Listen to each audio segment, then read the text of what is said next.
Are you feeling stuck making minimum payments on your credit card debt? SaveWithConrad.com can help, and you don't need perfect credit or money out of your pocket to do this. NMLS number 65084, equal housing lender. Oh, and did I mention no house payments for 2 months? Get rid of your credit card debt and lower your monthly payments right now at SaveWithConrad.com.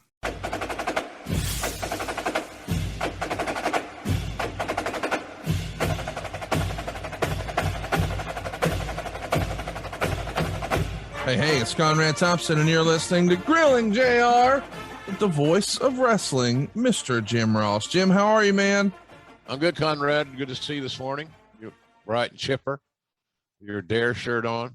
Was that the only one that was clean? I wore it just for you. It made me think of your chocolate cake. You got how many black t-shirts you think we both have combined? Well, like any good wrestling fan, I feel like we probably got at least 20, right? Yeah. Various designs and whatnot. Yeah. It's a black t-shirt day every day. It seems like at a wrestling event. Black is the thing. Those things are good here. I'm in Jacksonville and back in Jacksonville. So life is good. Life on the road is what it is, man. It's just part of the culture of what we do. And so I think everybody's kind of getting back into the swing of things. Yep. You know, it's interesting. You know, you take a lot of things for granted in our life in general, but the young guys, a lot of our young guys, have never traveled like this. Right. You know, they got spoiled all those weeks in Daly's place in Jacksonville, so consequently, they're just kind of getting the flow now, going into the various cities. And as I understand it, we're on the road every week until December. I think we might be back in Jacksonville somewhere in December, somewhere toward the end of the month. So and that's always a good time because Tony Khan throws a good party. Oh yeah. New Year's Eve party. You should come this time. I get you in. I know people. Listen, I hear that that's becoming one of the AEW traditions. You know, they want to do a Vegas Memorial Day, and they want to do a Chicago Labor Day, Thanksgiving in Chicago, and now it looks like Jacksonville for New Year's. That's kind of fun. Yeah, that hasn't been confirmed for Jacksonville. It looks like it's going that direction. So, but it shows that things are coming together. It shows that things are there's a plan, and it shows that there's some sort of symmetry with these schedules, like you mentioned, around these holidays. And a lot of people don't realize that Tony Khan, you know, looks at Chicago kind of like a second home. He's got a home there, as a matter of fact.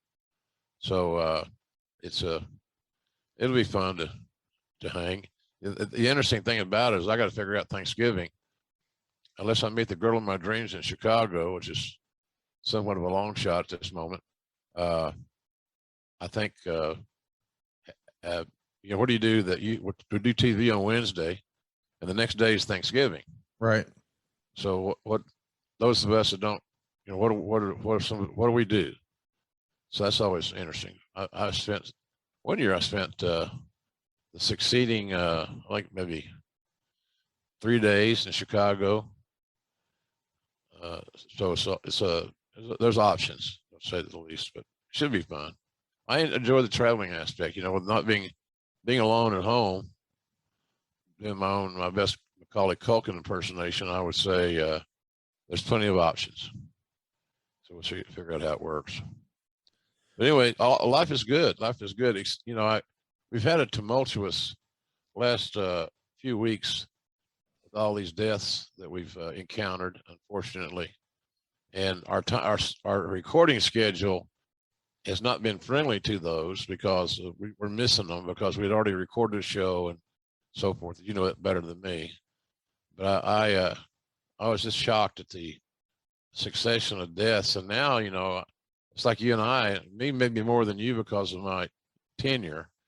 You know, these guys are passing away that I was close to and had influence. You know, when Joe Hamilton, I said this on social on Twitter, I think it was. Joe Hamilton and his partner Tom Ernesto, the Assassins, the Masked Assassins, they did a traveling program where they would wrestle the Kentuckians. They'd go to the territory. One would come in just a little before the other. They'd renew their rivalry. They'd shoot their big TV angle, and off they would go. And it worked. It really and truly worked. And I can tell you that the promos that Joe did on TV, on local TV, for those events were absolutely frightening for a kid that was 62. I was 10. And it just stayed with me forever. I'm 69 now, and I still remember those promos. I still remember his demeanor. He wasn't a yelling and screaming heel. And so that when he did raise his voice or his intensity level, it was very, very significant. But Joe Hamilton was a real PhD. He had it all. Yeah, big man, 300 pounds that could move around, great psychology. And so he was a big influence on my career. And, you know, I didn't know Bert Prentice well. I met Bert with Jerry Lawler several times. He was closer to Lawler than anybody I know because he did a lot of booking with Lawler. But I didn't know Bert very well. But my condolences to his friends and family, certainly. And then we had, who else we have? Unfortunately. Oh, Bobby. Oh, God Almighty. I think I have a hard time recalling that off the top of my head because I don't want to. Yeah. Seriously, I'm not analyzing myself psychologically, but golly, man, it's just he was such a wonderful human being, and he kind of put Huntsville on the map there, Conrad, a little bit because he was always from Huntsville, Alabama. So I love Bobby, I really did. I don't know anybody that didn't love Bobby, quite frankly. I heard a piece on Jim Cornette put out on Twitter, and obviously he was very emotional. Yeah. And rightfully so. They've been best friends for 40 years. Yeah. And I would suggest, I might be wrong, that Corny was probably closer to Bobby than Corny was to family members. You know, he and Bobby and Dennis, he and Bobby and Stan were on the road together, holidays, birthdays, anniversaries, all those things that we hear wrestlers talk about. So it's a terrible loss, and I feel so bad for Bill Dundee and his family. They lost their daughter and their son-in-law in a matter of weeks, and they got, you know, Bobby and Donna had 3 kids, so nobody's talking about those kids and what the impact this had on them. So it's really a shame. But Conrad, comes time for all of us. You know, I've said many times, you know, our tomorrows aren't guaranteed. And this is a great example of exactly how true that statement is. It's a shame to see, especially in the Eaton case. I mean, golly, those that family just lost Bobby's wife Donna just, I don't know, 5 or 6 weeks prior to Bobby passing. But man, you know, Bobby's had some rough health over the last several years, and if there is one good thing to come from all this, he's no longer in pain. He's finally at peace, and he's probably making heaven look good right now too. Yeah, no doubt. The Alabama Jam lives in heaven, no doubt. I don't know. I think that you know, if there's any good that comes out of this crazy stuff, it's the fact that most wrestlers in companies that are in an organization has some sort of element in it to address health issues. Yeah. You know, it's as simple sometimes as taking a blood test. And I think sometimes, and a lot of us, I know the older I get, the more reluctant I am to go to the doctor. And I've got friends that are just the opposite. They want to know everything. And, you know, my mom and dad both died at 64, so I've outlived them 5 years. So I think about that. Your own mortality, you start thinking about the older you get, and you can't help it. It's just it's going to happen. It's a matter of how you handle it, how you process it. But I'm happy the fact that the major wrestling companies have a component now where they can take care of their talent much better. And it starts as just simply a blood test. You know, I've always suggested that, you know, the blood test is going to tell you a lot of things you need to know about your health, your, you know, cholesterol, et cetera, et cetera. So, And then I think they should take a test for sleep apnea. How many wrestlers do you think have undiagnosed sleep apnea? A lot. Yeah. And it's eventually going to kill them. That's the end game. It eventually catches up with your ass and it will kill you because your heart just finally taps. So I know when I was at WWE, we started testing guys for sleep apnea and found a bunch of them that were suffering and they didn't even know it. So I think that's something that's better for the boys and the girls is health care.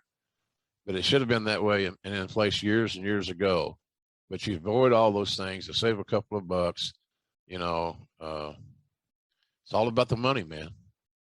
Why do you think WWE started to not legislate, want their product legislated by an athletic commission? Because, you know, they're not a sport, they're a performance art. But still, you look, you know, I'm thinking if you have a key player, Conrad, on Broadway, for example, then you're going to make sure that that person's covered insurance-wise, key man insurance, whatever it may be. Sure. Do you have a key man policy? Yes, we do. See, that's important. It's really important, I think, because you're the straw that stirs the drink, and without Conrad, you know, we're all kind of hobbled. I'll listen to you. Well, I'm serious. You know, you created this monster. And so now, and then you get charged of making it better because we all want to make more money. You want to make more money. We all do. That's just the nature of our beast. That's why we're good at what we do. We're motivated. So in any event, it's been a sad couple of weeks with these passings, and hopefully they say they come in threes and all that stuff. I just do not want to be included in the next group of three. You know, I'd just rather it's good sit right here, talk to you, you know, hang in there. So, but anyway, I'm glad that we got a chance to at least say something about those guys. And again, the only reason, folks, we weren't disrespecting them. We were simply timing when we were recording. Some of them, those guys had not, obviously none of those guys had passed. No. So now we're just catching up, and I'm glad that we got a chance to do that top of the show, and then we'll brighten it up here as we go through this broadcast. This episode is brought to you by CarShield, who makes it easy and affordable to protect my car from expensive repairs, and that's just for starters. CarShield is the #1 auto protection company in the U.S. and offers protection plans for around $100 a month. The plans cover more parts than ever before, whether your car has 5,000 miles or 150,000 miles. Let me tell you how simple it is to get your car fixed. When you need a repair, you choose the mechanic, and CarShield's administrators handle the rest. That's it. You don't have to deal with the paperwork or headaches.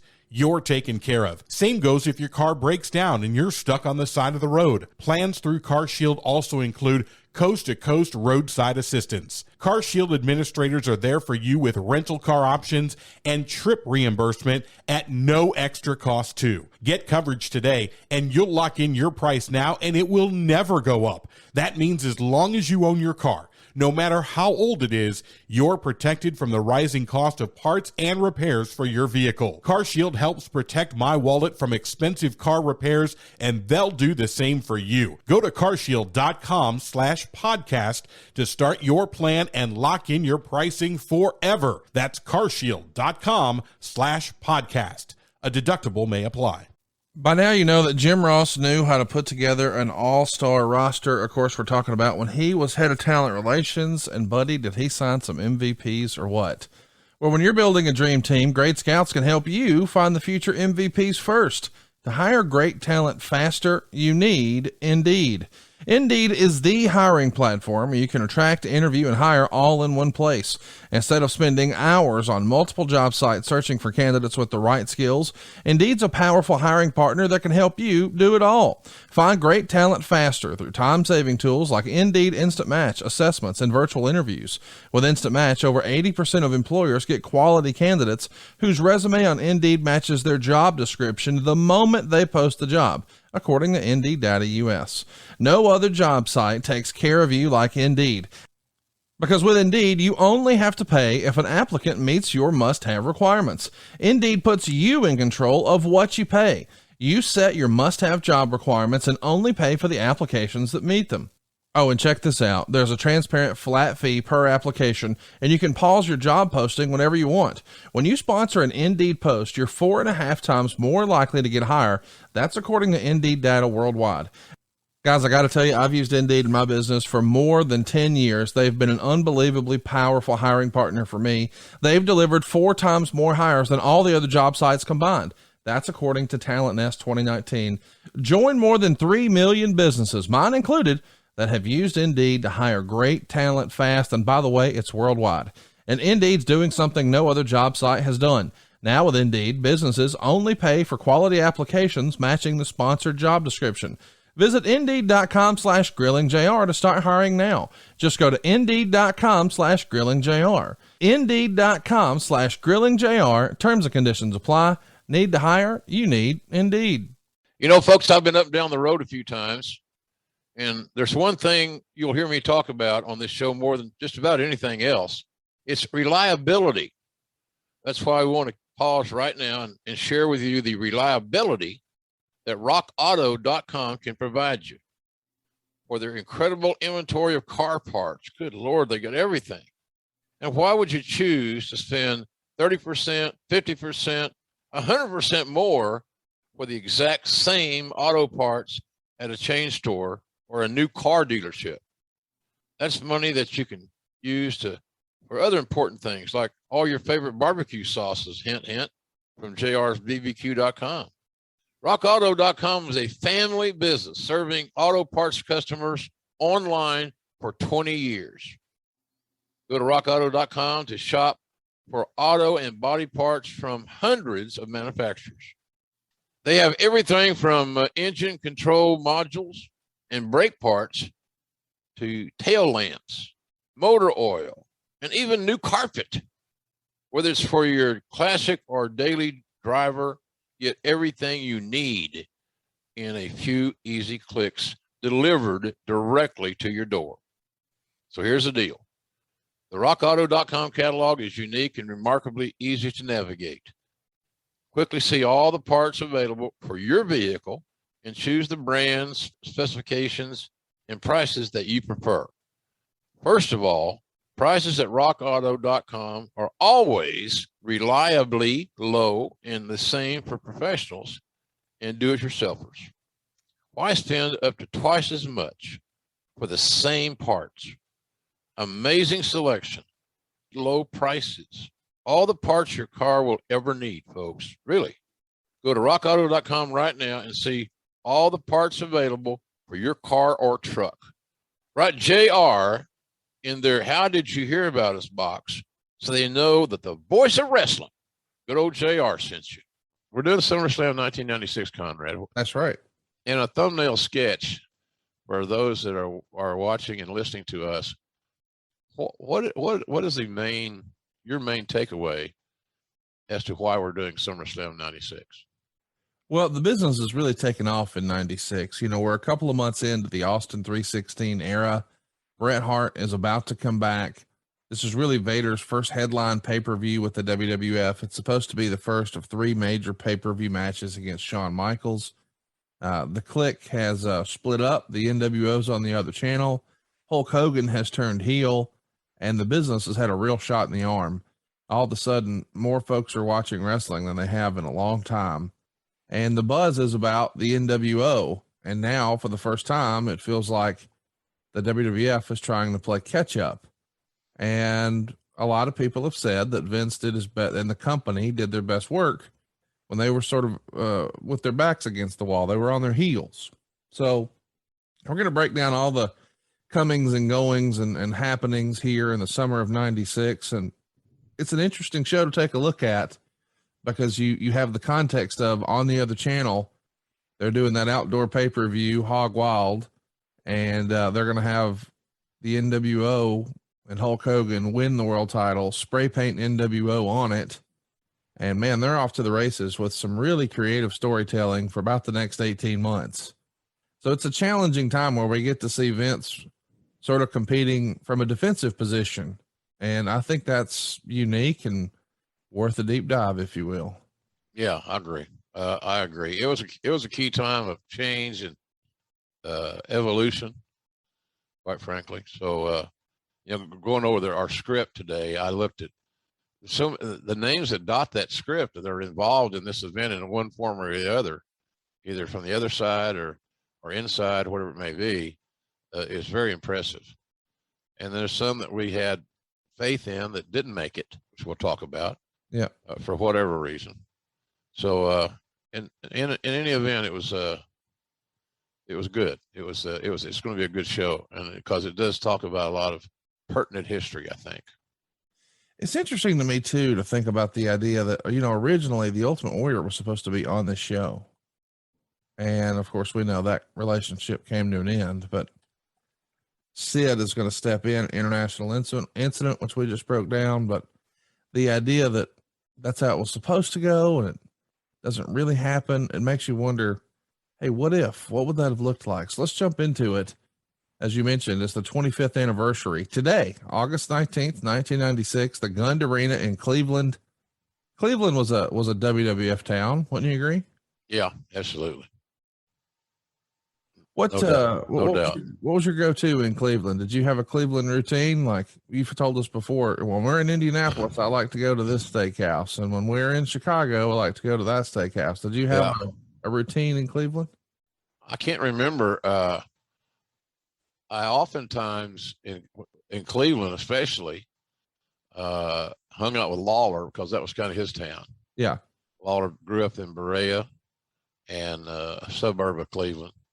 Of course, he's a noted, well noted long suffering, long suffering, and the baseball team can't even figure out what their name's going to be. Seemingly, the Cleveland Guardians just don't doesn't pop it for me. No, I agree. I don't get that, but anyhow, I'm sure they'll work it out. It's an example of, see, I'm a Native American. And I never looked at the Cleveland Indians as being offensive. Now, I might be looking at it wrong. And if on further review, I might say, well, okay, I get your point. I get it. But I'm still not convinced, Conrad, that name needed to be changed. But anyhow, it's like the Redskins. Redskins is a little different deal. It's more slanderous within the framework of the Native American family. So, but anyhow, nowhere in Cleveland. Cleveland's always a good place, good site. We stayed downtown more often than not. So it's somewhat limited to where you're going to eat, but there's plenty of great places to eat in Cleveland. I always enjoy going there. And of course, you mentioned Indianapolis. That's St. Elmo's. Yep. And they have the greatest cocktail sauce in the world. You say that every time. I love it. I do. It's wonderful. Yeah. It's wonderful. So, and that's the nice thing about traveling. I always look at what can I do to make my travel better? Well, I can eat well. There's no sense in eating bad food or eating at a slop and chop or whatever it may be. You can always have a good meal. That always reminds me of Bret Hart. Bret Hart was perpetually late for TVs. And I asked him one time, I said, what's the deal in the lateness? Because it didn't look good. You're the leader. And he said, I like to have a good meal before I go to work. So the good meal.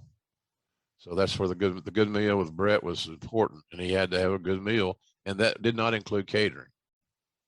It was another meal, a meal outside, a good meal. So anyhow, crazy stuff, man. Crazy stuff.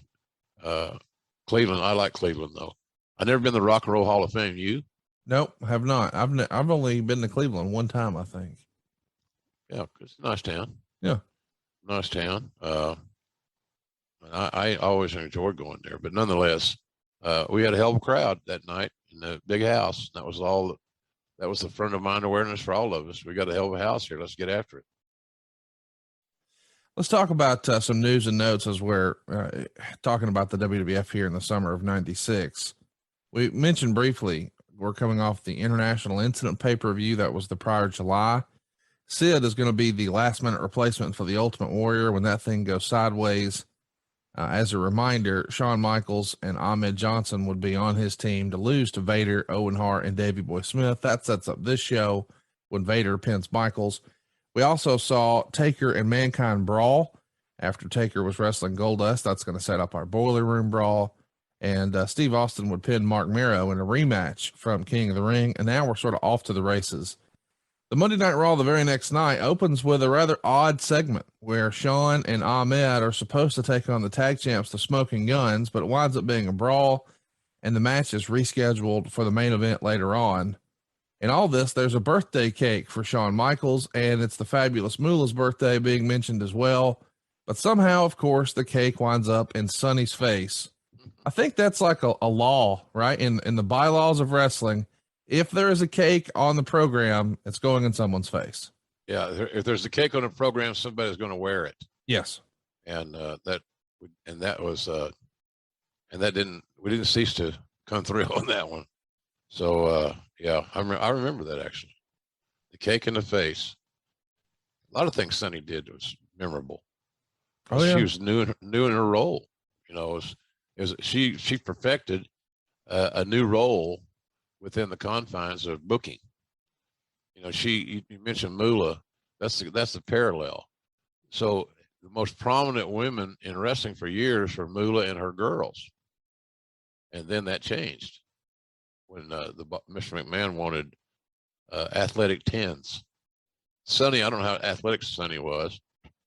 She was certainly a 10, but she learned so much with Cornette and Smoky Mountain and being around wrestling and being around Chris Candido, who was a lifelong fan, student of the game.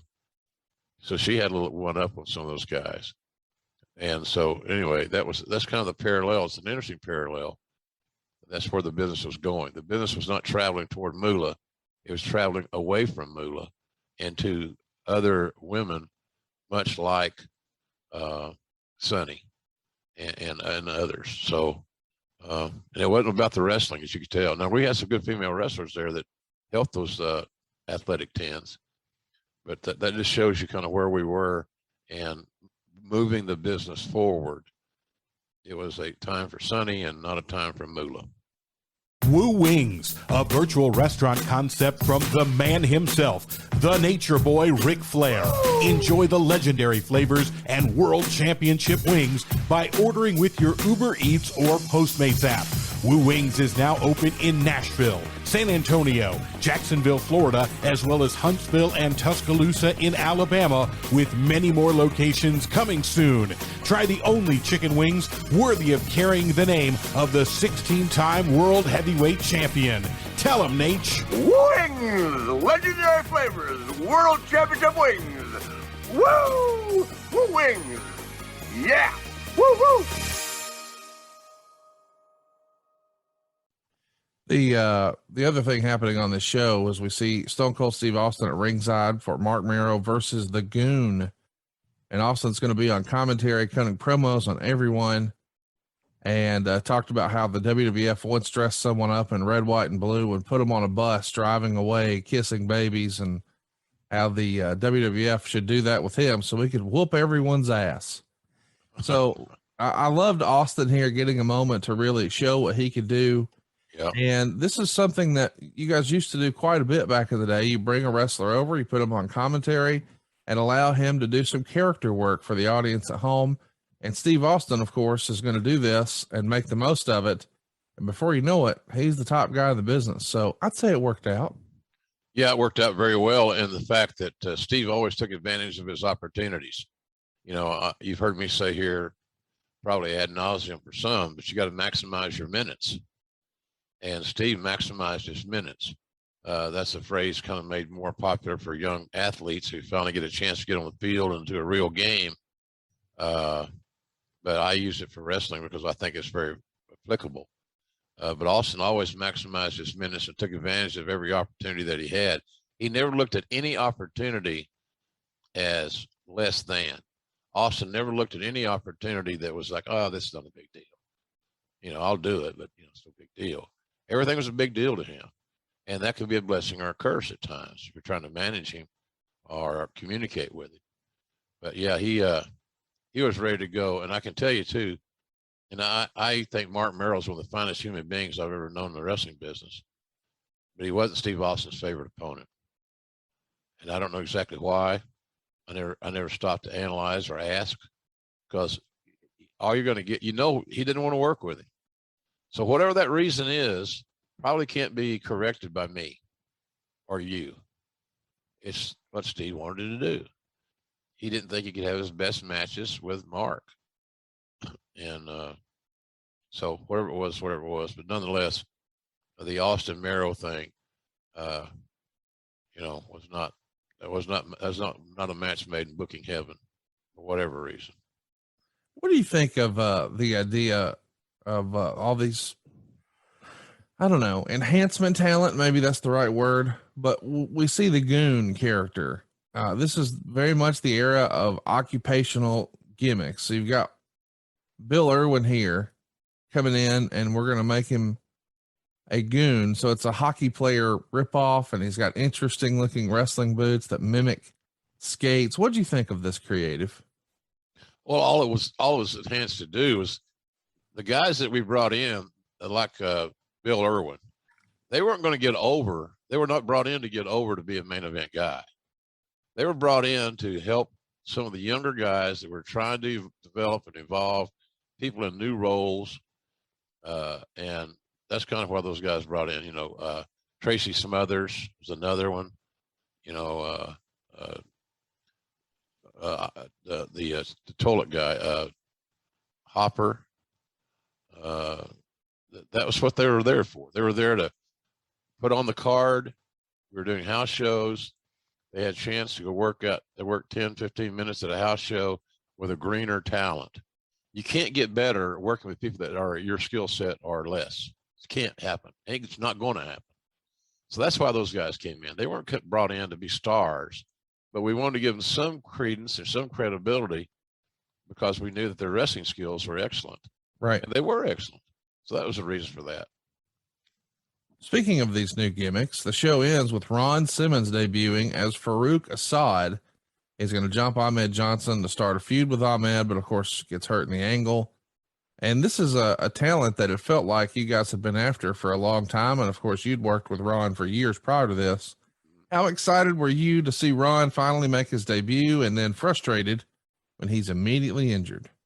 Well, I was always a big Ron Simmons fan, and part of that is football. Yeah. The late Bobby Bowden, God rest his soul, who just passed away here recently, he was effusive on his praise of Ron Simmons. Barry Switzer, another pretty good football guy, said unless we can figure a way to block Ron Simmons in the Orange Bowl, two of them back to back, we can't win. That's how key a player Ron Simmons was to the Florida State program. He was all everything. And I just got along with him really well. He was straightforward. He's like most wrestlers. He didn't trust many people, and most wrestlers don't. Right. So I just always had a lot of respect for Ron, still do. So we were high on him. It's just head scratching that how some of these creative things came about. Ron's a black man, so he's got to have a new name. He's got to be, it's got to be changed to, Ahmad or Ahmed or whatever the hell. Farouk Assad. What a weird name. Whatever. So, and we went along, what do? You're an announcer. You go with what's on the paper. Right. So, yeah, but I'm glad we got Ronnie. He's a good hand. He's in the Hall of Fame. He was a rock, no doubt, not the rock. He was a rock firm, strong foundation piece. So I had a lot of time for Ron Simmons, still do. And of course he's immediately in that angle with Ahmed. And as we said, Ahmed gets hurt, and Farouk's going to live to fight another day, and thankfully eventually drop that stupid blue helmet. Pat Patterson is a part of the agents and crew that come down to break up this skirmish with Ahmed and Farouk. And it's really the first time we'd seen Pat on TV in a while. Was Pat playing hokey pokey with the company at this point? I know he's had more retirements than Terry Funk. I don't think so. I just think that, I think at one point Vince thought everybody that was on TV should be a character at some level. I see. And Pat was there to lay out matches and coach guys along. He was so instrumental in the careers of so many talents, especially Dwayne Johnson. So, but Pat was Shawn Michaels. Pat babysat, worked on his angles, worked on his matches. So, but Pat did a phenomenal job there. He was a key player, without question. And so then he started getting more involved, and of course, that evolved rather into Patterson and Briscoe becoming stooges, Right. which is a new term for a lot. It wasn't like Mo, Larry, and Curly, and Pat and Jerry. It was a wrestling stooge, so it was a little different. But yeah, Pat was instrumental. He was a big time player. I think Bruce would have been a good stooge. Oh yeah, he is now, right? The gate of this show in Seattle is the largest ever for a Raw taping. This, of course, at the time, but $91,092. And I guess there's a misconception that the WWF was really struggling in 96, 97, but the gate numbers don't always reflect that. I think it's just the perception of fans at home because, well, WCW's creative is on fire with the NWO. And as a result, they're more often than not winning the ratings war. But the business of the WWF, outside of the ratings comparison, was not bad. Is that something that you would sort of beat the drum around the office, sort of saying, hey guys, let's focus on our business, not necessarily what everyone else is doing? I focused on what's next. Yeah. What's next? I saw a press conference one time from Nick Saban, and he's getting questioned after a game press conference thing, and their next game was against Tennessee, and he kept saying, we're on to Tennessee. Another question, we're on to Tennessee. And they were talking about opponents down the road. Yeah. How are you gonna match up with Auburn? It looks like they're coming into their own, blah blah blah. We're on to Tennessee. Yeah. And that's kind of what I did. I just believe that we're on to Tennessee, and we're on to the next thing. And that's what you should be thinking about, is your performance and maximizing your minutes the next time you're booked on television. So that's kind of where I was. I think the boys probably had more dialogue about that than I did.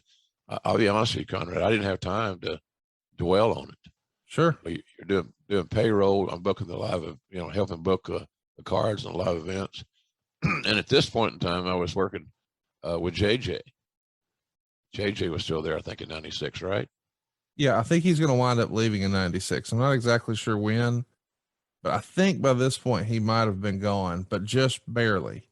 Yeah, and of course, we've talked about before that represented opportunity. And well, our old pal Bruce took a stab at it for a minute and then decided maybe talent relations was not exactly his bag, baby. I think he preferred creative instead. He did. Yeah, he was better at it. Yeah. Bruce is really good at creative. And that was his passion. And paperwork and contracts and minutia, which was the perception of some, just wasn't his deal. And so when Vince saw that, I think Vince even foresaw that, because he created a new title for me, which I didn't ask for, but it came with a little bit more extra cheese in my Whopper, so I like that. Oh yeah. That always is a good motivator for anybody. But he found his niche, and as I understand his role now, he's kind of doing that. He's working a lot in creative and administration of that creative. So he's in a good spot now, I think, and does a good job. I was bullshit a while ago about him being a stooge. Oh, we're all stooges, of course. So Tony Schiavone's the biggest of them all. Everybody knows that. Yeah. Get the house you want with the payment you want at buywithconrad.com. You don't need perfect credit or money out of your pocket to do this at buywithconrad.com. NMLS number 65084, equal housing lender. The first step to buying a house is buywithconrad.com. Let's talk about the bill for SummerSlam. There's not a lot of Vader Shawn Michaels interaction. It's really built around Jim Cornette's promos. Do you think Vader was ready for Shawn Michaels in the headline a major WWF show, or is Cornette such a good speaker that, I mean, you just be foolish not to focus on him? Oh yeah, Leon was ready. Vader was ready. There's no doubt. He's a veteran. He'd worked headline big cards primarily in Japan. Didn't have the great long-term run in America until he got with WCW and with then WWE. But yeah, he was ready as in ring ready. Absolutely. Leon could be a little rough around the edges because Leon was used to doing things the way he wanted to do them. Shawn Michaels is used to doing things he wanted to do.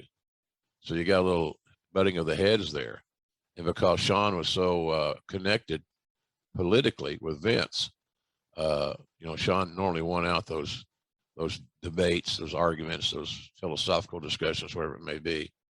But yeah, Leon physically and mentally, Leon was ready for anybody, any match. I think we had a chance there to make this long-term monster heel that you could really get if you think back at it, Conrad, how good would it have been for a red hot Vader to be the champion and he be the guy that anoints Austin? Right. Could have been interesting. Been a match I wanted to see, quite frankly, as a fan. So, but yeah, Leon was ready. Leon and Shawn both had issues getting along with people socially. And I don't know why those reasons are there. It's based on insecurity, based on paranoia. And, Shawn was very independent and could be very contentious, quite frankly. But yeah, as far as Leon being ready for the match, hell yeah, absolutely. Undertaker and Austin are going to main event the second Raw on the path to SummerSlam, and Austin gets the win by DQ when Mankind interferes. This, of course, is all to build up that Boiler Room brawl. Who do you think deserves the credit for being the brains behind the brawl, if you will, to adding the Boiler Room concept to the slate at SummerSlam? Well, I'm sure that Taker and Mick Foley both had a lot to do with creating that match, because something had to be created in that unique area that both talents would sign off on. So I would say, without knowing explicitly who, I would think it'd probably be a combination of Mick and Undertaker. And then Vince takes a germ of an idea that the talent seemed to like, and then he refines it, expands upon it. And I was very leery that Boiler Room brawl was going to come off as good as it did because of the environment. You're surrounded by steel and concrete. You're not trained to be a wrestler in this environment. But those guys being two great pros and liking to work with each other, I thought pulled it off famously. Let's talk about Brian Pillman. He's going to debut a new Time Bomb segment. This is a more modern version of the old Piper's Pit, but it doesn't last very long.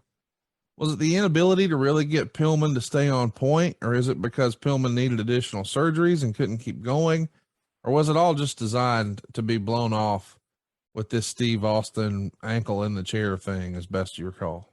It's hard to me to remember that. Certainly Brian his interview segments I thought were entertaining. Yeah. They were unpredictable. And that may have been scary at some point in time, especially doing live television, because, we didn't know what was going to motivate Brian and what he was going to say and so forth. But I don't know if there was really a long-term plan there. We were always dealing with Brian's injuries and his health. And that makes you have not the peaceful, easy feeling that my band, the Eagles, would sing about. You just didn't know. Right. I think that's kind of where we were there, to take it small steps at a time. But Brian was certainly going to be utilized to get Austin over.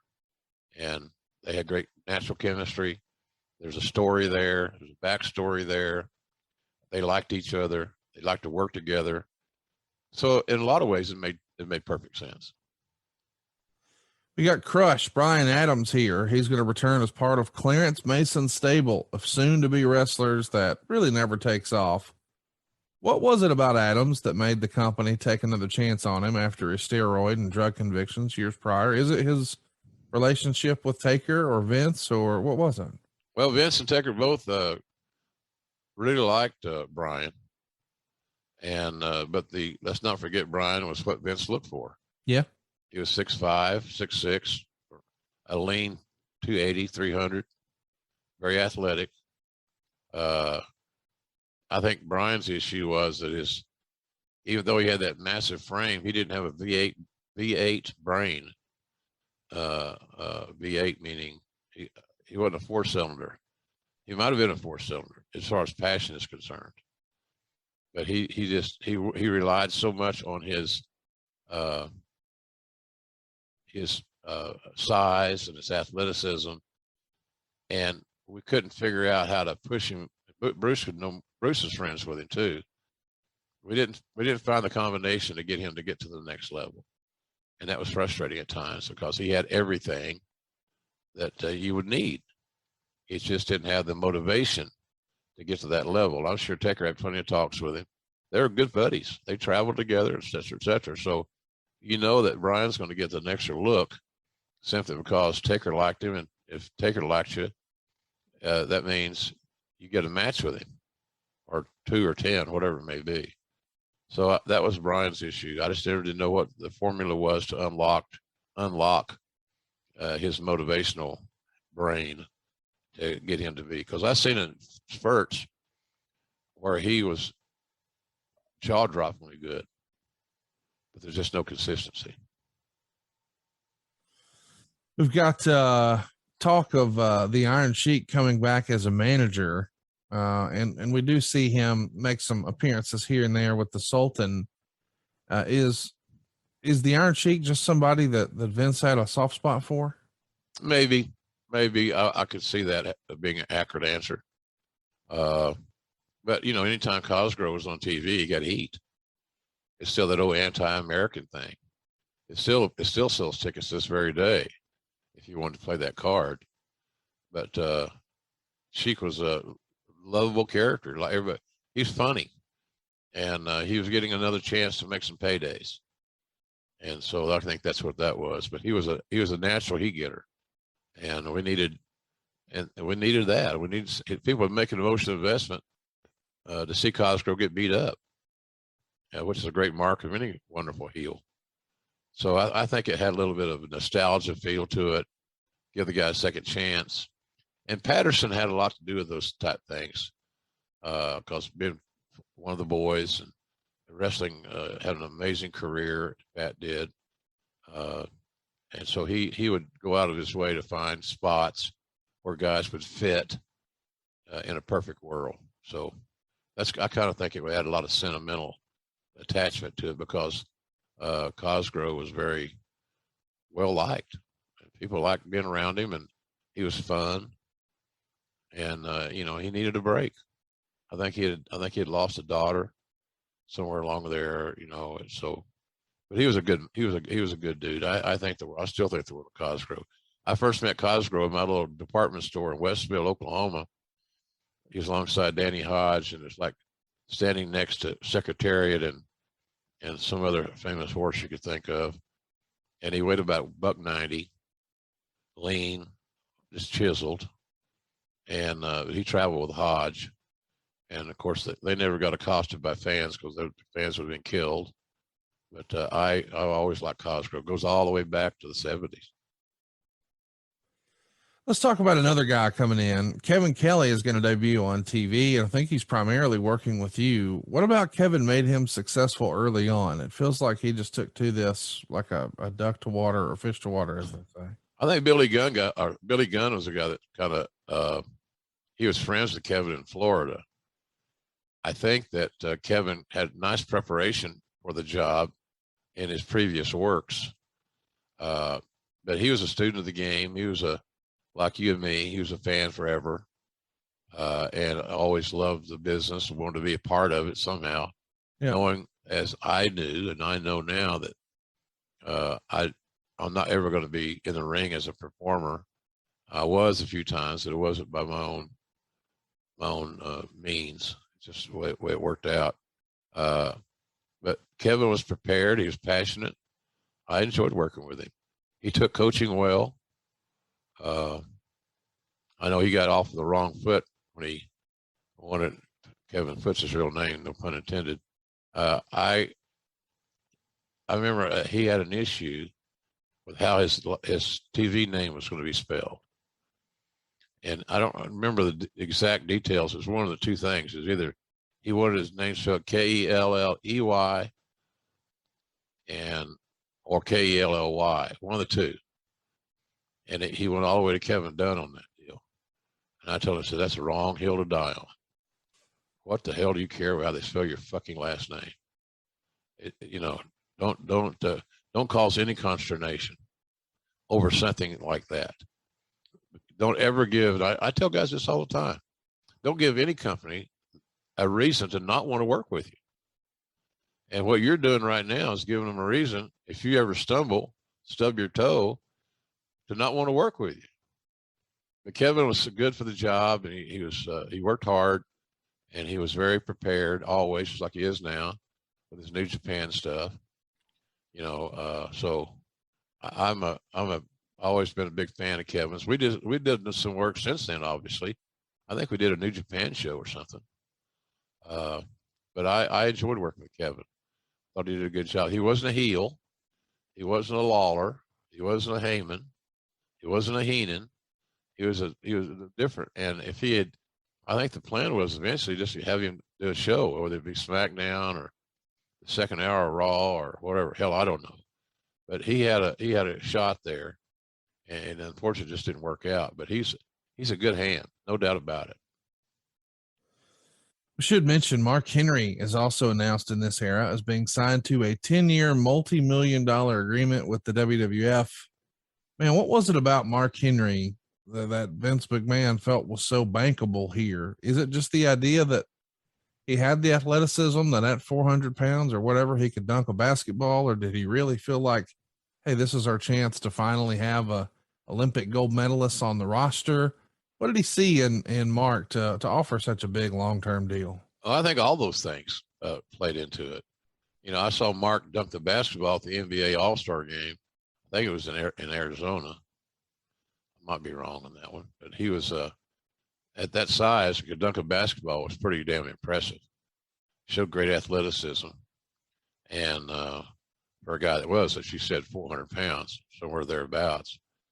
The fact that Mark was African American didn't hurt anything. We want to become more diversified.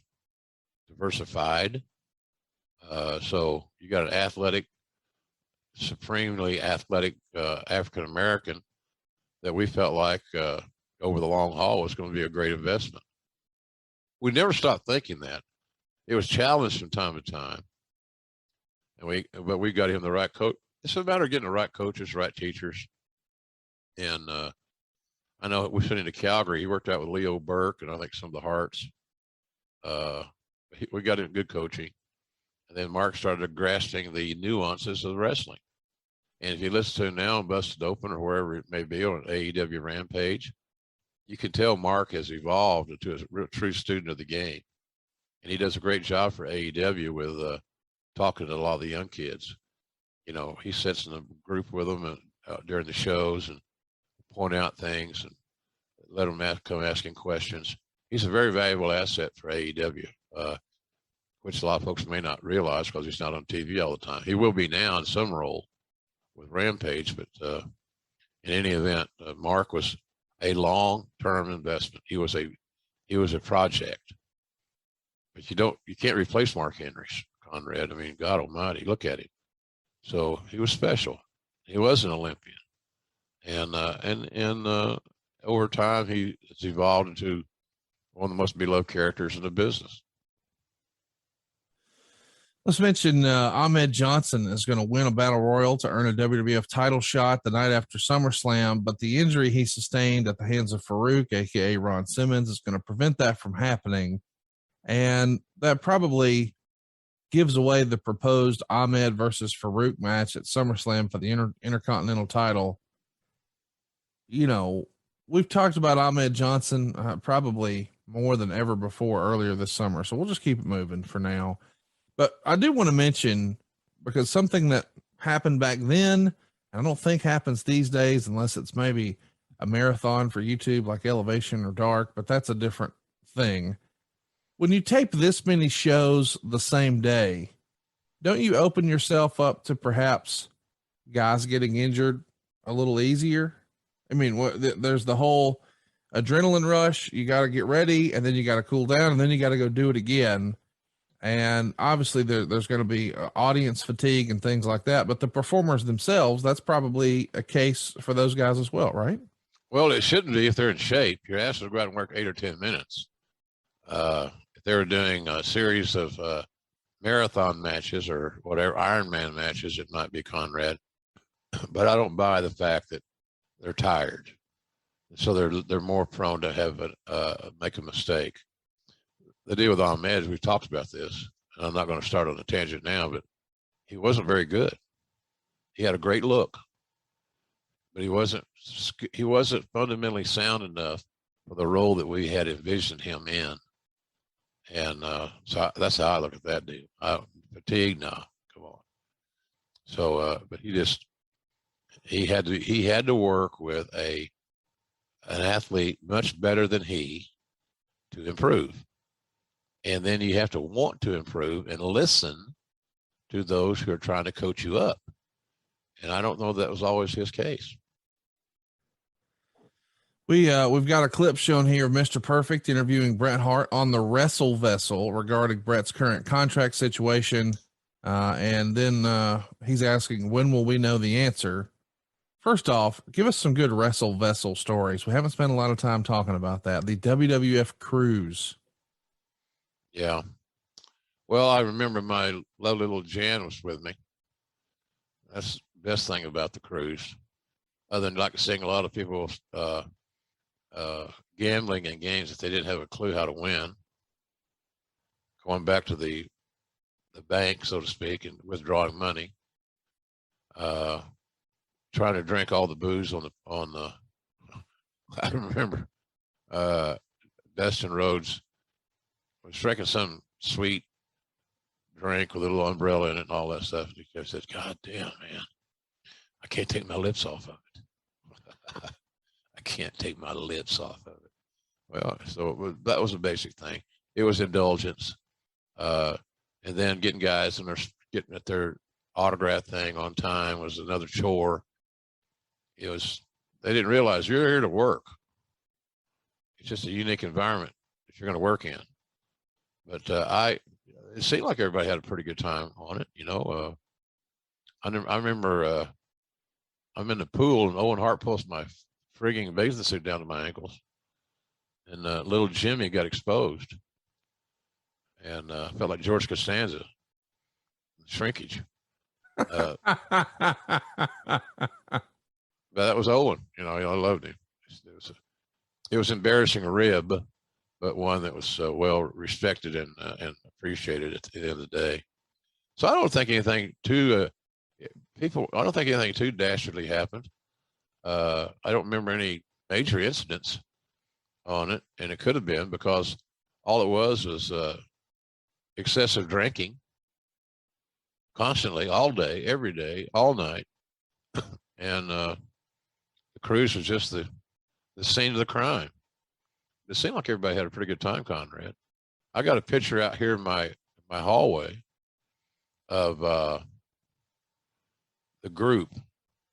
It's just funny. Someday I'll get it to you. You can look at it. It might be a fun picture but you see different body language that people had, and it told a story. If you knew the personalities and where they were mind-wise, mindset, you could get it. For example, Bret was sitting on the front row, kind of extended away from everybody, with a unique distance. I remember that picture. Jan sitting next to Tammy Stitch, Sonny. I'm sitting in the middle of the front row, and Austin's there, and all of our talent. Those are happy pictures for me because Jan had a great time. She had a blast on this. If she was here now, she'd tell you, "Oh, I had a great time," and she did. but it was an interesting experience. And Chris Jericho's taken that lead, Conrad, and is he's monetizing that concept. And I went on the first, I think I went on the first Jericho cruise and had a phenomenal time. It's very well done, very well organized. And Chris has got a great team around him. This is what they do. They do these celebrity cruises, and it worked out really well. So the Jericho cruise, I maybe already sold out, but nonetheless, it's a good project and an idea. We did I think we did where do we do the? Oh, in WCW we did the Bruise cruise. That's right. And I was on that as well. So, but nonetheless, it was, I think, all fun stuff. It was good time. Good time was had by all. I've always said, Conrad, my fat looks better brown than white. So we accomplished that goal. So all good. Let's talk about some behind the scenes controversy. This is the August 5th edition of the Wrestling Observer. Quote, there is, or at least was, tremendous heat on Jim Cornette coming off the weekend tour, largely due to a backstage argument he had with Shawn Michaels after the match in Anaheim. Apparently, they had worked out a spot where Michaels was going to super kick Cornette, but Cornette either tripped or fell down, and Michaels super kicked Air, or I guess Michaels felt Cornette double crossed him on the spot. There were problems already between the two, stemming from something that apparently happened after the show in San Francisco. Anyway, after they went behind the curtain in Anaheim, Michaels immediately began yelling at Cornette about the spot, and Cornette began yelling back, and it became a big deal internally. I don't think you were at this show, but what do you remember hearing about this? Just a unnecessary pissing contest. Cornette stood his ground, and Shawn looked to use his influence and where he was on the card and how he was perceived in the office, primarily by the chairman, as his trump card. So, but unnecessary. They blew their steam off, and hopefully, my role or my 2 cents in that was that they get it out of their system. That's no Bill Watts thing. It's like when Nord the Barbarian and Butch Reed got in a fight in Oklahoma City in the Sunday afternoon matinee. That's redundant, isn't it? On the Sunday afternoon show. And then they drove to Tulsa to do TV that night, faces all puffy and black eyes and so forth. And he made them fight again because he wanted to make sure he got out of their system. I think what he really wanted to do was see a good fight because he missed the original fight because he wasn't in Oklahoma City. So that's kind of the deal. Did they get it out of their system? It seemed like they did, but Shawn was in a tough time, and right then we all start making excuses for him.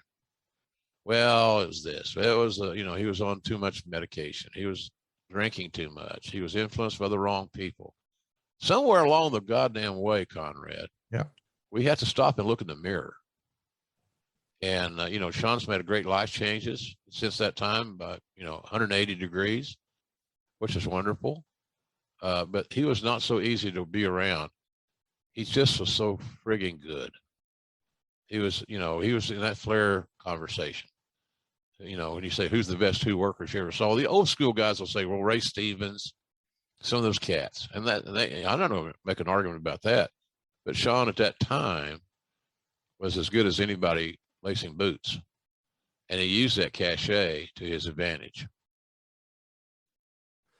We should talk about Cornette here for a minute. It feels like, and I don't know, but it feels like around this era, maybe he started to tire of the WWF or the travel or living in Connecticut. And then eventually, of course, he's going to say, hey, let me go do something else. And thankfully, developmental becomes the thing. Yeah. Is this really the first time you thought, man, Courtney might not be having the best time? No, it wasn't the first time. I knew that he was challenged. Living in Connecticut could be challenging. It's expensive. You have to be prepared for the weather and the ice and sleet, travel, the traffic, and blah, blah, blah. And so Corny wasn't having fun. And there was too many channels to go through. He was used to being an autonomous booker, where he had an idea. Well, that idea is how it played out. And that was not the case in WWE. You had a lot of channels to go through. You know, first of all, Vince had to improve it. He had to make, you know, he had to bless it. Then he had Bruce there, a filter, Pat, a filter, me to a lesser degree, a filter. And so it was tough for him. But I knew that that his time there was not long-term. In other words, my advice to him would have been, I hope you're renting. Don't buy any real estate here. Yeah. Rent. And, you know. I bet JJ wishes somebody would have told him that. Yeah. I felt bad about that. Bruce and I were running the show in South Africa when JJ bailed. And it was the same week that Shane McMahon and his lovely wife got married. Yeah. And Vince thought the worst, right? And thought that maybe JJ was going to try to take it to the paper or Mushnick or something and ruin the big weekend. And of course that didn't happen. He was just going to WCW. Yeah. And he got his pay cut, and he had a big nut to fill. He had a special needs child, and he had other young children. And so, you know, and I think the world of JJ to this very day, but he just couldn't do it anymore, Conrad. He hit the wall. And that's how he reacted. I don't know that was the best solution, but it was the solution that JJ felt at that time was the best for him. Quite frankly, that's not really all that matters.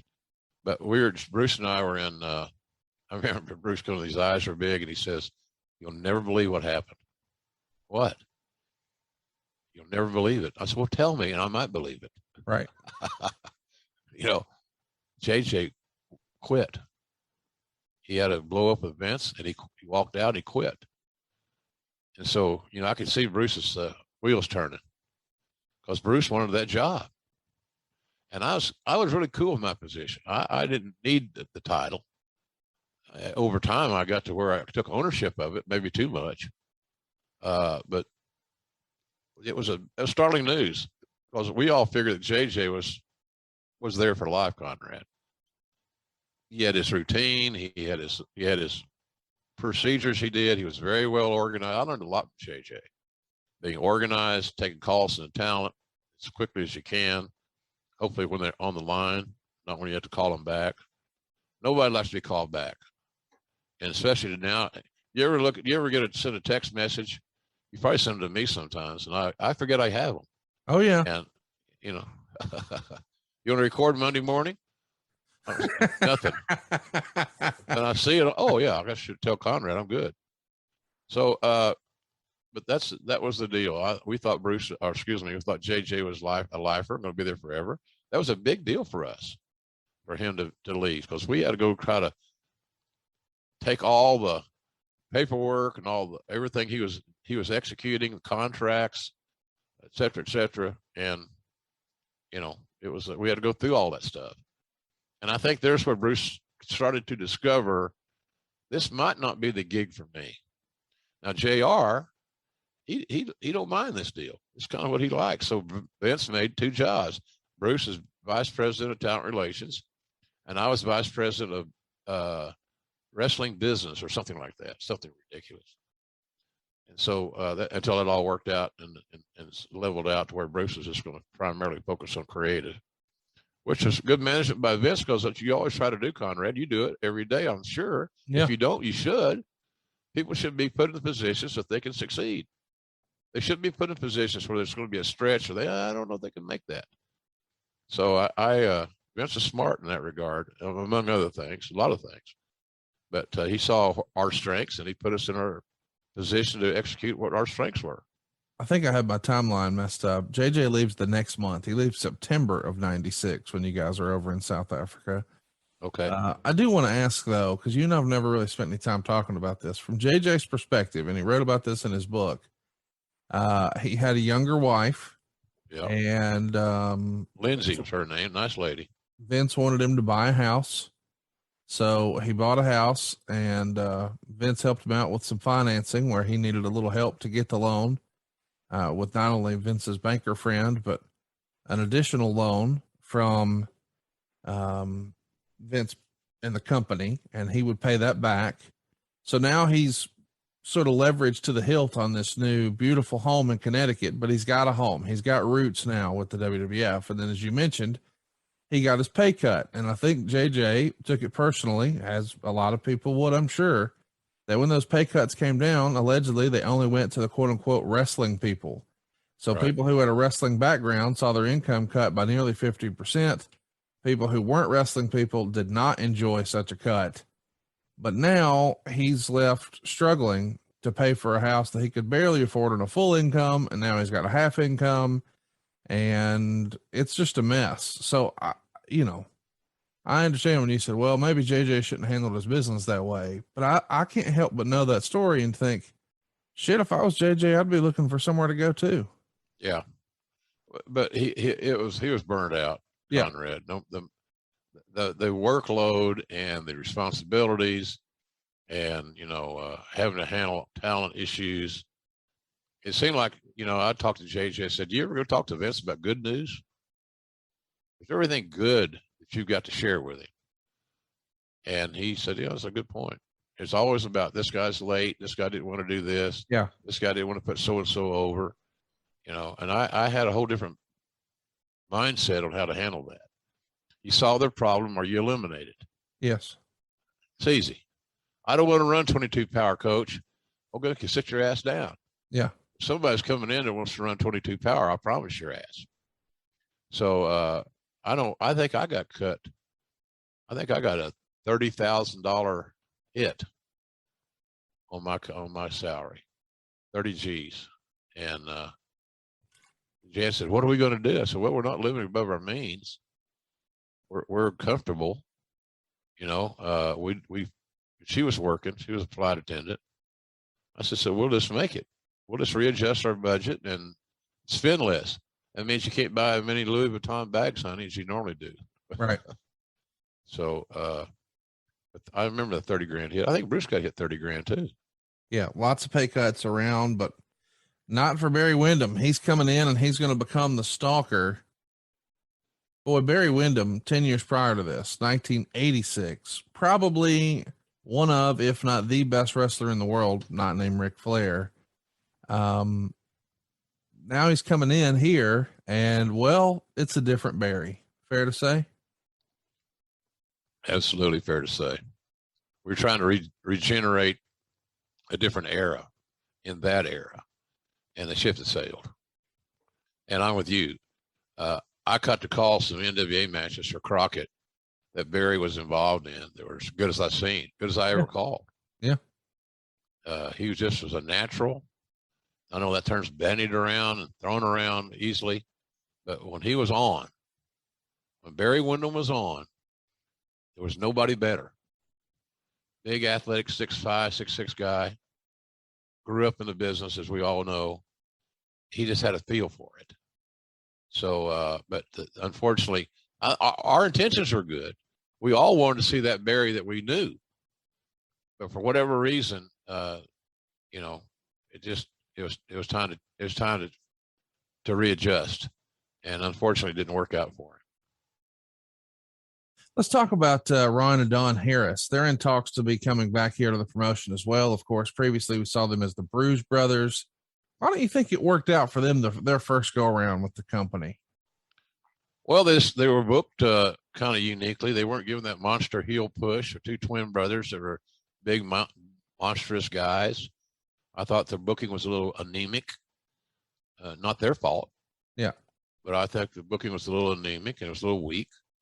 But they're good guys. They were very, they quietly became two of the more popular guys in the locker room because the boys knew that they're men's men. They always had their back. I know they had a little altercation or had some words of Shawn Michaels at one point in time that, they showed their defiance because they knew that they're going to automatically be on Vince's shit list for, confronting Shawn on whatever it may be. So, I remember, I think it was a garden or somewhere where they shut the door in the locker room and had a one-on-one with him and, express themselves, shall we say. It's just, we had to fix the synergy in the locker room was a huge thing for talent relations. We got to get off this me against the world, and I got all the stroke, and you know, I'm not doing that, I'm not doing this, I'm not.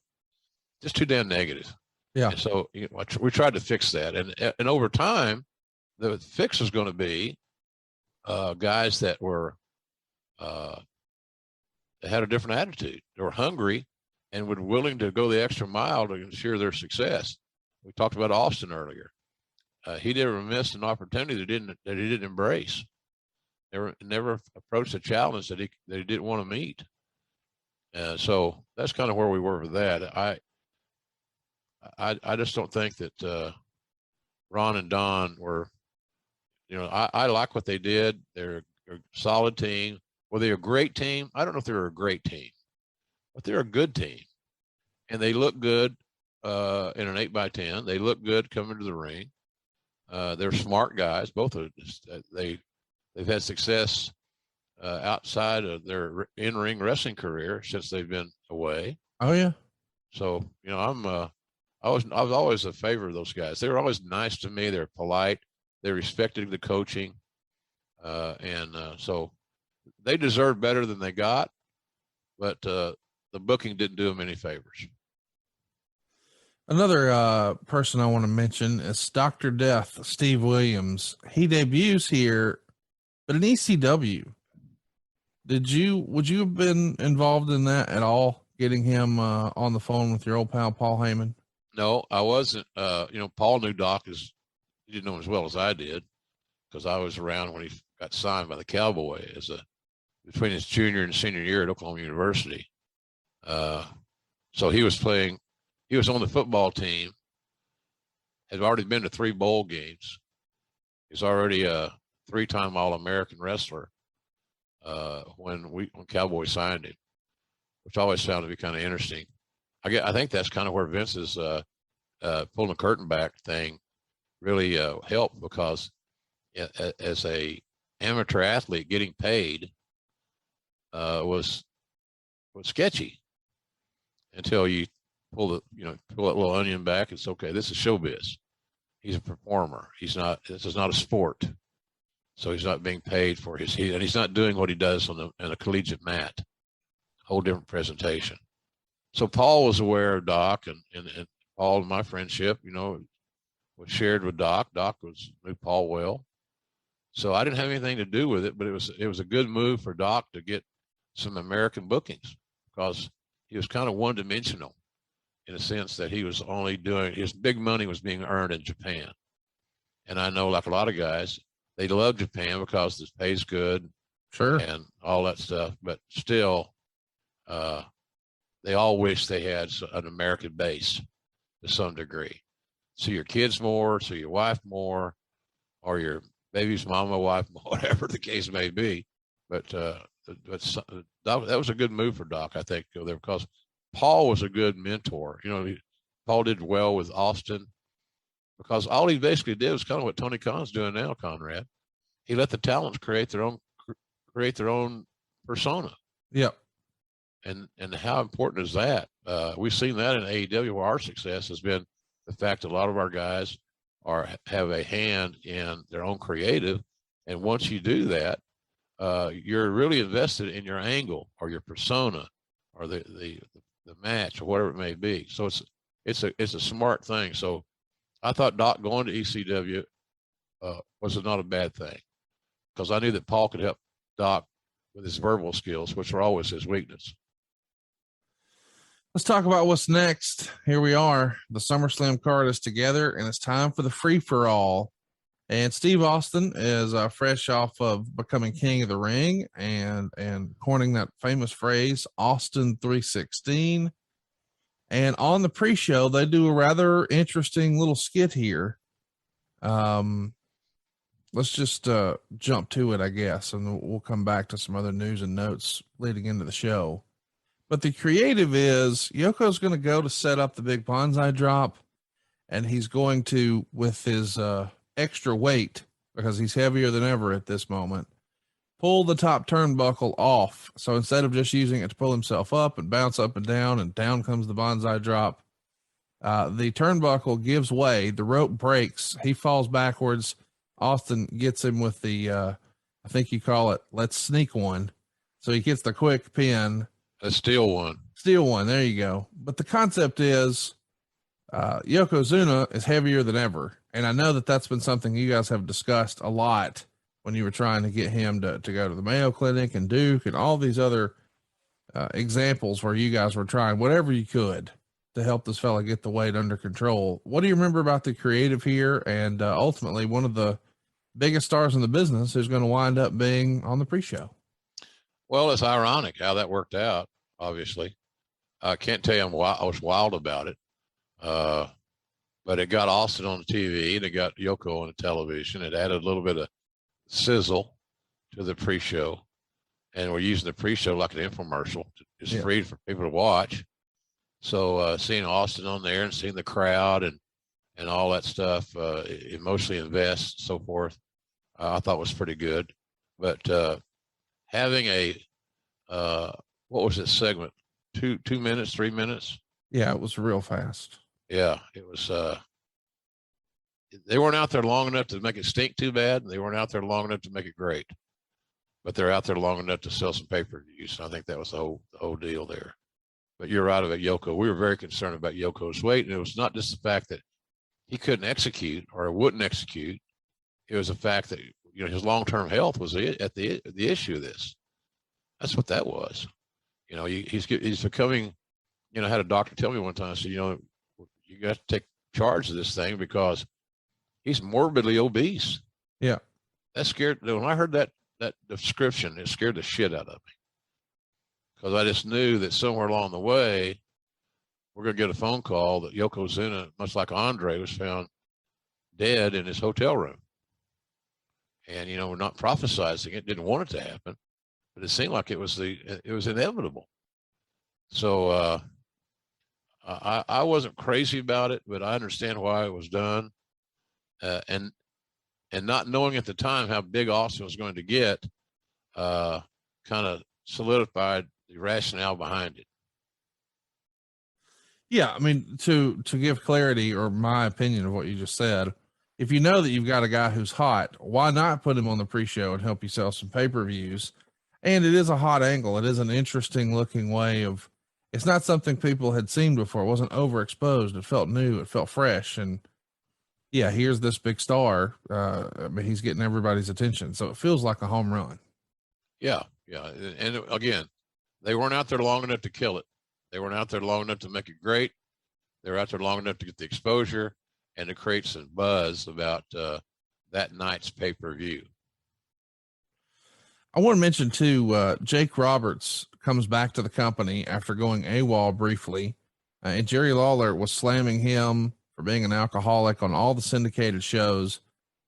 To the best of your recollection, did Jake have any issues with this creative, or did you view this, and did he view this as maybe some form of punishment for him disappearing before the International Incident Show? Oh, I think he probably was uncomfortable with it because it just exposed what the issues that he was having. He's an old time guy. He's an old timer. He's a old school fella. So if it was going to help him draw money and stay on the card and move up the card, then so be it. He's getting tagged back in the game. He's back in the match, so to speak. So he may have had some issues, Conrad, softly said, but he had to realize also that it was primarily because of his lifestyle. Right. And hopefully that the idea was, well, maybe he'll realize that we all know he's got these issues. We want to fix them. We want to help him because we felt like that if nothing else from a talking perspective, that he could still help us. And again, I think, you get a guy like Patterson and, Bruce was there during some of Jake's heydays. It was a matter of giving guys second chances, and hopefully they will take advantage of it. So that was the deal. And how do you have a bad match with two guys like Lawler and Jake? They couldn't they're not going to do everything they could do when they were younger, but they're still going to have a pretty damn good match, you'd think. Yeah, it's going to be an interesting match. We're going to talk about it here in a minute. Let's also mention on the way to this show, you guys run Madison Square Garden, and Chris Candido, who's wrestling here as Skip, gets hurt in a match against the Smoking Guns. On this same show, Mick Foley would finally make his Madison Square Garden debut. It's a 30-second win over Jake Roberts, but still, knowing the history of Mick Foley as a kid, hitchhiking to this arena to see Superfly jump off the top of the cage, and now he's actually one of their performers in the middle of a WWF ring in Madison Square Garden, had to be a big deal for your old pal Mick Foley. Yeah, it was a win. We got a win there. All the way from, he's going to break your heart. You're going to see it. You're going to feel it. You're going to know it. You're going to experience it. But we made it to the Garden, Nick. Here you are. And I know he had that nice toothless smile was very prevalent. So it was a win. I felt good for him. I felt like this is kind of what he wanted, to make that 360 and get back in get to the Garden, not only as a fan, a hitchhiker. Sweet Hitchhiker, is that a song? I think it is. It is now. It is now. Sweet Hitchhiker. I think John Fogerty sang that with Creedence. In any event, it was a great day for Mick. And it wasn't like he was getting paid by the hour. At 37 second match was a way to open eyes. Oh God. Because a lot of fans are still of the belief that Jake was still a major star. Right. Because of his previous run. And, we can't forget how big a star Jake was there at one time in WWE. So for Jake to put Mick over in a short match like that in the Garden, it's a big deal. Quite the moment for Mick Foley.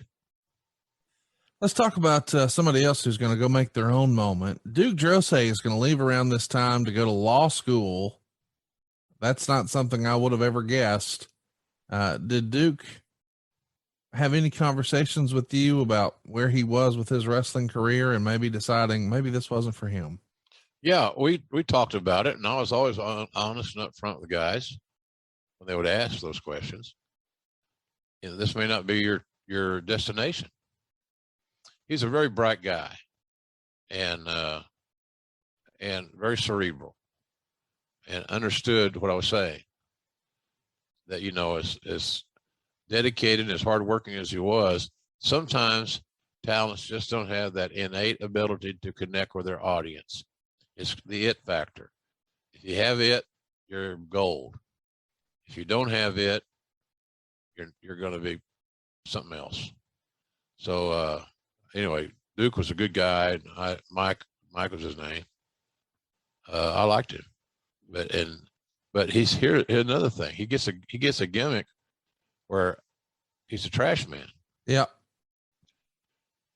And I don't know. Just some gimmicks that those guys were given, just to me, were born to fail. Yeah. And I can't see, the old cliche is, could you see this guy on a WrestleMania poster in the main event? I don't know that America wanted the lovable garbage man in the world title picture. I'm with you. He was a good 7 or 8 hole hitter. Yeah. In your baseball lineup, so to speak. So, how do you navigate out of that situation though, Jim? Let's say you're a young guy and you finally got the attention of the boss and you get an opportunity to finally join the big leagues, quote unquote, the World Wrestling Federation. And you're all excited because here it is, this thing you've worked for your whole life, your dream is coming true. And they tell you, well, we want to make you a garbage man. What would your advice be in that moment? Well, take the gig and make it your own and make it better than it sounds.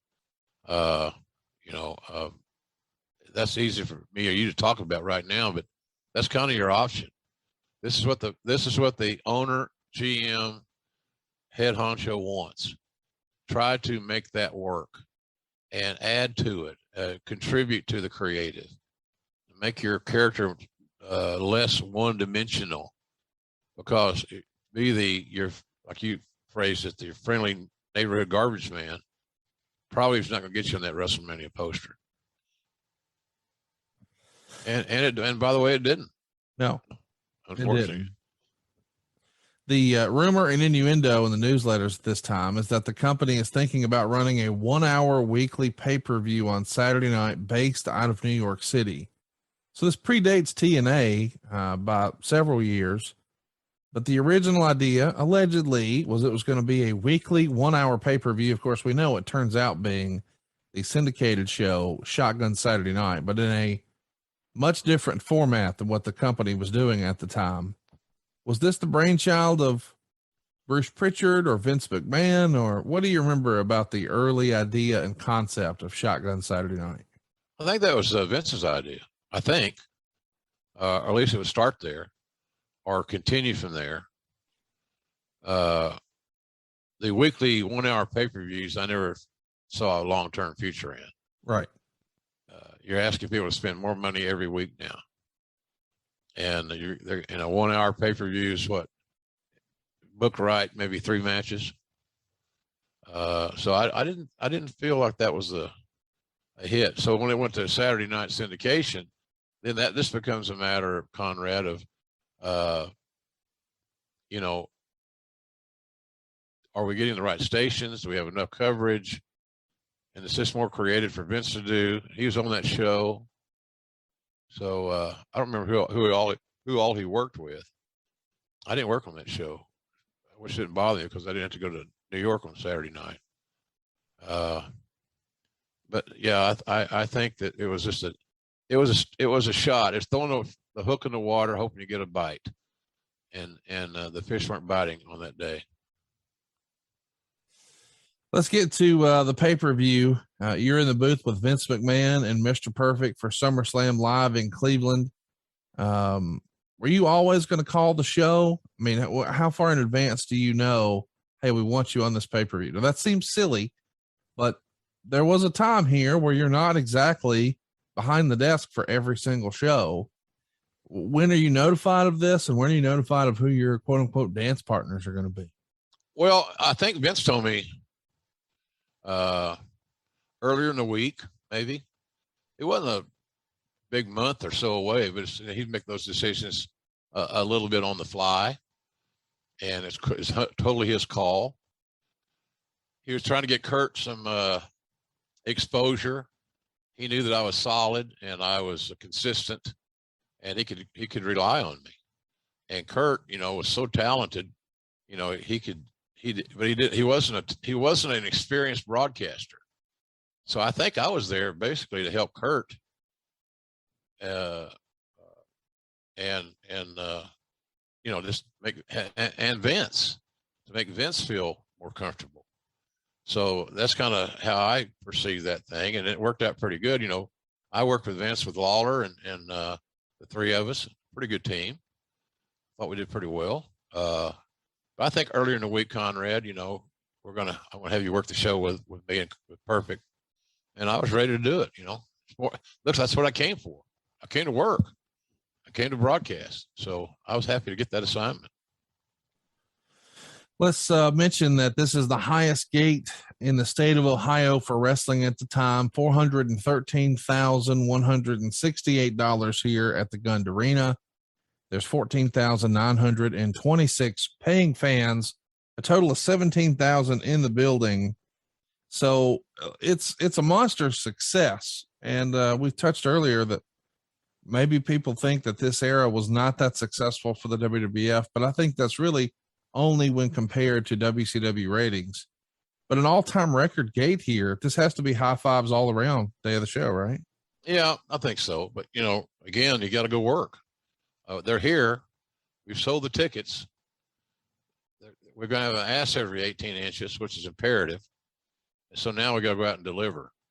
And that's always the next ingredient to your entree. You got to deliver the goods when it comes time to go play. Let's jump into it. They're doing a beach party deal as part of the free for all. We've already talked about the Austin Yoko match. It only goes 1 minute and 52 seconds. But this beach party deal is another opportunity to sell those last minute pay-per-view buys when they do like I guess a bikini deal with Sable, Marlena, and Sunny. And then of course we can't help ourselves. We've got to do some funny ha-ha We have a Teal Hopper discover in this above ground pool they've built here inside the arena, a floating Baby Ruth. Of course, he's going to pick that up and take a bite. Teal Hopper being the resident plumber here. Yeah. The World Wrestling Federation. Tony Anthony. Yeah. It's funny. I saw, I call matches for Cornette featuring Tony Anthony and Smoky Mountain Wrestling.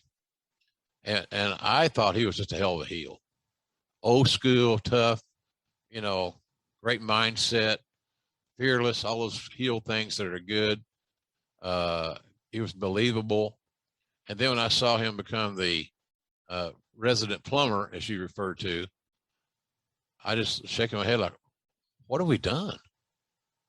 He can't be taken seriously as a plumber. I mean, I get it, but so and I got to thinking, well, that's not why he's here.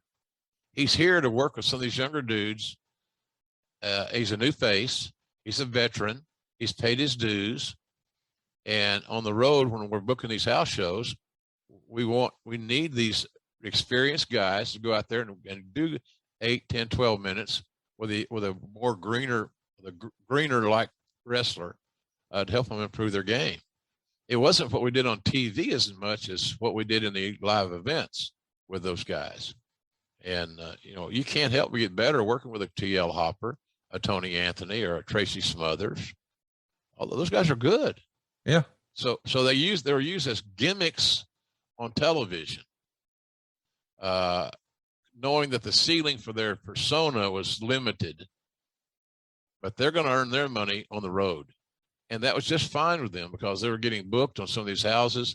They were, decent, some great, some not so great, but they're getting regular paychecks and they're getting paid on time, which, it sounds like, well, that's not a big deal. That's just it goes to the territory. That's just automatic. Well, it's not automatic in wrestling. We've all heard these horror stories of guys having to wait on a payday, or you go to work an indie show and you can't find the guy for your money at the end of the night, blah, blah, blah. And so these guys had none of those issues. They're on television, which they loved. They got to maximize their minutes if they cared to invest such. So I was always amazed at. I always thought that we could probably gotten more out of these cats, the Hoppers, the Tracy Smith, Freddie Joe Floyd, all these guys. I thought we could always got more out of them, but I also understood and learned the act of everybody's here for a reason, and they have Vince has a specific role in mind for them. And so, and that role is to enhance the younger guys and get an experienced hand in the ring and give those guys, quite frankly, I thought when I go back and think about it again, it was a pretty damn good deal for those guys. They're getting regular paydays. They're on television.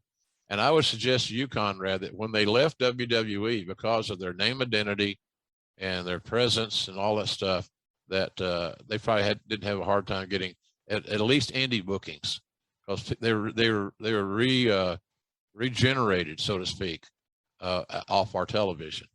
So, but I thought that the pool thing was a pretty good idea. When your audience is primarily male, 18 to 49.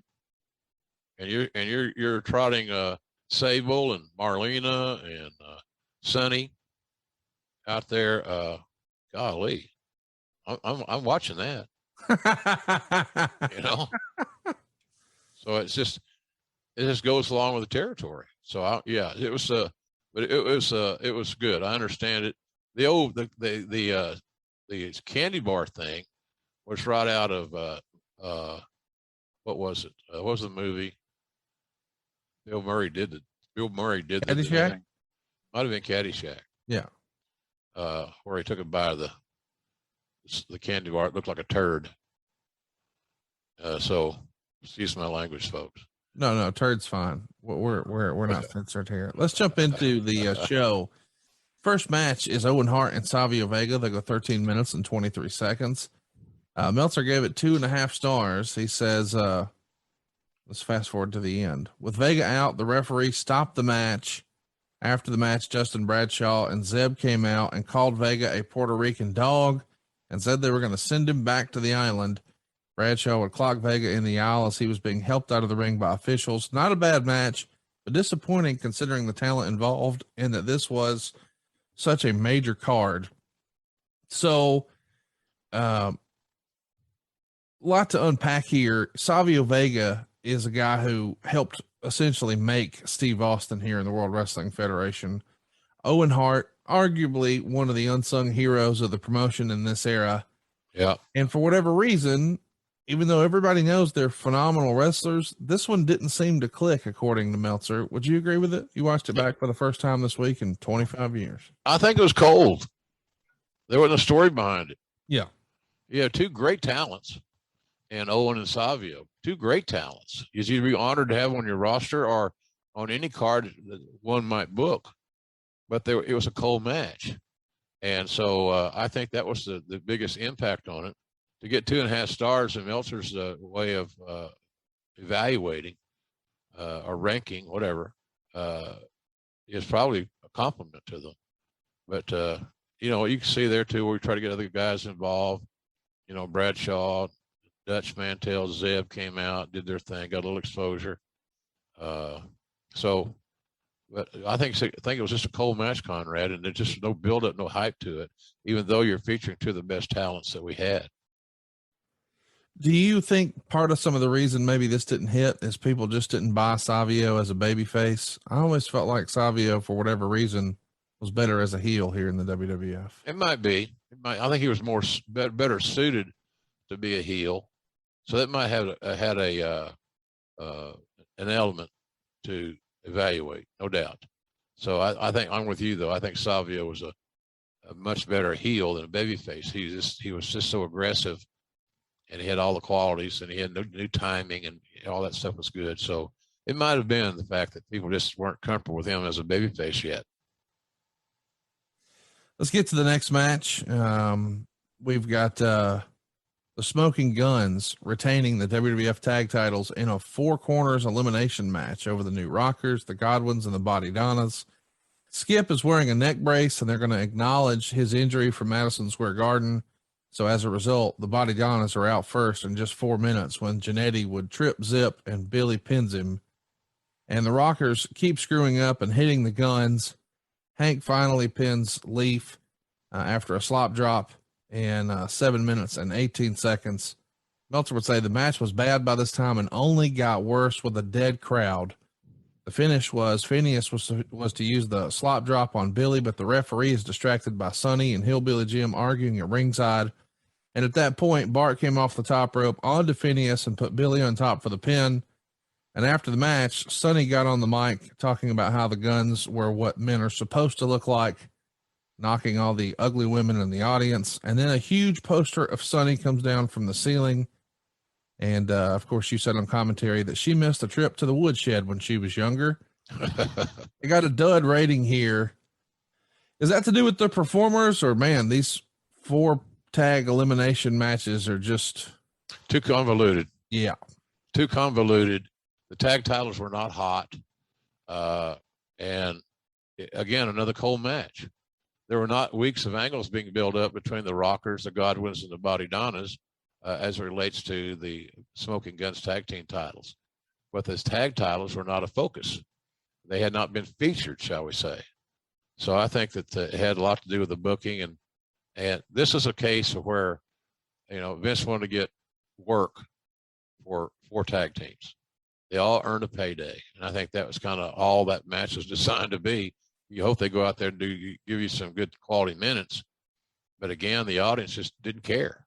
Right. And when the audience doesn't care, man, it's hard to convince them in that length of time. It's too late to care. You should have made them care going into the match. They're not going to care just watching this match. So I think the tag titles were cold, and the match felt very convoluted to me. Once upon a time, people wondered who would be the breakout star of the Rockers tag team. Would it be Shawn Michaels or would it be Marty Jannetty? Of course, we know it wound up being Shawn. But I ask all of that to say, when you pair him here with Leif Cassidy, aka Al Snow, it feels like, man, these are 2 really good workers, but it's a miss. Is that to do with just the environment of the company at the time, or is it my theory that when you put the word new in front of anything, it just doesn't work. Whether it's the new Rockers, the new Blackjacks, or the new Midnight Express, it's just not going to work, right? All right. I'm with you on that concept. It's just it's just looked at less than. It's like junior heavyweight, you know, or whatever. It's all these monikers that are saddled on people that all it does is take them a step backwards. You know, hey, look, I can tell you that on good days, Marty Jannetty and Al Snow, Leif Cassidy, were a hell of a team. Yeah. You know, don't leave out Al Snow as far as being a very capable hand, no doubt. But again, the focal point was not tag team wrestling for us at that point in time, at least in the tag team division. You know, we'd have those off, you know, matches where you'd have a tag match with 2 stars against 2 other big stars. But, you know, heck, Fire Conrad, it just, again, that wasn't the focus. People knew it was filler, and they reacted as such. Let's talk about Sonny for a minute. Why do you think Sonny is constantly paired with heel tag teams here? I mean, I know she's a great heel promo, but man, it feels like she's so over with the crowd. And I know it's because she's just attractive and guys are just cheering her because she's good looking. I get that. But wouldn't it have been easier just to make her a baby face, or was she such a good interview or promo that you felt like you just had to put her with a heel? I think that latter is what I would suggest. You know, she was a natural heel, and she was more comfortable executing her persona as a villainess as opposed to being a babyface. So, but I think she was natural in the role. And the other thing too, we have to remember, we traveled a lot of miles since then, and having a heel female valet, there's nothing like since Sensational Sherry was getting that big push and all that exposure. But, you know, she was a wrestler. She could take great bumps. And I'm not so sure that bump taking was Sonny's forte, even though she did the best she could with it. But she was just new, a new character, and she's filling a new role. And I think that was all a part of evolution. Just getting another one of those changes we've talked about, where we're slowly making a change. We're moving away from Moolah and the girls. We're moving to the Marlenas and the Sables and the Sonnies, et cetera, of the world. So I think Sonny felt fit better as a villain, Conrad. And that's not to say that she couldn't be a baby face, but to be a baby face like a Trish Stratus or somebody, she's going to have to get in the ring and work out and spend a lot of hours training. And I see. And, you know, so her role was different. Her role was different than we had seen previously. Let's talk about the next match. We got Psycho Sid and Davey Boy Smith here. They go 6 minutes and 24 seconds. You would think this would have been the Ultimate Warrior spot. As it goes, Smith's going to use his power slam on Sid, but instead of going for the pin, he was distracted because Cornette came out and is arguing with Clarence Mason. Smith goes for a second power slam, but Sid gets out of it and uses the choke slam for the pin. 1 star. Meltzer said it wasn't a good match, but better than he would think when he saw it on paper. I think Sid is probably one of my guilty pleasures as a wrestling fan. He just had a presence about him. He felt like a larger than life superstar. Yep. And you knew that Davey Boy Smith could work. This, for what it was, I thought was pretty good. What'd you think? I thought it was okay. Yeah. I thought it was okay. Pretty good might be a kind way of putting it. I wouldn't disagree with you on it. But yeah, the match on paper was a whole lot better than the actual match itself. Bulldog and Sid had box office. They had name identity. They both could work, especially Davey. When Davey wanted to work, he was really, really good. And so I think that, I don't know, 1 star, 2 star, I don't know. That's all subjective stuff anyway. But I thought it was okay. And, you know, I wish it had been better. All this gaga with Clarence Mason and Jim Cornette between the Owen Hart match and the Davey Boy Smith match feels like it's designed to just get corny away from Davey and Owen on the heels of the whole incident with Sean. Do you remember the timeline being that somebody somewhere, whether it's Corny or Vince, made the decision, maybe it's time that Cornette come off the road. He doesn't need to make all these shows. He can still contribute and be right here at the office. Well, that would have been a result of a conversation or conversations that Cornette and Vince had about getting him off the road. And, you know, Corny still does, an innate fear of flying. It's not a joke. It's not funny. It's not, he had a system where I told the story before where we're sitting in the runway in Newark, getting ready to fly to Seattle. And John Valdostri was a guy, he's still around, works for Continental. So he upgraded us. And of course, my worst fear came true. He upgraded us for Cornette and I to sit next to each other on a frigging flight from Newark to Seattle. So Cornette's got his routine on. He's taking his medicines. He's chilling. He's going to be an amoeba sooner than later. And all the plan worked perfectly until we had, and at the time we got out to the tarmac, he was gone. I had to fight the flight attendant off of him because we're sitting in first class. He doesn't need anything. He doesn't want anything. Just let him sleep, please. And so we'll go out on the tarmac, wait our turn to take off. And I never forget this. The pilot being kind of a pissed off guy on how the things worked out. We were 17th in line for takeoff. 17th. I have no idea how long we sat there. It was a lot. I think I fell asleep too. Nonetheless, we finally take off. I think we're on the ground about an hour, maybe more, hour and a half. So somewhere over the Midwest, Corny medicine started wearing off. He's coming out of his coma. Oh. And it's so funny. And I use this in some of our stage shows. I was told this story about he asked me to sing to him. And I'm thinking, sing? I'm not a singer. I don't even know any of the lyrics. I know about 3 lyrics of this song and 2 or 3 lyrics of that song. So I started singing because I'd been listening to it on my iPod, a Neil Young song. And the flight attendant walking by heard me say, I heard you knocking at my cellar door. Go on, baby, can I have some more? So that's Neil Young. It's not really, it's me. So consequently, I think they thought we were gay lovers or some shit. Nothing wrong with that. That's not us. So that was the whole thing. I had to keep him occupied and singing to Cornette. It's been a great sitcom. Good episode, right? But anyway, Corny had this innate fear of flying, so we're trying to help him out a little bit and get him off the road. So it was just a tough time for him. And I think people they looked at his issues about fear of flying, Conrad, as a tongue-in-cheek thing. It's a gimmick. We can make fun of him. We can, and with Patterson around, that was always prevalent. I think that's where Bruce learned a lot of his antics.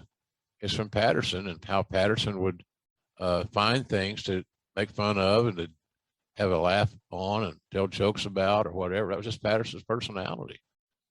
So it was a unique thing, to say the least. So I'm glad Cornette got off the road, but he helped the WWE a lot. Cornette did while he was there. He really did a good job. Match number 4 on the show. We've got Goldust pinning Mark Mero in 11 minutes and 1 second. The match got 2 3/4 stars. Mero's going to debut his new finisher, which is a shooting star press here. They're going to call it the Wild Thing.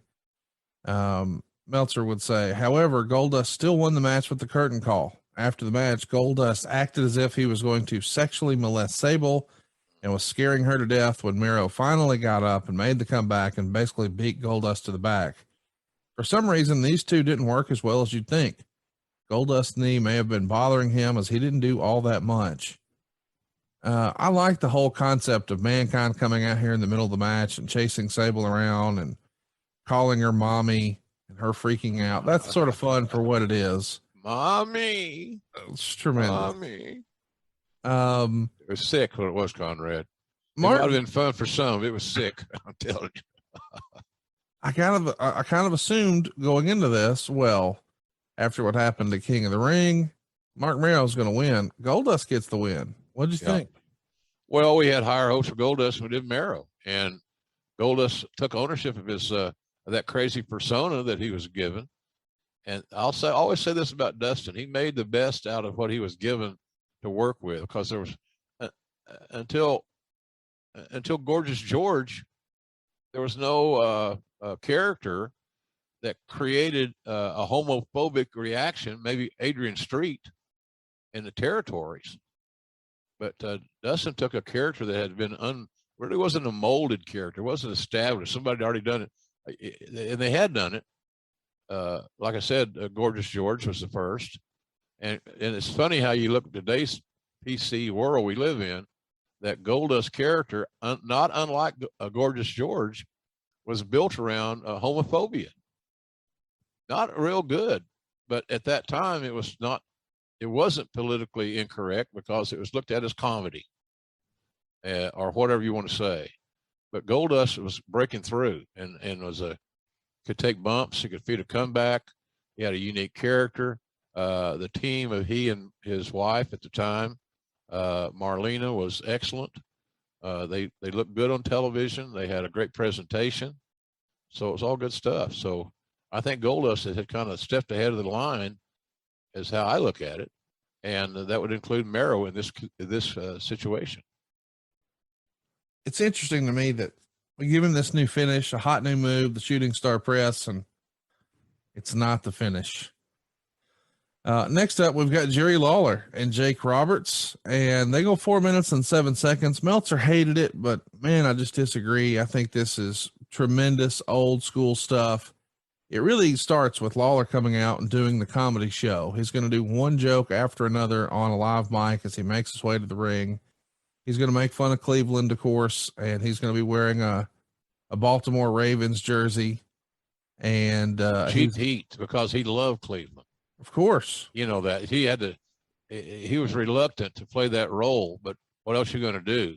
Yeah. I'm sure it pained him, and all due respect to the Baltimore Ravens, the big rival, I guess, at that point in time, or a rival of Cleveland. But Lawler, I think, had some hesitation just internally that he's got to go out there in front of his people that he loves and embraces every chance he gets to talk about them. He loved the Indians. So, you know, he was a Cleveland guy. So he had to kind of stretch it a little bit to turn the audience against him, because they all knew that Jerry Lawler was a huge Cleveland loyalist and had been his entire life.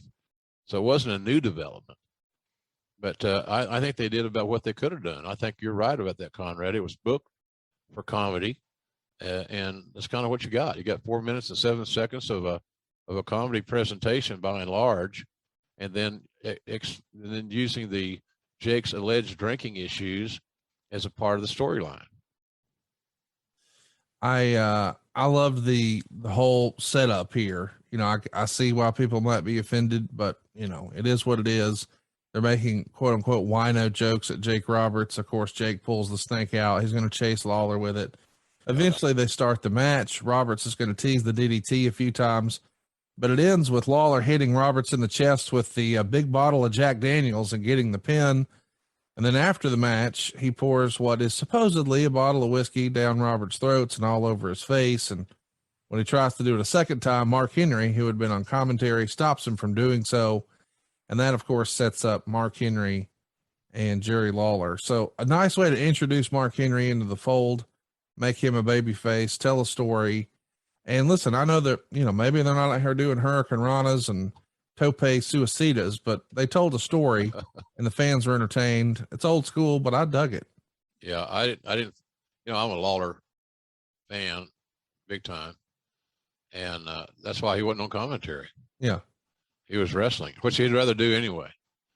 He'd rather have a comedy match with Jake Roberts in 4 minutes and 7 seconds than do the commentary for the whole show. Of course. Still that way. He still loves to wrestle. It's amazing to me. I follow Jerry on Facebook and on Twitter, for example, and he's always got a booking. I asked him famously, when are you going to stop this shit? You're 70 something. When are you going to quit? And he said to me, with not an extra thought, when they stop booking me, I'll stop going. So that's his philosophy.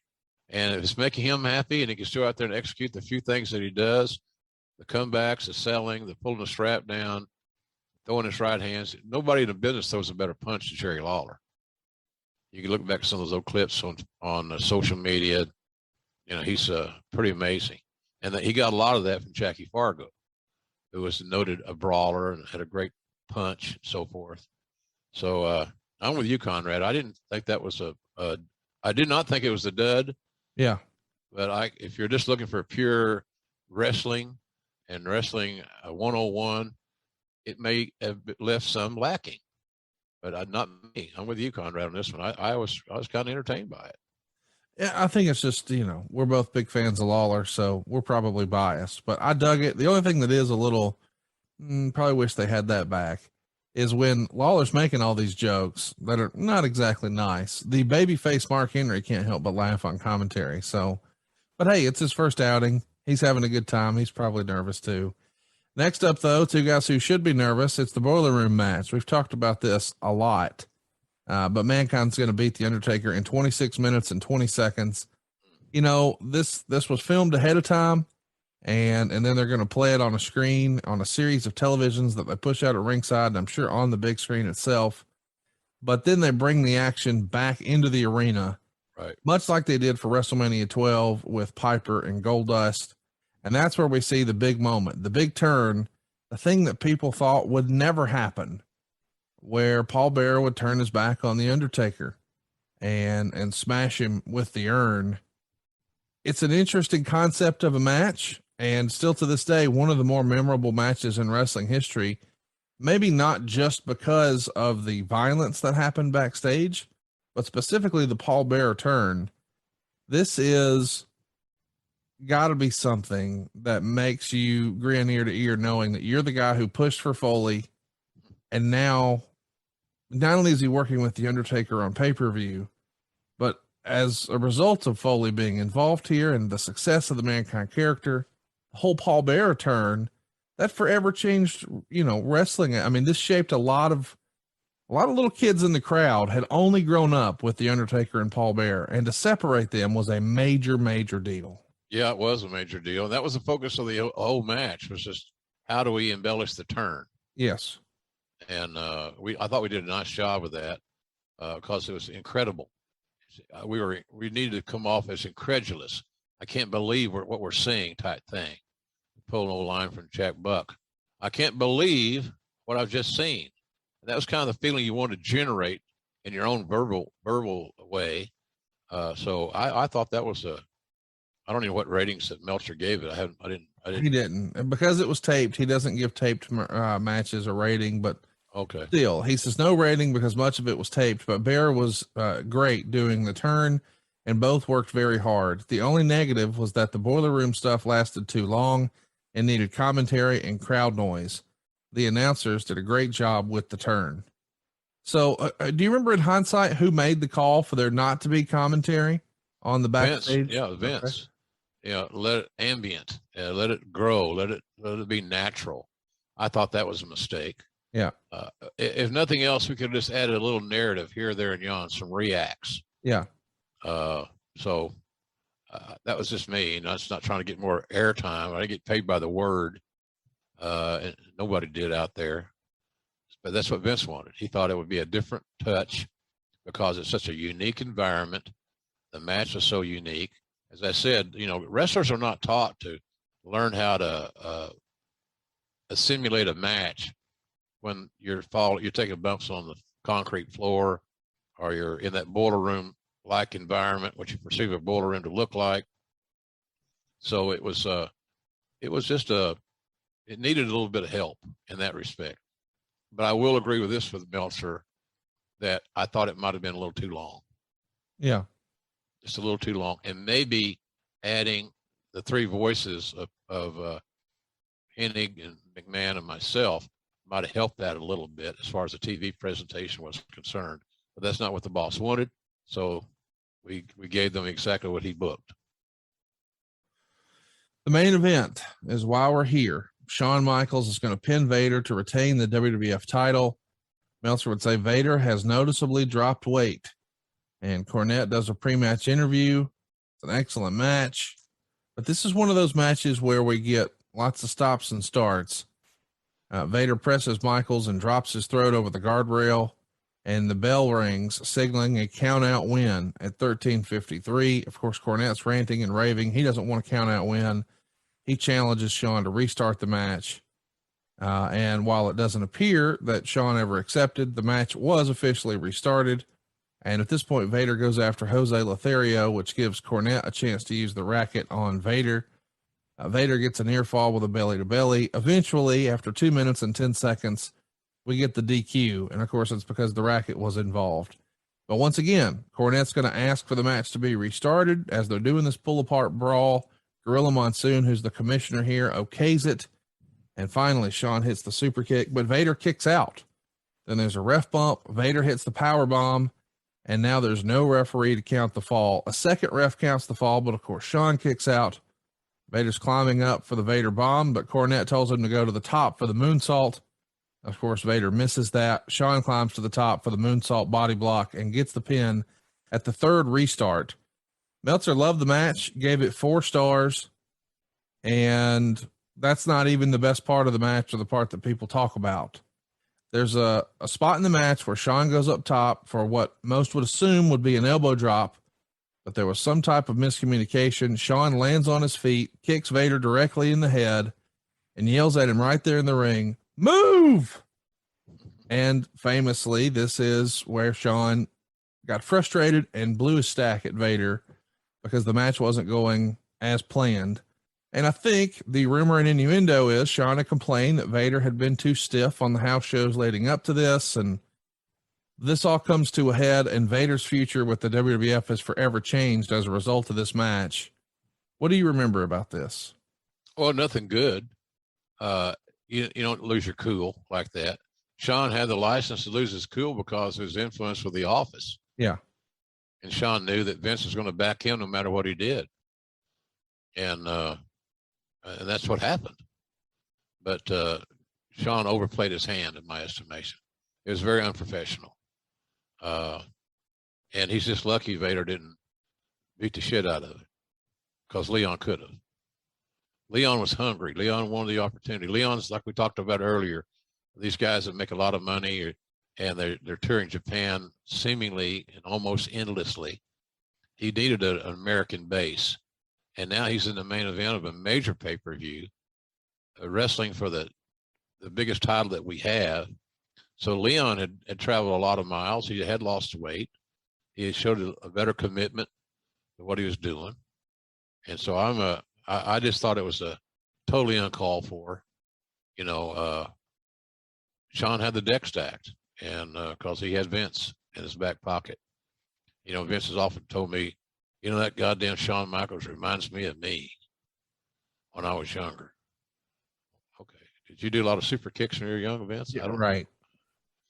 But he's talking obviously about Shawn's attitude, his demeanor, that type of thing, Conrad. So it was it wasn't good. It should have, and the damn match got, as Meltzer's ratings, it got 4 stars. A good match. Yeah. And it could have been a 5-star match if some of that childish bullshit had not occurred. It's a shame that it went down like this. I do want to mention that the original plan, according to the rumor and innuendo, was we were going to have this finish here and then a Survivor Series in Madison Square Garden where Vader would become the champion, and then a rematch 2 months later at the big show in San Antonio at the Dome. It'd be a homecoming of sorts for Shawn Michaels, and Shawn would be crowned champion again. And his second run of his boyhood dream would happen in his hometown. But apparently Sean's not happy with the way this match goes. They call an audible, and instead his old pal Sid Vicious gets the nod, and Psycho Sid would become the world champion at Madison Square Garden instead. And really, it feels like Vader never got that momentum back again. Do you think, for lack of a better word, Sean ended Vader's push? Yeah. It's cemented in Vince's mind. He's not ready. Sean explained to Vince why he didn't want to work with Leon. You know, it went from everything I remember one time, you know, I had to chew Leon's ass out because he didn't take it seriously that you got to wash your fucking gear. Right. You can't let your gear, sweaty gear, sit in your travel bag between bookings. You know, you're off the road, you know, so when the loop is over, you go home, you wash your stuff. And Leon had a propensity to just leave his stuff in his bag. And I had a phone conversation with him one time about that. And the bad part was, and I learned from this, he put me on the speakerphone. And I chewed his ass out with his wife listening. And she ironically agreed with everything I said. You got to take personal responsibility, Leon. You got to wash your shit. You got to wash your gear. So he comes back and, you know, Sean's, you know, another thing, he got in my face, so to speak, and said, I'm not going to work with him no matter if you book it or not, because he won't wash his gear and it stinks. I get all that stink all over me. It's horrible. So I sent one of the Hebners, maybe Dave Hebner, out to buy a lifetime supply of Febreze air freshener. And what I should have got was Ozium. It's an air freshener that a lot of dope smokers use. You've heard that. Yeah. I heard that rumor. So so all that shit was so unnecessary. Yeah. And you got an athletic monster heel that had universal name identity. And because one guy got his feelings hurt or he was too stiff, I'd never heard of, you know, I done a lot of due diligence on Leon when we brought him into WCW. Because I brought him in to work. I saw the match with Hanson and Leon, where Leon's eye was hanging, dangling. Yeah. And I thought, God damn, man, I can see some more of this and like it. Not to get a guy hurt, but just their organic and natural physicality had me mesmerized. So we brought them both into WCW. Then ironically, when they got there, they didn't want to work together much. Right. So much of that concept. But I thought Leon was a fine and a good signing for us. Had he slowed down a little bit? Yeah, he slowed down a little bit, but he had lost some weight and he was trying to get in decent shape. And sometimes when you're big like that and you're gassed a little bit, you can end up being a little stiff inadvertently. Yeah. You're just the way it is. So it's a finite art too. You're throwing a punch, you miss, you know, this much and it's a potato. If you miss this much again, I'm going to talk to Vince, which was, you know, that was his go-to. You know, you would think he would come to talent relations or he'd come to the agent. This match that we just talked about, Connie, the Vader Michaels match, had Pat Patterson's fingerprints all over it. Yeah. As you read it, I could say that's Pat's idea. Yeah. And one of the reasons Meltzer liked it because Meltzer enjoyed Patterson's booking by and large, because he'd grown up watching Patterson book his own angles in San Francisco. That was one of his go-tos. Roy Shire's wrestling, and Pat Patterson as one of the stars. And anybody that studies the business knows that Patterson had a whole lot to say about his own booking. He helped, and he was good at it.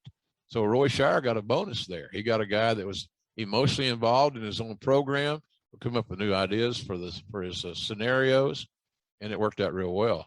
So it was just so unfortunate. It's just childish, unprofessional, and should never have happened.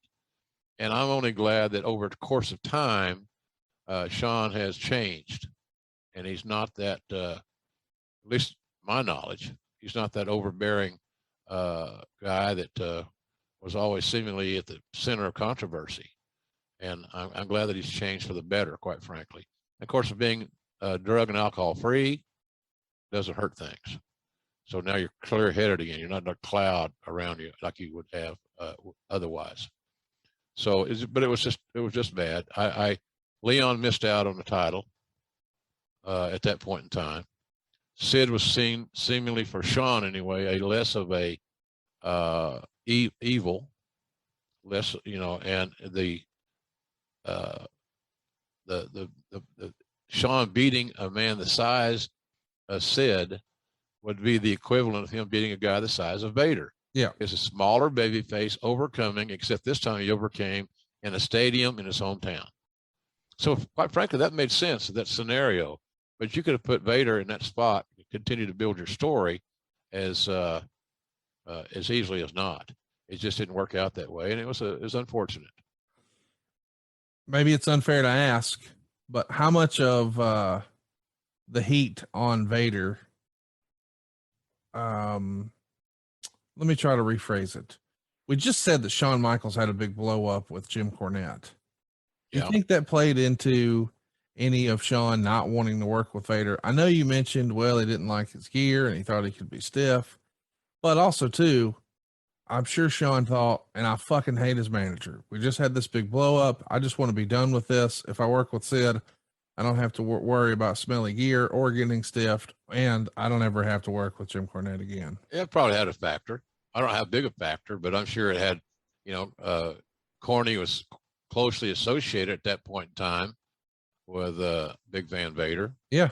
Leon White. So I'm sure there was some baggage that traveled along on that journey that Shawn was going to play upon. And of course, going to Vince, having one conversation with Vince regarding his issues, Shawn's issues, was all it took. And Shawn may have had the idea to put Sid in that spot. It's not a bad idea. You can't poke holes in Sid getting that booking. Sid, like you said earlier, looked great as a champion. He looked great in the ring. He had great presence. But the way it came about was totally unprofessional and unnecessary, quite frankly. Your boy Bruce has said over the years, we didn't get the WCW Vader. We didn't get the monster Vader. That guy was gone. We got the guy who got beat by Hulk Hogan's leg drop. Do you agree with that? Not really. Me neither. Not really. It's how you booked, how you brought in. We didn't do vignettes on Vader of any significance. We didn't set the table for him. I understand Bruce's point of view, and I'm not disagreeing just for the sake of disagreeing. JR disagreeing with Bruce again. That ain't it. I thought we got what we thought we were going to get, and but you know it didn't work out. So you got to put the blame someplace. It couldn't be the booking. Couldn't be creative, for God's sakes. It couldn't be how we presented the guy, and the fact that Leon probably didn't get the quality time in front of Vince that he should have. I think that's the case. So Leon didn't have a big fan club there, and I never did understand why. I think, you know, he was stiff at times. He was very physical, but I never heard of him hurting people. Having a stiff match is a different ballgame than actually going out and injuring people. And I don't recall, I might be wrong about this. Fans listening could probably point that out better than I, but doggone, I didn't remember Vader being a guy that every time you work with him, he sent somebody to the hospital or they're off work because of the injuries due to his match. So I understand Bruce's point, but I also think that Leon was looked at differently in WCW as a talent and as a man than he was in WWE. And I can't exactly tell you why, because I don't know the answer. Let's mention that this show only got a 29.1% thumbs up in the Wrestling Observer based on the readers' vote, 47.7% thumbs down, and 23.2% thumbs in the middle. Maybe it's just because I look back at this era with rose-colored glasses, but the combination of the free-for-all, the Mankind turn, and I enjoyed the Jake Lawler thing, and in the main event, I gave this a thumbs up, Jim. I would give it a thumbs in the middle, Conrad, just because I appreciate the work ethic and how hard everybody worked, and some of those items you pointed out, I do agree with, quite frankly. We knew going into this thing we wanted to have a hell of a pairing and maintain and continue the story with with Vader and Shawn. We wanted to have a great turn and get Paul Bearer away from Taker and put him with Mankind. That was successful. The match with Shawn and Leon was not a bad match. No, whatsoever. It just could have had a better. I'm sure a lot of people are listening to this that weren't even aware of some of those things in that main event. Now you can go back and watch it. You can see what we're talking about because it wasn't edited. What's on TV is what's left of that scenario is still there for the eye to see. So it might be something you want to go back and take a look at. But I would say thumbs in the middle. You know, the 14 tag didn't do it for me. Savio was a babyface, didn't do it for me. But you know, it's just sometimes that's what happens. It looks better on paper than it does in the ring. Well, and that's the case here. This only drew 157,000 buys. It's the worst drawing SummerSlam of all time. The prior year with Mabel and Diesel, they got 205,000. And what's weird about this is King of the Ring in 95 got 150,000 buys, got 197,000 buys a year later. So on the heels of that major show, you would think, oh, we're trending upwards, but this is way down. And even when you fast forward to Survivor Series 95 got 128,000 buys, 199,000 buys here for Survivor Series in 96. So for whatever reason, this didn't draw. And I'm sure a lot of people who were making a case that maybe Vader didn't belong in this spot, they hang their hat on that. Yeah. Yeah, they do. They got to make everybody wants to go away from the real reasons. And I think that's the case here. Does Vader have some ownership in this matters? Absolutely. Of course. But so does Shawn. You know, I don't know that Shawn was the most desirable babyface. Shawn Michaels is an incredible heel. Absolutely incredible. But everybody's got to take some ownership.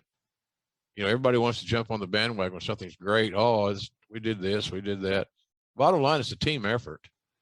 And I understand Bruce's point of view. I don't agree with it totally, but I can see his point of view, quite frankly. I understand what he's getting at. Let's do a question here, and then let's wrap up this SummerSlam 1996 episode. We're going to preview what's coming next week, and we got some other stuff. Hang tight. But Brian wants to know, Jim, was there a gimmick that Al Snow would say no to? I never heard it. Al's an old school guy, man. Yeah. Al was getting booked, Conrad. Sure. He was getting booked, and he's getting paid fairly, and he's getting paid regularly. And Al, like a lot of guys, he's like Lawler in the sense that Al had rather wrestle than any other job within the wrestling business. So I don't know. He didn't turn nothing down but the covers, as my granny would say. We're not turning anything down either over at jrsbbq.com. Business is good. The all-purpose seasoning is back in stock. It's flying off the shelves, and it's in 2 sizes. That's jrsbbq.com. We've got a jumbo size episode next week coming up too, Jim. We've got the SmackDown series debut. Of course, I guess this is technically the 2nd episode, but this is really going to be the beginning of the end for Vince Russo in the WWF. And of course, it's all based around, The Rock. It seems like it's to showcase him in late 99. So that's what we'll be doing next week. But in between now and then, Jim, I'm going to be firing up the grill about every day. Over the weekend, I smoked some ribs. I cooked a steak, and I had a tuna steak, and your seasoning came in handy every single time. I picked it up at jrsbbq.com, and you can too, right, Jim? Yeah, absolutely. I got a text from Stephen Link, who runs the website, operations guy. I think that in the short time we've had the seasoning back in stock, we sold something like 500 bottles. It's incredible. Yeah. People really like it there. And I love to get the feedback on Twitter or Facebook, wherever it may be, on how they use it. You know, like we've said this before, my lovely little granddaughters use it on popcorn. But I use it on a lot of things. It's just wonderful. I mean, anything I put on my stovetop if I want to cook potatoes or other vegetables, when I go back to Oklahoma and I get where I can do my grilling, it's on everything. It's nothing that doesn't work well with and enhance that flavor. And that's hard to say. That's a big statement, covers a lot of ground. So it's doing well, and business has been good. You know, people are realizing, Conrad, that getting outside and grilling is healthier. It's kind of a family gathering, or you gathering with your buddies. I know you have a lot of your buddies that come over when you cook out, a lot of your carnivore husky friends. But it's wonderful. One of the things I enjoy doing when I am in Oklahoma and I'm out on that outdoor kitchen is being able to hang with my buddies and watch. I got a 55-inch TV out there, so I'm out there watching football. Can't hide money. And so, but my buddies love it. I got, nice furniture out there, and I got a Coke machine that keeps all my beers and my Cokes or my soft drinks cold. It's just it's fun to be around your buddies in that environment, because guys like to shoot the shit. Yep. Smoke a cigar, whatever it may be, and enjoy each other's company, and then eat. Brothers got to eat, Conrad. Brothers got to eat. So I'm enjoying it. So right now business is good, and I'm really pleased when I see people saying, I ordered my products from you on Monday and they arrived on Thursday. Hard to beat. Yeah, it is. And so, and if we do drop the ball, we're very willing to pick the ball back up and restart the game and make sure everything's cool. So everything's good. jrsbbq.com. It don't cost nothing to look. And we got some great packages. I still sign Under the Black Hat and Slobber Knocker books, personalize those there. So that makes a great gift. So I think we're geared up. It's well stocked to go into the holiday season where we're not going to have any issues whatsoever. We're excited to be here with you every single week. And we're excited to mention that we'll be back next week covering the debut of SmackDown as a series. By the way, if you'd like to get these shows early and ad free, feel free to join us over at adfreeshows.com. JR is doing bonus content every single month.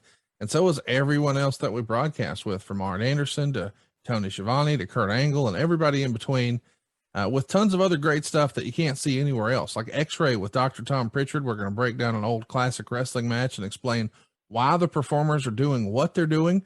You've also got our great Conversations with Conrad series. You'll hear from Jim Hurd for the first time in forever.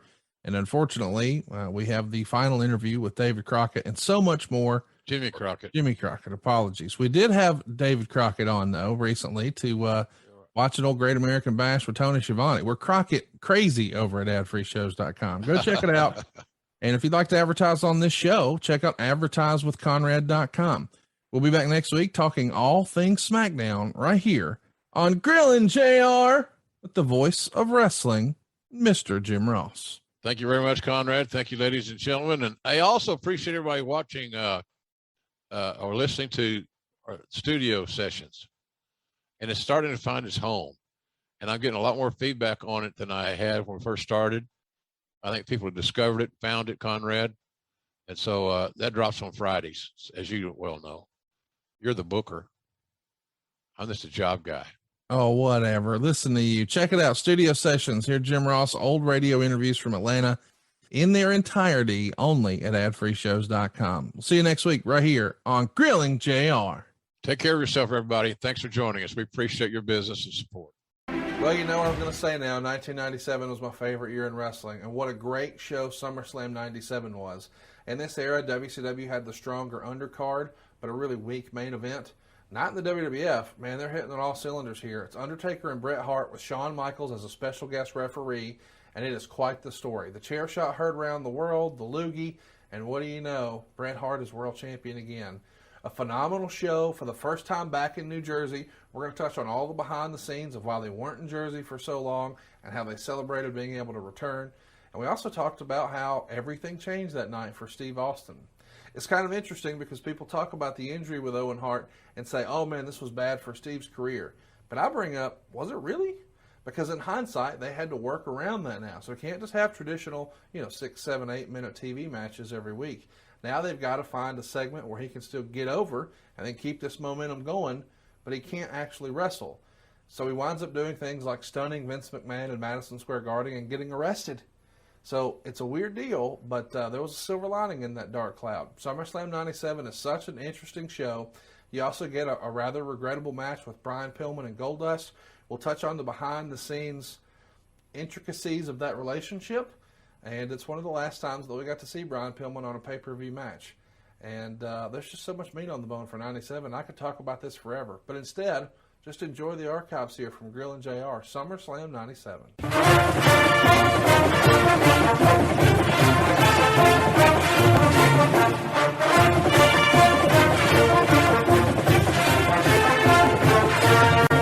Hey, it's Conrad Thompson, and you're listening to Grill and JR with the voice of wrestling, Jim Ross. JR, how are you, man?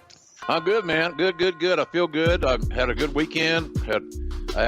For the 22nd year in a row, we had a Oklahoma football coaches dinner at one of my friend's restaurants that he closed down, and we had big bone-in ribeye steaks and all kinds of good stuff, man. And by the way, you would like this, Conrad. We had a open bar. Oh, hell yeah. For 3.5 hours. So I woke up this morning hazy. I was hazy. So, but it's all good. Had a great time. We rebooked the territory, so to speak, at the football. We called all the plays, and but I had a good time. Good time. A lot of friends. So I'm ready to go. This is a good show. We got some good stuff to talk about today, and stuff even that we're not even officially talking about. We're going to talk about. So I like these days. These recording days are the best days of the week for me. It's all good. So it's good, man. Hey, I got a lot of comments this past week on, and all those shows, folks, we're going to have a lot of fun. You notice our shows are fan-friendly, the price fan-friendly. You'll find no more friendly guys than us. We enjoy meeting the fans, taking pictures, signing your swag, bring your souvenirs, all that stuff. We'll have some pictures and things as well. And Conrad's always coming up with all kinds of lovely prizes and little bonuses and all those things, premiums, I guess you'd say. Anyway, it's going to be good. But I got a lot of good positive comments about your show with Bruce on me. Wow. And yeah, there's good feedback. And everybody, most everybody liked it. Some thought Bruce was a little shitty a couple of times, but I didn't detect that, quite frankly. But the only thing I would take exception to him thinking that him trying to pass off and bullshit his way through another one by saying that anybody should see that the Dr. Heine was nothing but love for JR. Now, folks, here's the deal. If you remember that obscene piece of shit, then I wish you'd tell me. You can tweet me at JRSBBQ. What was funny about it? Tell me what was funny about it, and maybe I'm missing the joke. If so, I'll reset. But anyway, it wasn't fun. It upset my family and it upset my wife. And now with my sensitivities of my wife gone, and I think about things that pissed her off, hurt her feelings, more importantly, more specifically, it ain't funny. So sorry. It's like some of their TV they've been producing. It ain't funny. Ain't entertaining. It's like the high school drama class sometimes. Leave it alone. Just wrestle. Just fucking wrestle, be physical. And is that too much to ask Conrad, just to wrestle, be physical, and tell me great stories? No, I don't think it is, and I think that's what we're going to be talking about today, and I know it's what we talked about last week. Great American Bash 1989. I got tremendous feedback over this. I feel like we introduced a lot of new fans to that show for the first time, and I don't know that you saw this, but with the update to the WWE Network, you can sort of see what's trending, and last week when our episode dropped, a lot of people were watching. It was trending on the WWE Network. It's good. Well, we've hit a pulse with our show, and your concept is working amazingly well, and it's the best format I've worked in. I needed to get away from being by myself, months ago, and then thank goodness we crossed paths, and here we are. But I really like what we're doing. I think it's got the fans' interest. I know that our numbers are increasing, and we appreciate that. We appreciate you telling your friends about our show. Hell, the damn thing is free, folks. If you like our conversation, why don't you just subscribe? It'll cost you a damn dime. Not a damn dime. So we appreciate your business in that deal. But I I listened to the show. I thought Bruce did pretty good. But you look, he and Eric both are in a tough spot, man. They got to be careful on what they say or they don't say. They have to be careful how they embellish. They are working for WWE. They're getting paid, I'm sure, very handsomely for their efforts, as they should. So how do you go? You can't go out there and piss in the boss's Cheerios every week on your podcast. It ain't going to work. So there'll be a come to Jesus meeting on that deal if it does persist. But I understand the jam those guys are in. But Conrad, you and I ain't no jam. We can say what the hell we want. Well, and there's no jam in today's episode. We teased last week that we were going to cover SummerSlam 97. So, of course, we are. And I errantly put out that we were covering Ron Simmons. So we are going to be doing a Ron Simmons episode, and it will be the very first bonus show that we drop on our Patreon. No, the Patreon is not ready yet. We're still in the process of procuring some backlog stuff that I think fans will be really excited about. But we got a nod in the right direction over the last week or so. So stay tuned for that. More bonus content. I can't imagine that we've heard the best of JR, and there'll be more of that on Patreon. But without further ado, let's get to SummerSlam 1997. We're talking about this, of course, because it went down roughly this time, 22 years ago now? Yeah, August 3rd, 1997 at the Continental Airlines Arena in New Jersey. And this is the first televised WWF event from East Rutherford in like 8 years, I think since SummerSlam 89. And a lot of this is because of the tax laws that had impacted wrestling shows in New Jersey. And then in 1997, the New Jersey governor, Mrs. Whitman, she lifted the taxes, which led to the WWF returning to New Jersey with televised events. And they even presented her with a women's championship, which there wasn't even a women's championship in this era yet, but they brought back and commissioned an old one with a pink leather strap, and Vince McMahon signed it to the next, or to our future president of the United States, something Vincent Kennedy McMahon. Pretty cool deal. I mean, this is in your home territory. New Jersey has been a wrestling hotbed for a long time, and it had to be a big deal for you guys to be able to return there on pay-per-view. It was layered, Conrad, because there was a whole big lobbying thing and discussions about, WWE getting taxed like a sport. And there was athletic this and athletic that. And it was a money grab, obviously. And the governor, and she was a nice lady. I met her, really nice, Christy Whitman. I thought she'd go farther in politics than she did. I don't know where she's at right now, but nonetheless, she was very accommodating, and she brought more business into her state in New Jersey by doing so. So she was a good lady in that regard. You always remember those trips for TV that are close to home. And when you travel as much as we did in those days, every week, every Monday night in another location, those short trips are very well thought of. So it was a good day, good short trip, packed house. I mean, we did 20,000 people there, I think, something like that. It was amazing. It was a big house, and I thought the show was pretty damn good, actually, by and large. There's some bad news on it, but we'll get into that. I guess we should mention that his testimony, Vince McMahon's, from February of 89, when he appeared in front of the state of New Jersey Senate, said that wrestling should be defined as, quote, an activity in which participants struggle in hand-to-hand primarily for the purposes of providing entertainment to spectators rather than conducting a bona fide athletic contest. Now, of course, in February of 89, you're in Chicago calling Ric Flair and Ricky Steamboat for the world title. Mm-hmm. What are you guys thinking of Vince McMahon's testimony here in New Jersey? Well, it's a touchy subject for the old timers like me, that because he was taking down the wall of the kayfabe wall, or what really goes on behind the closed door. And I think a lot of people are a little bit concerned about that to some degree anyway. How much is he going to release? How much is he going to talk about? How are the follow-up interviews going to be proceeded? But I think what we've done is we gave the media and the fans enough credit. They kind of knew what was going on all along. It's the same old deal, man. Throw me in the turnbuckle, jump in that second rope, and punch me 10 times in the face, and I don't bleed. I don't swell. I don't have no redness, no discoloration. It's a work.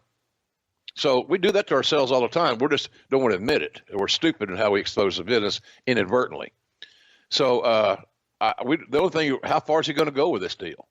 And but we also knew that if the athletic commissions in a lot of these states were for wrestling were done away with, Conrad, it was going to make, at that time for me, WCW more money, because we could enjoy the success of having the taxes relieved a little bit. And that was really the bottom line of the whole damn thing, tax relief and making it more affordable to run some of these markets. I guess we should mention that coming into this show, SummerSlam 97, the company is riding high on that hugely successful pay-per-view that we just recently covered, Canadian Stampede, right there in Calgary. The feeling coming out of that show is that it's the best show of the year. And now we're going to try to keep that momentum going. But the business is certainly trending up, especially compared to like 95. It's up a little bit from 96, but way up from 95. Your paid attendance at 95 is averaging 3,275 fans. That's in August of 95. August of 96, you're way up, 5,486 fans. And then again, we're up a little bit more in 97, 5,615 fans. Now, what does that mean in dollars and cents? Your average gate in 95, 44 grand. Your average gate in 96, 80 grand. Your average gate in 97, 88 grand. Now, ratings, for whatever reason, most would say the NWO have actually started to dip a little bit. 95 would be a 2.1, 96 will be a 2.0, and 97 is a 1.6. And as a result, buy rates are actually down a little bit. So it's weird that folks are coming out to see your live show, but they're choosing something different on Monday Night Raw. And maybe they're having to pick the WCW pay-per-views instead of the WWF pay-per-views. Your average revenues on your pay-per-views go from 2.66 in 95 to 2.19 in 96. And now we're down to just 1.7 in 97. What does it say to you, someone who's been in the business for decades, when house show attendance is up, but ratings and pay-per-view revenue is down? It means to me that WCW was producing a more compelling television show, and the inclusion of Hall and Nash, and then the Hogan thing, turning heel, it trumped everything we did until we got to Tyson and Austin. And then business picked up for us a little bit.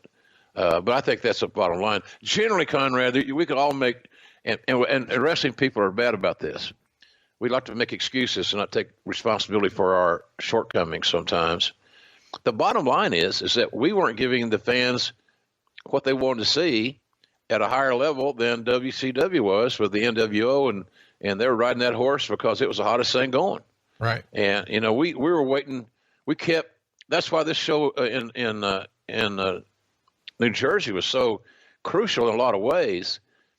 It almost killed us because Stone Cold got hurt, and that would have been horrific for a lot of reasons. Obviously, human side of it, but we were just putting our team together and rebounding, and I think that we just hadn't quite caught up. And then on those 83 weeks that we got our ass kicked, they kicked our ass because they did a better show, and they had more compelling stuff.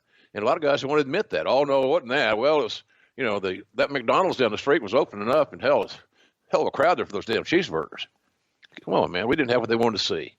And then when Austin started getting over and moving out of the heel side into the babyface side, then, and I bet you a lot of people listening to this don't even know what a character babyface is, but that's a Dusty Rhodes is a character babyface.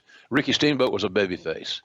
Their personalities, they're not the clean cut, it's just a different thing, the character babyface. Austin was moving from heel to character babyface. It would never be a total babyface because he would never let himself be that.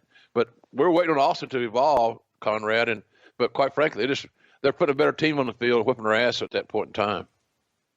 Let's talk about, this show in particular, famous for a lot of reasons, of course.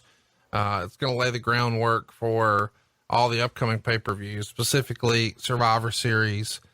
97 is most famous for this USA versus Canada rivalry. We've got the Hart Foundation on the one side and pretty much anybody they feud with on the American side, but Stone Cold Steve Austin is going to use this feud to really help springboard him to another level. Just an amazing time in wrestling history, and certainly in the WWF history. And during the summer of 97, you guys would have a Raw in America. And of course, the heels from Canada were just booed out of the building. But meanwhile, the next week you'd have a show in Canada, and it is a total flip flop. It is a hero's welcome for the Hart Foundation. And the same is true for the Americans, like Stone Cold. Super hero here in America. But the most dastardly, loudest boos, I mean, major heat in Canada. Nothing like that had ever really existed in wrestling, at least that I know of. Is that true? That's pretty accurate. I think so. You know, Austin was a phenomenon. You know, the NWO thing was a collage. It's an ensemble cast, of really good components, good booking, good creative, but an ensemble cast nonetheless. Austin was a solo act. And for a while, Conrad, as fans will remember, there was never a hotter, and I, in all due respect to Hogan, who was, you know, he's still top of the mark for his tenure and how many years on top, because you got to count the Japan work he did on top, the AWA work he did on top, and notwithstanding all the WWF stuff and WWE stuff subsequently. But Austin was a phenomenon. Guys like him don't come along. Now, we were very lucky that we had two. We had Stone Cold and we had The Rock. So we had in the old deal, we had basically Joe Montana and Steve Young. We had two all-pro quarterbacks that you're just waiting to see who's with the most playing time. And so Steve getting hurt was horrific. But we thank God we had a good balanced roster, and we had this other young guy named Dwayne Johnson, who was rising up the ladder as well. So, you know, we were fortunate in some ways there, but it was just, we all sensed that Austin was going to be extraordinary. The fans were responding to him. Every measurable was checking all the boxes. Merchandise sales, off the hook. Nobody ever sold as much merchandise as Stone Cold did in that era. And they got better. As they got more over, he sold more stuff. And so I think that we dodged a hell of a bullet there with his injury on that night, but it was just a really great competitive situation. You know, competition is good for everybody. I don't care who it is, what entity you're in, football, business, podcasting, wrestling, whatever it might be. Competition is good for everybody, and we experienced that there with these cats. They shoved it up our ass and made us like it, so to speak. And all we could do was keep working and work. That's what I tell the guys every week. We're only as good as the last show. So now let's go out and do another one. And we keep putting good shows together back to back. Somewhere along the way, we're going to turn the corner and we're going to be right where we need to be. And it happened. That absolutely happened, but it wasn't happening yet here in the summer of 97. On the opposite channel, Dennis Rodman is going to make his wrestling debut for WCW at Bash at the Beach. And I want to bring this up because there's been lots of rumor and innuendo where you guys tried to put together a deal for him the year prior in 1996, where perhaps he would work with Goldust, perhaps something at WrestleMania. Of course, we know that's where Goldust wound up taking on Roddy Piper, and perhaps something at SummerSlam. Do you remember having some sort of preliminary talks with Dennis Rodman in 96? Very preliminary, Conrad, very preliminary. A lot of us never had the confidence that others did in Dennis. You know, we're not talking about rebounding or the all defensive team in the NBA. As a matter of fact, here's a little pearl for you. When I was officiating college basketball, Dennis was playing at Southeastern Oklahoma State in Durant, and I called a couple of his ball games. He was a skinny as hell center, played the post, and he was so fast. He was an extraordinary athlete. He was freaky. I remember that, and he wasn't a bad citizen on the court. He wasn't like you would think he might be, but we didn't have the confidence a lot of other guys did in that deal, and it was spending a lot of money on an attraction match where one half of the attraction doesn't know how to work. So he has no fundamental skills. So to spend $1 million or so, whatever it might be, for a package of dates didn't make a lot of sense to me. But, you know, if Vince would want to do it, you know, we'd have gone aggressively to try to get it done. But the negotiations were not easily appeased, and it all came down to the same old deal. If somebody says it's not about the money, bullshit. It's all about the money. And we just weren't going to pony up the cash for an unskilled performer in an attraction match, a special attraction match type thing. This didn't make a lot of sense at the end of the day. And they did well with it, but that fit more of their stuff too. We're trying to get Stone Cold. These guys, hard hitting, Bret Hart. We run a different offense, but they did well with it. But 6 months later, you're running that same play with Mike Tyson, aren't you? Yeah, but Mike Tyson was a bigger star than Dennis Rodman, no doubt, by far. It wasn't even a comparison. I mean, again, Dennis was a good basketball player, and he became a big pop culture character with his outlandish and bizarre behavior, piercings and tattoos and the wedding dress, all this stuff. Well, let's talk about this pay-per-view here and how we're going to sell it. One of the things you do about 2 weeks out, I think on July 14th, you ran a special on the network. It's a SummerSlam special, and it's going to get a pretty good rating, 3.75. But what's interesting is what you're choosing to show.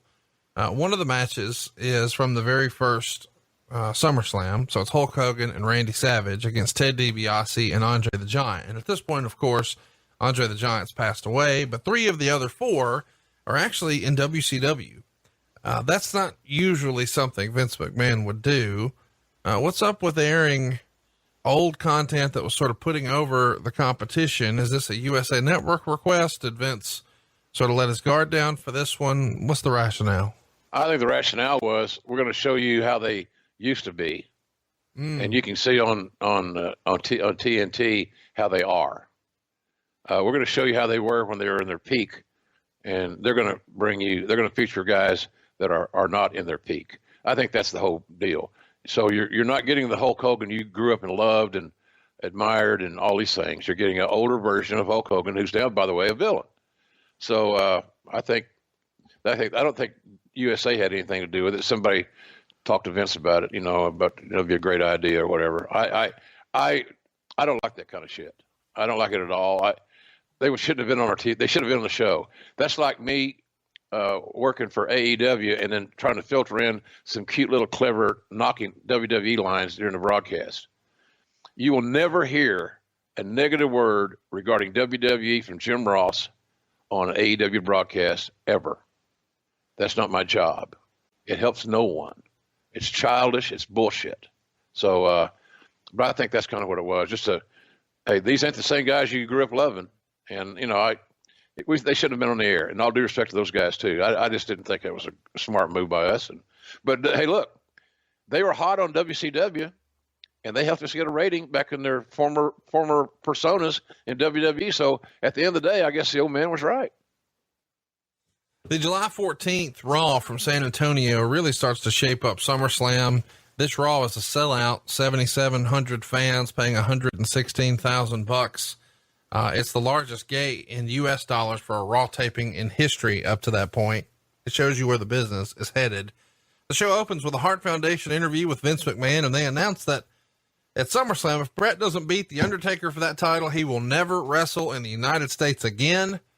If Bulldog loses to Shamrock, he's going to have to eat a can of dog food. If Pillman loses to Goldust, he'll wrestle the next night on Raw in a dress. And if Austin doesn't beat Owen, he has to kiss his ass in the ring. And if any member of the Hart Foundation lose, then Jim Neidhart gets his goatee shaved the next night on Raw. These stipulations sort of come out of nowhere.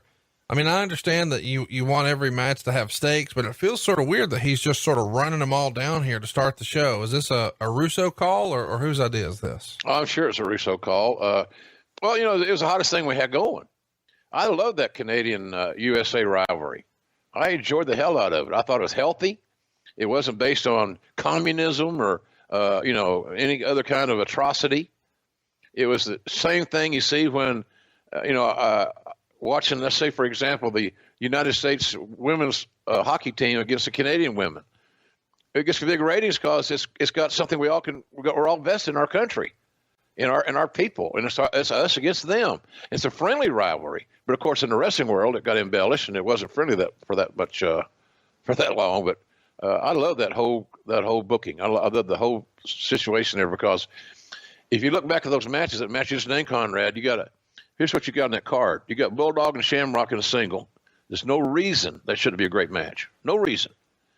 You got Taker and Brett, big stipulation for the title, WWE title.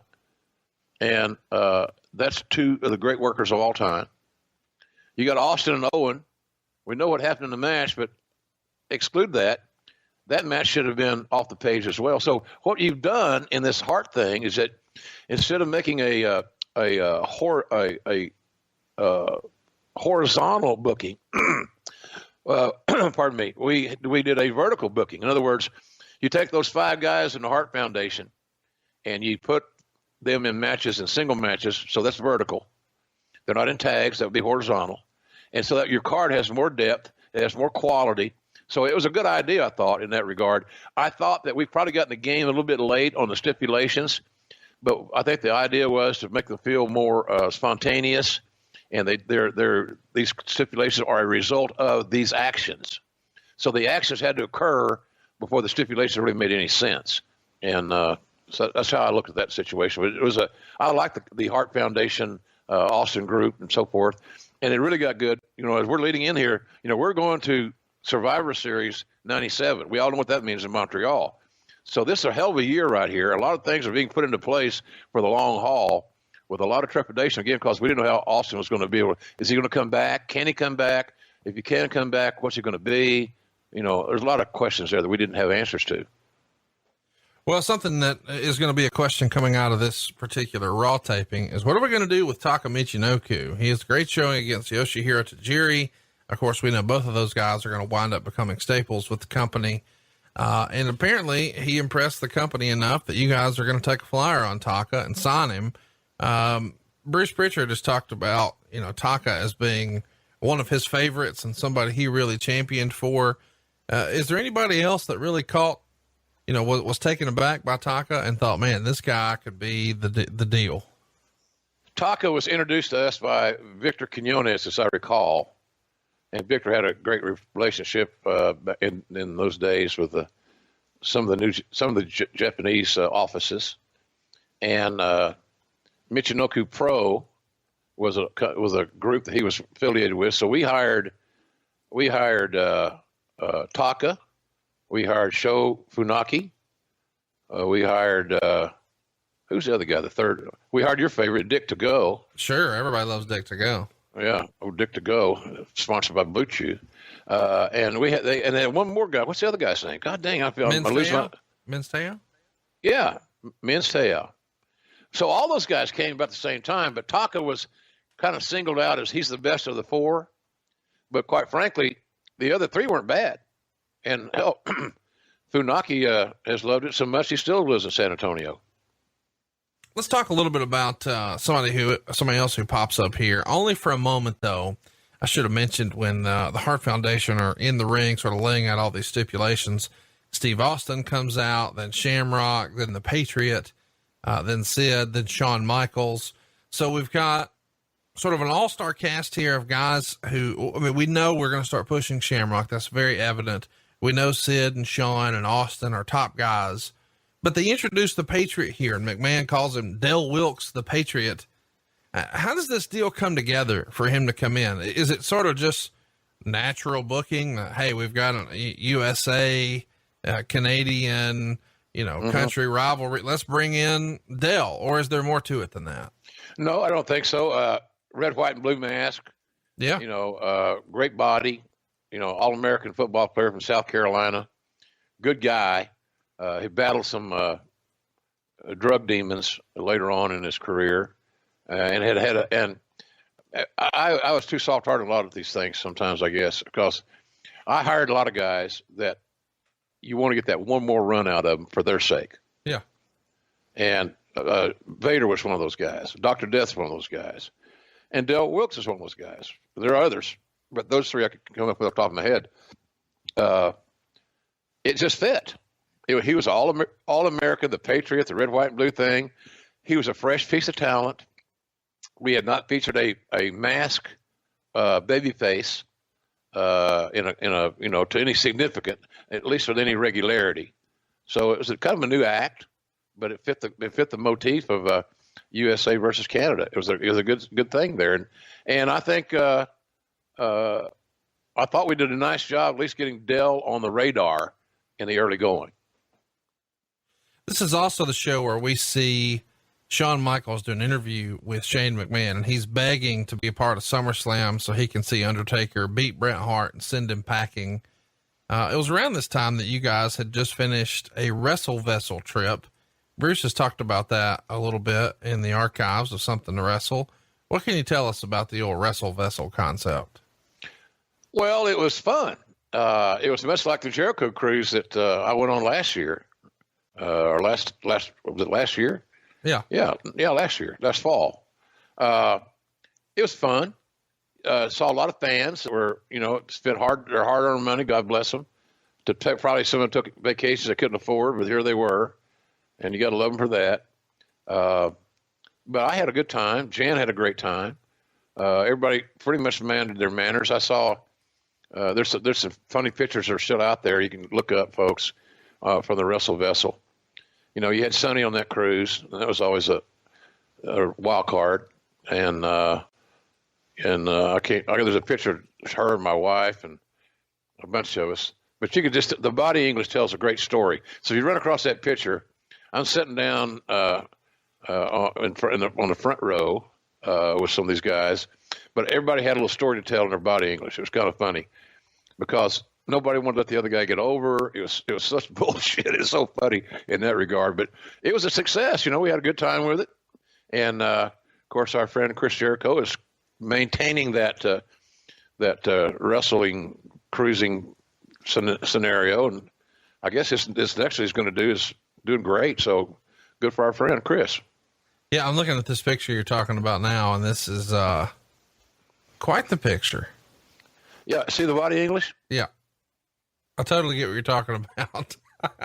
So check it out. We may post it on some of our social media. This is a fun pic. Did you see Brett sitting at the side, kind of detached? Yes. And you see Sonny hugging? She's not hugging in this one, but you can definitely, you're Ricky Bobby in a little bit. You're not sure what to do with your hands. And Austin's got a great shirt that says, "Take me drunk, I'm home." This is fun stuff. We'll make sure we post that.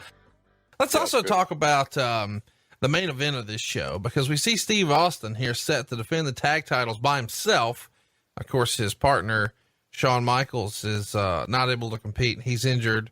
So he's going to be defending these tag titles against Owen Hart and the British Bulldog. And he's had them since like May. But Michaels is out with that knee injury. So they're going to start as a handicap match here for the tag titles. But before they go to commercial, we see the camera show a white boot, and then the show comes back on and we hear over the PA system, Steve-O, looks like you could use a little help, maybe like a tag team partner. And here you go. It's Dude Love. So Mankind had been asking Steve to be his partner for weeks. That never worked. Now we get this new character, Dude Love, which we've heard about from his sit down interview with you. And now Dude Love is going to become Steve's partner. This is fascinating to me because I don't remember a character like this where Mankind is introduced to the WWF audience as this deranged individual. He's hanging out in the bowels of the building, and he's rocking back and forth and pulling his own hair out and playing with rats and feuding with the Undertaker. And, you're talking about now Mick's a happily married guy. Yes. Rats being like George the Rat, Jim Cornette's rat, yes. Thank you. But then of course he does this sit down interview with you, and he's explaining that, hey, he does feel pain, and here's the way I am, and I was made to eat worms as a kid. And, I didn't grow up to look like Shawn Michaels. I wanted to. Here's footage of me being a character named Dude Love when I was in high school, but I could never be Dude Love. I'm this instead. And then he gives you the goozle with the old mandible claw. And so we see him attack this beloved figure, but then they start selling t-shirts of the smiley face with the mask on it. And now he's introducing this new lovable character, Dude Love. Man, this is the most layered character in wrestling history to this point, is it not? Yeah. And Mick, it's all compliments to Mick Foley. I mean, Mick pulled off three distinctively different characters in Cactus Jack, Dude Love, and Mankind. And they all had their own little nuances that travel with that character. It's brilliance at its very best. Anybody that hasn't followed that particular segment of wrestling and WWE during that time really should check that out, because and there's videos and there's documentaries and all those things, but to kind of summarize what all he's done, but that's a Mick Foley score. Yeah, there's creative involved, and music and lighting and all that stuff, but because everybody bought into the character. Mick sold the technicians, Mick sold the writers. See, the writers had nothing to do with this, which I don't think endeared me to them. I never was really endeared to the writers, which really bothers me to this very day. Wink, wink. But I think he sold them on him. Again, remember, he got hired because I needed to learn how it was to get my heart broken by a wrestler. Right. And so then the creative staff had heard that from Vince enough. They had no confidence that Mick was going to do good. They had no expectations, because the head man told him that he was a shits. He would never make it. And OJR is going to learn what it's like to get his heart broken by somebody he believes in. Well, guess what? That didn't happen. It didn't happen. And I still believe in Mick Foley, by the way. We should mention that Mick would write in his book that he got a heads up from Bruce Pritchard. Hey, we're going to make a Dude Love shirt. And that sort of caught him off guard. And then he gets a call from Vince that says, hey pal, how'd you like to be Dude Love? And he thought he meant for the next pay-per-view. And Vince says, no, I'm talking about from now on. And Mick was a little hesitant because the Mankind character had been going so well. And Vince said, Mick, I'm not saying we can ever go back to Mankind. I just love the whole Dude Love story. And I know our fans will love it too. It's such a great PR story. Regis and Kathy Lee would love something like this. What do you remember, when you sort of campaigned for Cactus Jack to come in, we come up with the Mankind character, you're involved in a sit down interview. It's gotten over like crazy. His feud with The Undertaker was successful. And now we're going to try Dude Love. What'd you think? Well, I like the Dude Love character. I thought somewhere along the way he'd end up being Mick Foley. And all those characters have come out at certain times under certain situations. And we would understand them as fans, because we had been introduced to him the right way, and that we had got to understand his character, and then we started to believe in it. So I think that I liked it. I'm like Mick. I was a little leery of it being the full-time thing for Mick. And he was right. The Mankind thing was it connected. It got over. And then he got over Dude Love. So, and of course, Cactus Jack was over. We couldn't even use Cactus Jack when he came in. That was forbidden. No Cactus Jack, too much blood and guts. So, okay. So you ain't got to have blood and guts, but he's missing teeth and missing part of an ear, a lot of scars on his head, face, but we ain't got to go there. So I'm like Mick. I was a little leery of a full-time Dude Love, but I did love the persona a lot. There's a famous bit that you can see in some of the documentaries that you were talking about, like Beyond the Mat and Wrestling with Shadows. A lot of that stuff is being taped here. So you'll see Mankind being taught, or Mick Foley rather, being taught how to walk like Dude Love by Vince McMahon, which is a fun little tidbit. We should mention that this is the episode of Raw where Sid collapses backstage. Meltzer would say it was due to back problems, and they never showed him close up, and they show him in close because the auto accident that he was in is legit. And as a result, he hasn't been able to train and look like Sid is supposed to look. And the belief is the match with Vader is almost surely off. What can you tell us though about Sid collapsing backstage? That was obviously something that would stick out in a lot of people's memory when a coworker just goes down. Yeah, it was kind of mysterious because I never was sure. And this many years later, I don't remember exactly. So I'm not going to lie to the folks. It was, to me, as the best I recall, Conrad, it was a little bit mysterious. Did he pass out due to pain? Or was there something else wrong? Something like that happens could be a litany of things. And most of them aren't good. So that was the issue there, and that's the sad part about Sid's career. he had a lot of injury interruptions. Right. And so, but yeah, it was, it was unsettling because we did have high hopes for Sid. I mean, Sid was figured in a big way.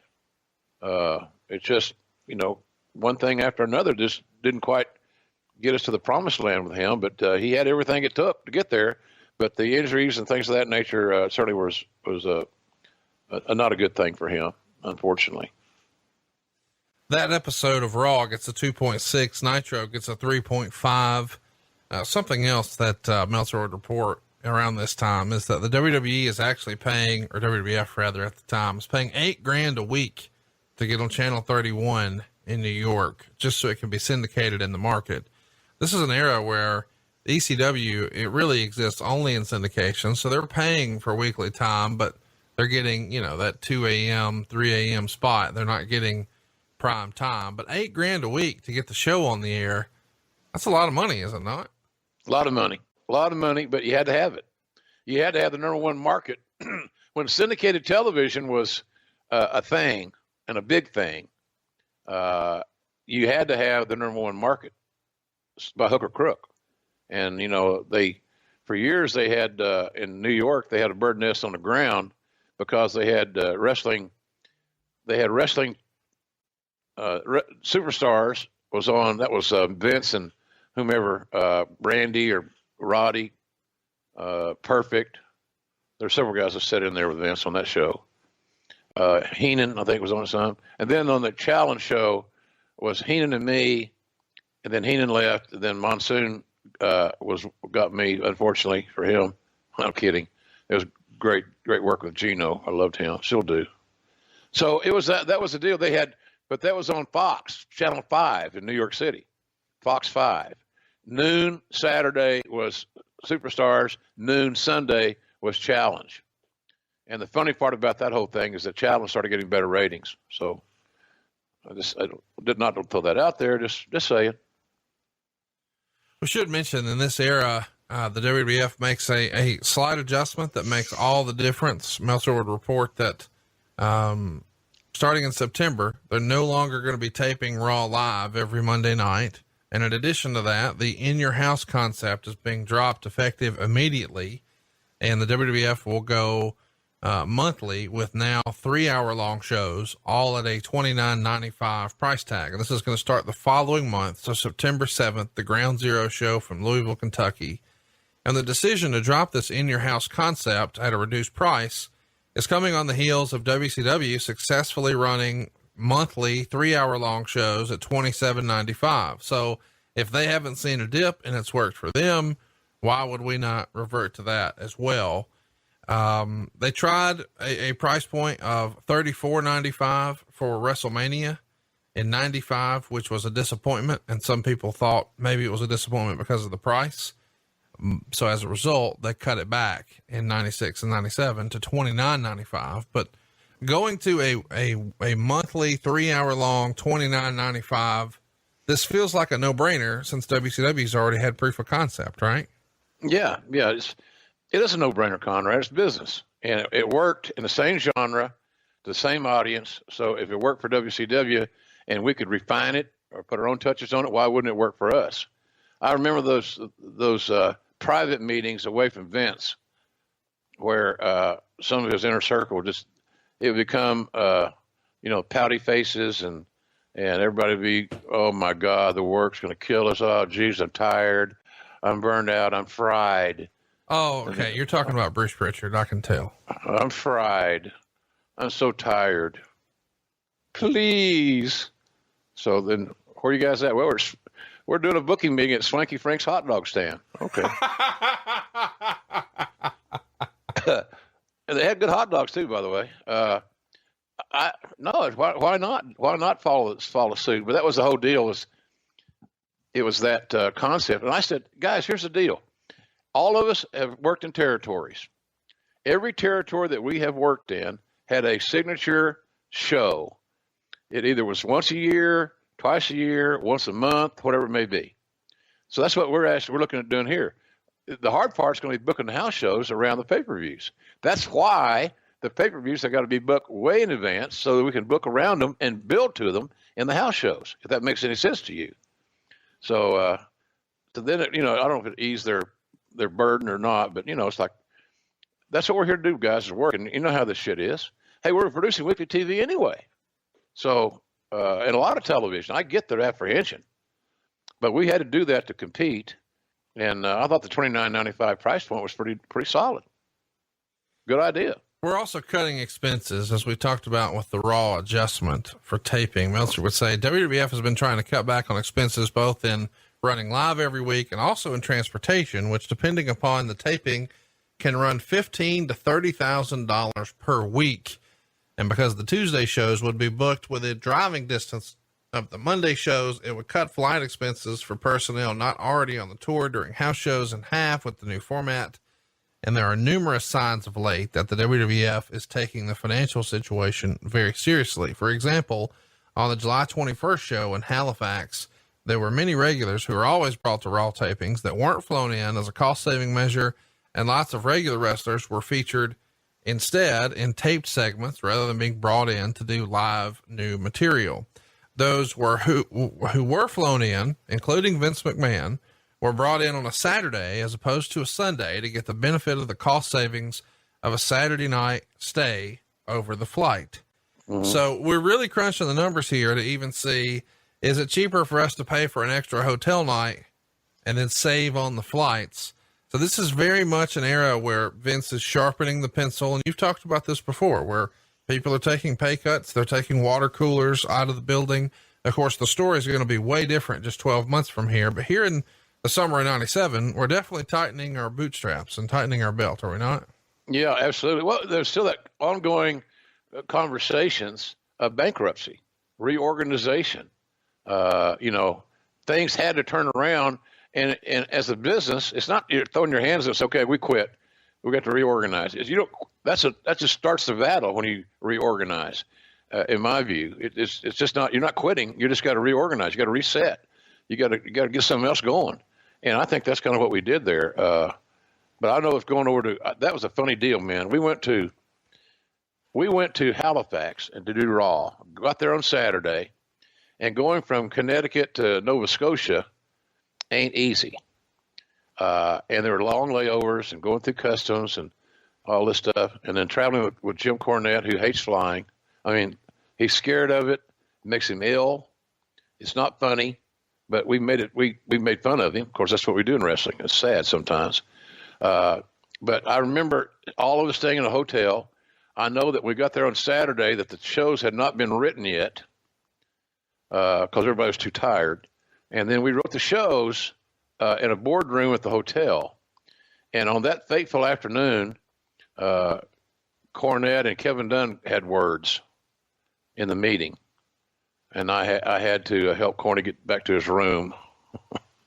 he became my guy. I asked Bruce sometimes, how come he's my guy now? You've known him as long as I have. He's my guy. So you get that sheepish grin. Well, you get the heat. And I did. But Cornette and Kevin Dunn had strong words in that day about some philosophical issue that they disagreed upon. And then the next thing I remember from that trip, Conrad was at the local madam for the local brothel there in Halifax, had a string of ladies, and she saw all the wrestlers staying in the same hotel, all the staff staying in the same hotel. She just brought her women over to the hotel, and it's like having a big brothel. She was down the lobby on her phone, and there was all kinds of business deals being done there. And everybody couldn't wait to get the meetings over. Of course, the talent had nothing to do. They were just off. That's leaving wrestlers with a lot of free time ain't a good deal. So it was an interesting thing between the Halifax hookers and the Hey Rube at the meeting with Cornette and Kevin, and then the travel. And look, when you're flying to those places too, Conrad, remember this. This will not suit guys like me and you real well because they're on little bitty planes. Right. Not cool, brother. Not cool. Hey, let me ask, is this fight, this situation with Kevin Dunn and Jim Cornette, is this where he starts mocking Kevin's teeth? Yeah. It's not good. Yeah. Bad. God damn you. God, don't make me come over this table, you son of a bitch. Yeah. If you haven't seen Jim Cornette go off on Kevin Dunn and do the impersonation and the impression, it's all over YouTube. Thanks to our friends at Kayfabe Commentaries. It's, it's something else. Now this is he's stiff, man. He's stiff. Oh yeah. And I got to tell you, sometimes I got some of Cornette's heat. It's like, I didn't bring him. Vince hired him. So, but I was caretaker, I guess. Cornette's a brilliant guy. That's the sad part about that whole deal at WWE. If he had not had a tremendous fear of flying, Jim Cornette could have been a phenomenal asset to WWE with his knowledge, his creativity, his fundamentals, and so forth and so on. But he just couldn't stand the culture there. And so he lost a good guy by, he just couldn't handle it. We didn't make it easier for him either. It's like the deal where we had the matches in Atlantic City, and he drove his car down there because he'll drive to fucking San Antonio if he had to. So they're doing a scene, and he's at the gorilla position watching, and they're in the back doing a live fight with the Boricuas and somebody, and they bust out his back window of his car. As I recall, it was a back window, windshield, whatever, the rear view window, whatever. And he's watching it on the monitor, and I happened to see it, and it was so damn funny, but it wasn't, because he got so mad, he got in his car and he drove back to Connecticut from Atlantic City with the window busted out. Just we didn't make life easy for Cornette. I'm not proud of that, quite frankly. But anyway, the Halifax trip was pretty interesting. The other thing about the Halifax trip was, I think Vince wore a hockey jersey, so that maybe, I don't know what he's trying to make good to the audience or something, but he wore a hockey jersey. So then he and Brett had this little issue at ringside where they got into this faux hockey fight. So then Vince wasn't aware of what was going to happen. I'm not sure Brett might not have been. He just reacted. He pulled the hockey jersey over Vince's head like they do in the hockey fights. They started waylaying him. And the goddamn crowd, you'd thought, man, we all got to, this is the greatest thing we've ever seen in our entire life. Our Canadian hero is beating the holy hell out of the head honcho of the WWE, that evil Mr. McMahon. And there was some fun. And we were surrounded. You think that who do you think the security there, Conrad, were favoring that night? That's the uniform officers. The Canadian boys, us yahoos from the States. You know the answer to that. So we were, and then here to top that off, when the show was over, it had a lot of heat. It was a hot show. We didn't take a car from our hotel to the arena. We walked. It's like, 10-minute walk, maybe. But we're followed. We look like the Pied Piper. I mean, these Southern drunk Canadians want to have some fun. So, so we made sure that Vince was surrounded, and off we went. So we got there unmolested, but it could have been real ugly, real quick. But thank God it wasn't. Let's talk about this show. It's another sellout, 8,544 fans, another gate, which is a record, $116,000, $344. So by a couple $100, it beat San Antonio the prior week. Eventually Vince would introduce the Hart Foundation. Brett said he had a nightmare last week when he was in San Antonio. So it's good to be back in God's country. And did you ever notice that the USA is shaped like a giant toilet bowl? It's probably because Americans are full of crap. So we continue, this same storyline, and eventually Shawn Michaels comes out, and, there's been lots of people, the dirt sheets, if you will, saying that Shawn, maybe has a knee injury. Maybe it's not all the way legit. There's always a whisper whenever Shawn would have an injury in this era. So to prove everybody wrong, or to get them fired up and prove him right, he comes out on this episode and does a backflip off the top rope, landing on his feet. And of course his knee isn't wrapped, and the crowd's chanting. They are not happy for him. But he's announcing that he is going to be refereeing the Bret Undertaker match at SummerSlam. That's an interesting little twist. I guess the thinking is, hey, we don't have enough time to really build a regular story for him for a match, or maybe his knee might not be all the way where we want it to be, or he wants it to be to give a Shawn Michaels level performance. So let's just have him be the referee. What'd you think of that piece of booking? Well, loved it. Loved the idea. I thought it was very good booking. It added another element to the storyline with Brett and Taker and the title. We all knew Shawn was, looking jonesing to be the champion again and be back on top. We knew that his issues with Brett were going to be everlasting, or we thought at that point. Undertaker was the legendary guy that's the champ, and he ain't going to go down easy if he goes down at all. It had a lot of ways to play that three-way deal where Shawn was the ref. I thought it was really timely booking and a good use of our resources. And at the end of the day, it worked. Let's talk a little bit about the main event of this episode of Raw. It's a flag match. It's going to be Brett and Owen and Bulldog taking on The Undertaker, Steve Austin, and Dude Love. Flags on the pole. The finish is going to see Brian Pillman come from under the ring and knock down The Undertaker as he's trying to climb the pole to get the American flag. So the opposite side of the ring, Brett is then allowed to grab the Canadian flag and win. But what's interesting is the show goes long. It goes well past when the show was supposed to finish. So if you set your VCR, which is what we were all using back in the day, you missed the conclusion, but you're on commentary and you're announcing that you're going to stay with the main event until it has a conclusion all night if we need to. But as you're saying that, USA runs a crawl around the bottom of the screen that says, La Femme Nikita will start in 10 minutes. And then 5 minutes later, it says, La Femme Nikita will start in 5 minutes. And right on time, the finish happens and La Femme Nikita started in 5 minutes. What did you think of that? Sort of stupid. It shows that the left hand didn't know what the right hand was doing. And it shows that the switchers and the people in headquarters there for USA were just trying to get the show on the air. They were done with us. We're same old wrestling bullshit you get into all the time, but prejudices. Oh, it's just wrestling. Who cares?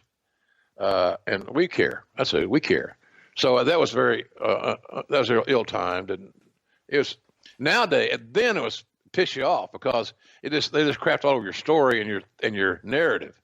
Nowadays you kind of chuckle that how could they have been that stupid? They weren't listening to what we were saying. So they exposed the rabbit in the hat or whatever, it's not good. It defeated what we were trying to accomplish because there was no communication, and they were not, the switchers, the people in the headquarters were not listening to our show. We talked about, Sid earlier, the prior week there in San Antonio collapsing. Well, he's not at this show, here in Canada. So as a result, Meltzer would report in the August 4th Observer that Sid was officially fired by the company. And he would write, it's almost mind boggling that a star of that magnitude in this kind of wartime situation would be fired. But WWF officials apparently felt they had no alternative in citing their inability to get any straight answers from him concerning his condition and injuries and when he'd be available. Under normal circumstances, WCW would try to bring a guy in with the illusion that it's another major jump. But Sid has a lot of heat with a lot of people in Atlanta, not to mention his track record in the industry. So he probably has heat because he stabbed a motherfucker. But chat me up.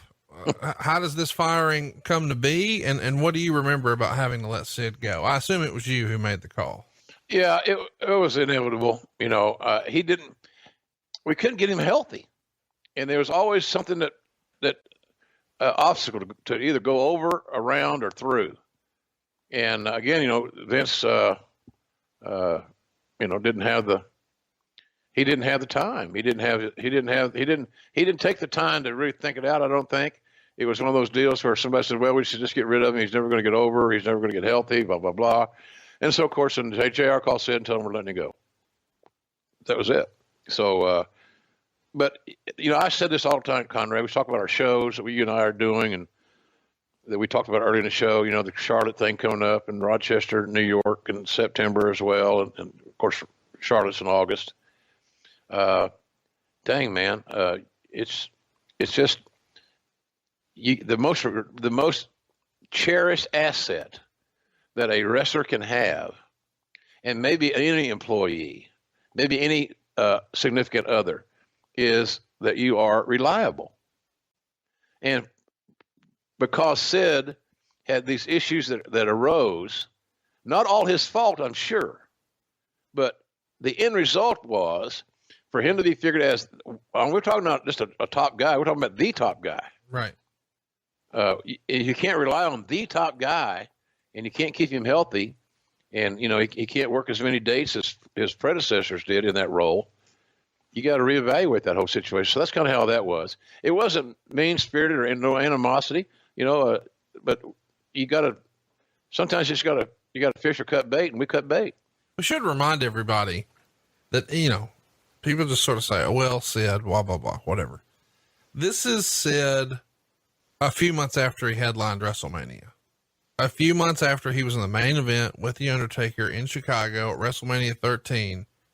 Just a handful of months later, he's fired because, they just don't think he's reliable. And I guess people found out at the Raw reunion that maybe the more things change, the more they stay the same. Yeah, he didn't, he was booked apparently, or that's what I heard.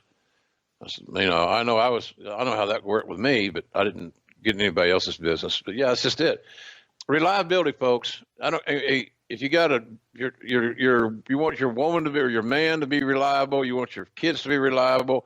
You want to be, if you got people that work for you, you want them to be reliable. It's such a big deal because if you're not there, you can't help me. Well, and that was our issue with Sid, because he had everything in the world. Look, he was athletic for a big guy, 6'9". So it was sad how that all worked out, and we'll never know how great he could have been, quite frankly, because we never got to see it. Let's go to the go home episode of Raw as we build towards SummerSlam 97. It's July 28th. We're back in Pittsburgh. Such a phenomenal promo from this. As soon as I say that, I know exactly what Bret Hart said that night. It's another record, folks. I hope you're seeing the pattern here. It's another sellout, 12,588 fans. This time it's the biggest gate in Raw history for the third consecutive week. But instead of being, 100 and something thousand, but south of 120, how about 184 grand here at the gate? And the show opens with a Bret Hart interview. And here's the line. He says, if you were going to give the United States an enema, you'd stick the hose right here in Pittsburgh. What a great line. Yeah. It sounds like a Bobby Heenan line, right? It does. It's great. Bret was such a subtle, classy heel. He didn't have to be coarse. He didn't have to be profane. And he didn't even have to raise his voice that many times. He did occasionally, which made have more of an impact. But he was really a great heel. He really, truly was. Because it's the same theory.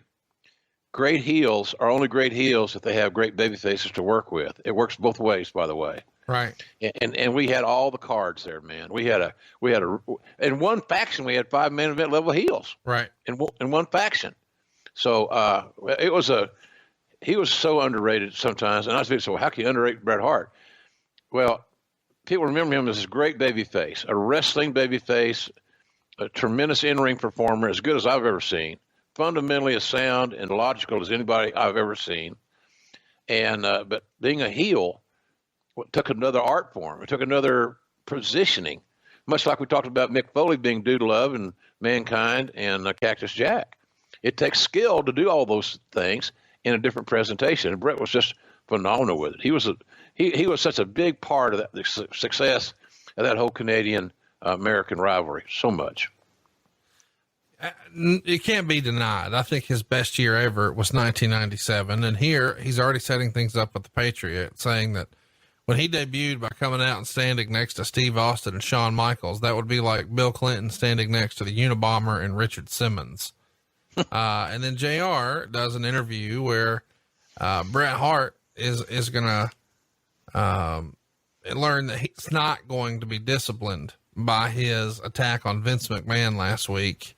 And a new commissioner has been appointed by the WWF, and that's Gorilla Monsoon. And he may reassess that punishment after SummerSlam. And Bret reiterates that if he fails to win the WWF title, he's never going to wrestle on American soil again.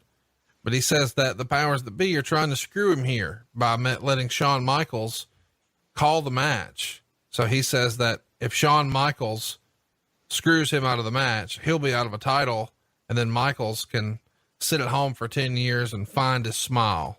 Really a home run promo. Probably some of the best stuff that Bret did in his entire career. And Conrad, it's another case in point. When you have motivated talents that are entrepreneurial in spirit, that get it, their promo that they will deliver is going to be always going to be better than a promo that you write for them to memorize on the day of the show, and then to go out and execute. It's not even a close comparison. Well, maybe, no, there's no maybe. Bret Hart did not have a script writer, and he did it on he felt the promo and he delivered that promo. So that's another piece of the missing art form that we were enjoying in that era, was we had so many guys that were motivated to get their spot and get over and become famous and become rich, that they were willing to think about their promos and didn't expect to get a script handed to them when they walked in the door. Bring something. Like Junkyard Dog said, don't be like a cabbage, be all head, no rear end, whatever that means. But they brought something to the dance. No doubt. And there's something else on this show that really stood out to me that I've wanted to ask you about. A great little skit here where Hunter Hearst Helmsley is scheduled to wrestle Vader, but Mankind comes out in a WWF cameraman outfit and attacks Hunter until China takes him down and starts pounding on him. And then it winds up with Hunter and Mankind brawling in the stands. I love their feud here, but Mankind dressing up in a cameraman's outfit, that's the first time we've seen that. That's awesome. Yeah, that was a nice way of getting Mick out there, and creative placement for the talent. Yeah, it was a nice little piece of business. We had so many, and I think the talents in that era too seem to be. Now, I'm not in WWE any longer, as most people know, but I don't know how it is there now. If the talents are actively engaging and pitching ideas, or are looking at ways to make their character better and get over more. Because that just makes the writers and the bookers, the Paul Heymans, Eric Bischoffs, whomever it may be, look better because something worked. And at the end of the day, we should all be pulling the rope in the same direction. So that's kind of what I thought of that. I think I don't know. I just thought Bret was the straw that stirred the drink, and he made everybody around him raise their game, because you knew that if you're going to get into a match with him, Steve Austin says he thinks that the best match he ever had in WWE was against Bret Hart at WrestleMania 13, the year before. So, well, not the year before, right? Or that year? Was it that year? Anyway, and so Bret was the guy, and he should get more credit for that whole success of that U.S.-Canada thing than anybody in the formula, along with Austin. Let's keep it rolling here and talk about this same Monday Night Raw. We see another Brockus promo. Is this a pet project of Vince McMahon? I mean, we never really saw much of Brockus until he got knocked the fuck out in the Brawl for All. What was up with Brockus? He's bodybuilder, big muscles, nice tan, looked good in 8x10, couldn't work a lick. But Vince liked the body, and there's where problems come into play sometimes. Look, you got to know when you don't ever confront Vince. You always converse with him. That's just the way you should do business with any of your bosses you have, or your spouses, or converse. Don't yell and scream, just converse. But Brockus is one of those guys where somebody, and don't think that we didn't, and there were several of us that said, this ain't going to work. Well, let's give it a chance, I think what Vince is looking at may have been a slight downgrade from maybe the persona of Ivan Putski. Ivan Polish, didn't speak a lot of English, blah, blah, blah, wink, wink, wink. Brockus, I think, was German. I know one thing, his wife probably was more popular around the office than him. But he just, he's one of those guys that had to have, eating 10 chicken breasts a day and, drinking 8 gallons of water, whatever. All good things, I suppose. But nonetheless, no skill. Hey, none. I can't help but follow up. He said his wife may have been more popular around the office. Am I supposed to read anything into that? I don't think so. She wasn't. I mean, was she nailing Vince or something? No, I don't think so. But that's what you're getting at, right? Well, I mean, he said she was popular around the office. I mean, that's she was there all the time. She got to know all the folks in talent relations. She hung around a lot. She didn't know that wives in that era, and maybe it's the way it should be. I'm not taking sides on that. I'm not going to get into the issue of gender equality and all that stuff. But she was just at the office a lot. She was friendly. She was from another country. We're trying to help her get acclimated. You know, the thing about working for Vince, at least how it worked for me, I could tell him in my own calm way, one-on-one, this is not going to work in my opinion, and here's why. And he would either say, that's a good point, JR, but I'm going to go with it anyway. Fine. At least he heard my honesty. And then we tried all we can to make Vince's ideas work, right, and protect him in that regard. So, but this was just it was never going to happen. I mean, Joe Bednarski, who was Ivan Pesky, was a Texas guy, a football player, good athlete, could communicate well.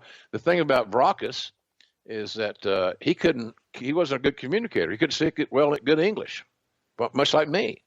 So, you know, I think it just was, Vince was absolutely mesmerized by his body, his look.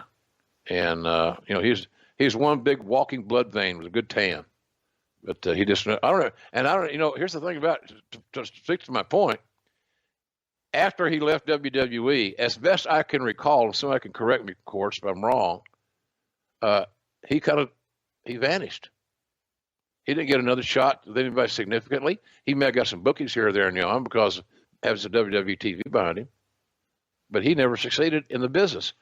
So, but I think Vince just liked the physique, and he kind of liked those bodybuilder guys, you know, that it's attracted. That's the WBF and all that stuff. That was his deal. That's his hobby. So that's how that happened. It just wasn't a good idea.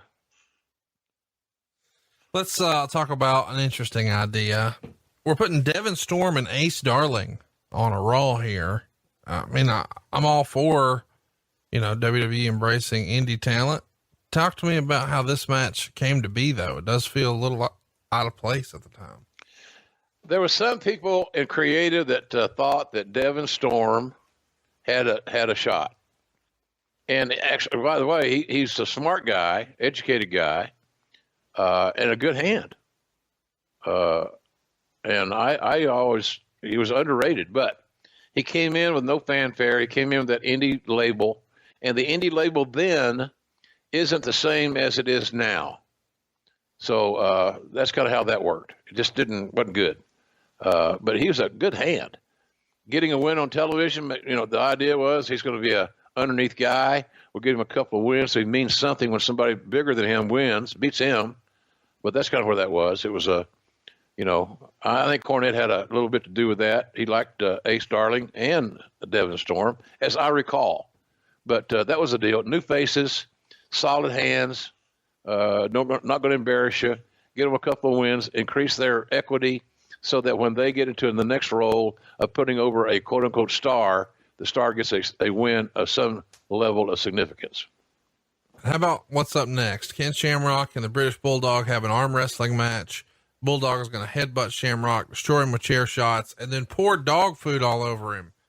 Yeah. Former UFC competitor here, Ken Shamrock, who says, "Hey, here's a creative tonight, pal. We're going to cover you in Alpo." I don't remember who delivered the message. But yeah, Kenny would not have an issue with it. I don't believe. I don't think he had an issue with it that I can recall. I'll tell you, we talked about Ken Shamrock before. He was so close to getting to the next level and occupying a spot there for a long time if he had not decided to go back to MMA. But he was a team player, and all it was going to do is anything you could do to really piss Kenny off and where he'd almost, so not quite, but almost go out of character was money. Because, boy, he had a great pissed off body English, facial expression, guttural screams, anger. It manifested itself really well with him. So I was still a big Kenny Shamrock fan, quite frankly, but that was the deal with Kenny. He was a team player. He's going along with it. And I think he kind of liked working with Bulldog. They kind of had some things in common. Two strong guys. Bulldog knew where the rubber met the road because nobody's going to try Shamrock just for the hell of it. That would probably not have been very smart. As tough as Bulldog was and as strong, I don't like his chances against Shamrock. What an interesting time in the company. The next thing is Goldust and Rockabilly. They go to a no contest when Rockabilly slaps Michael Moore, the former boxing champ, at ringside. Of course, Moore knocks him out. Then Pillman would attack Goldust and try to stuff a dress from a mannequin down his throat. This is a wild time in professional wrestling. Your main event, though, we see the Patriot get a win over Bret Hart, 9 minutes and 23 seconds. Sean's doing the commentary. And after a ref bump, Patriot gets the win with a schoolboy, those damn schoolboys. 9.5 minutes though. What a debut here for the Patriot. I mean, he's aligned with Stone Cold and Shawn Michaels and Sid, and he's getting a win over Bret Hart on TV. We're gearing him up for the big time. Absolutely. Well, Dell was as we said earlier, he was a great amateur athlete, All-American football player, defensive player. At South Carolina, nice guy, well-spoken, and he had the package. He had the size, he had the athleticism, he had a very unique persona.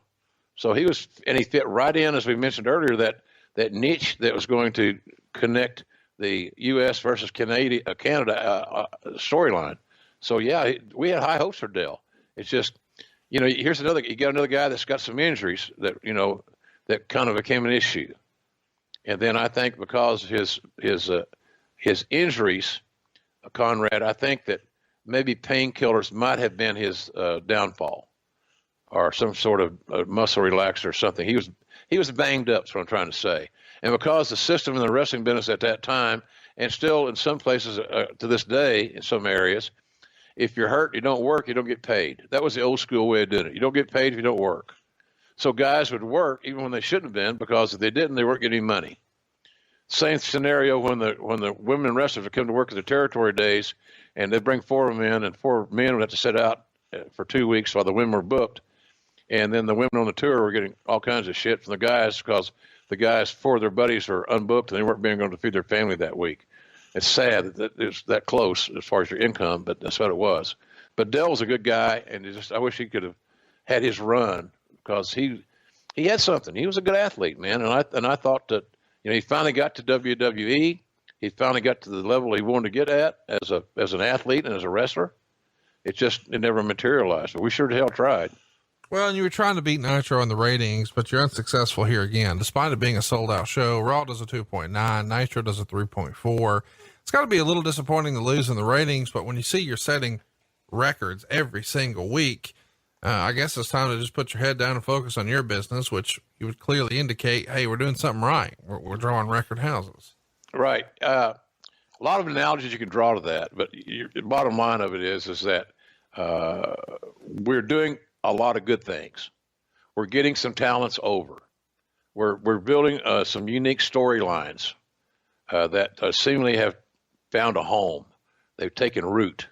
So we felt like we were doing a lot of good things. And, when you get to TV, our guys that call in, hey, JR, what's our ratings this week? Austin was bad about that. Not bad about it, but he's, you get the normal, dang, I don't know what we got to do. I said, we'll just keep doing what we're doing. That's what we got to do. We're doing the right thing. We're running the right offense. We're calling the right plays. We just got to overtake these guys. So, and that's going to come from consistency. And so that's I told that to the guys every week. Just keep doing what we're doing. Outwork the son of bitches. Work harder, work snugger, and let's hopefully some of these storylines are going to get over. And by the way, you have a say in your storylines. If you choose not to participate, then you're probably not going to be making the money you want to make. And most of them would understand that and agree. So it was frustrating. And God knows we didn't think it was going to last 83 weeks. No, but thank God it did for the podcast. So let's talk about a meeting here that I'm sure you've got an opinion on.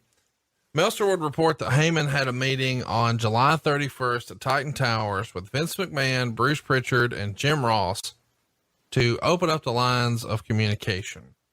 While nothing definite as far as a date and angle being confirmed, McMahon apparently told Heyman that if he had any ideas on angles that would benefit both companies, to present them to him, and both sides talked a lot about the September 22nd live Raw from Madison Square Garden, saying that ECW will definitely be a part of that show.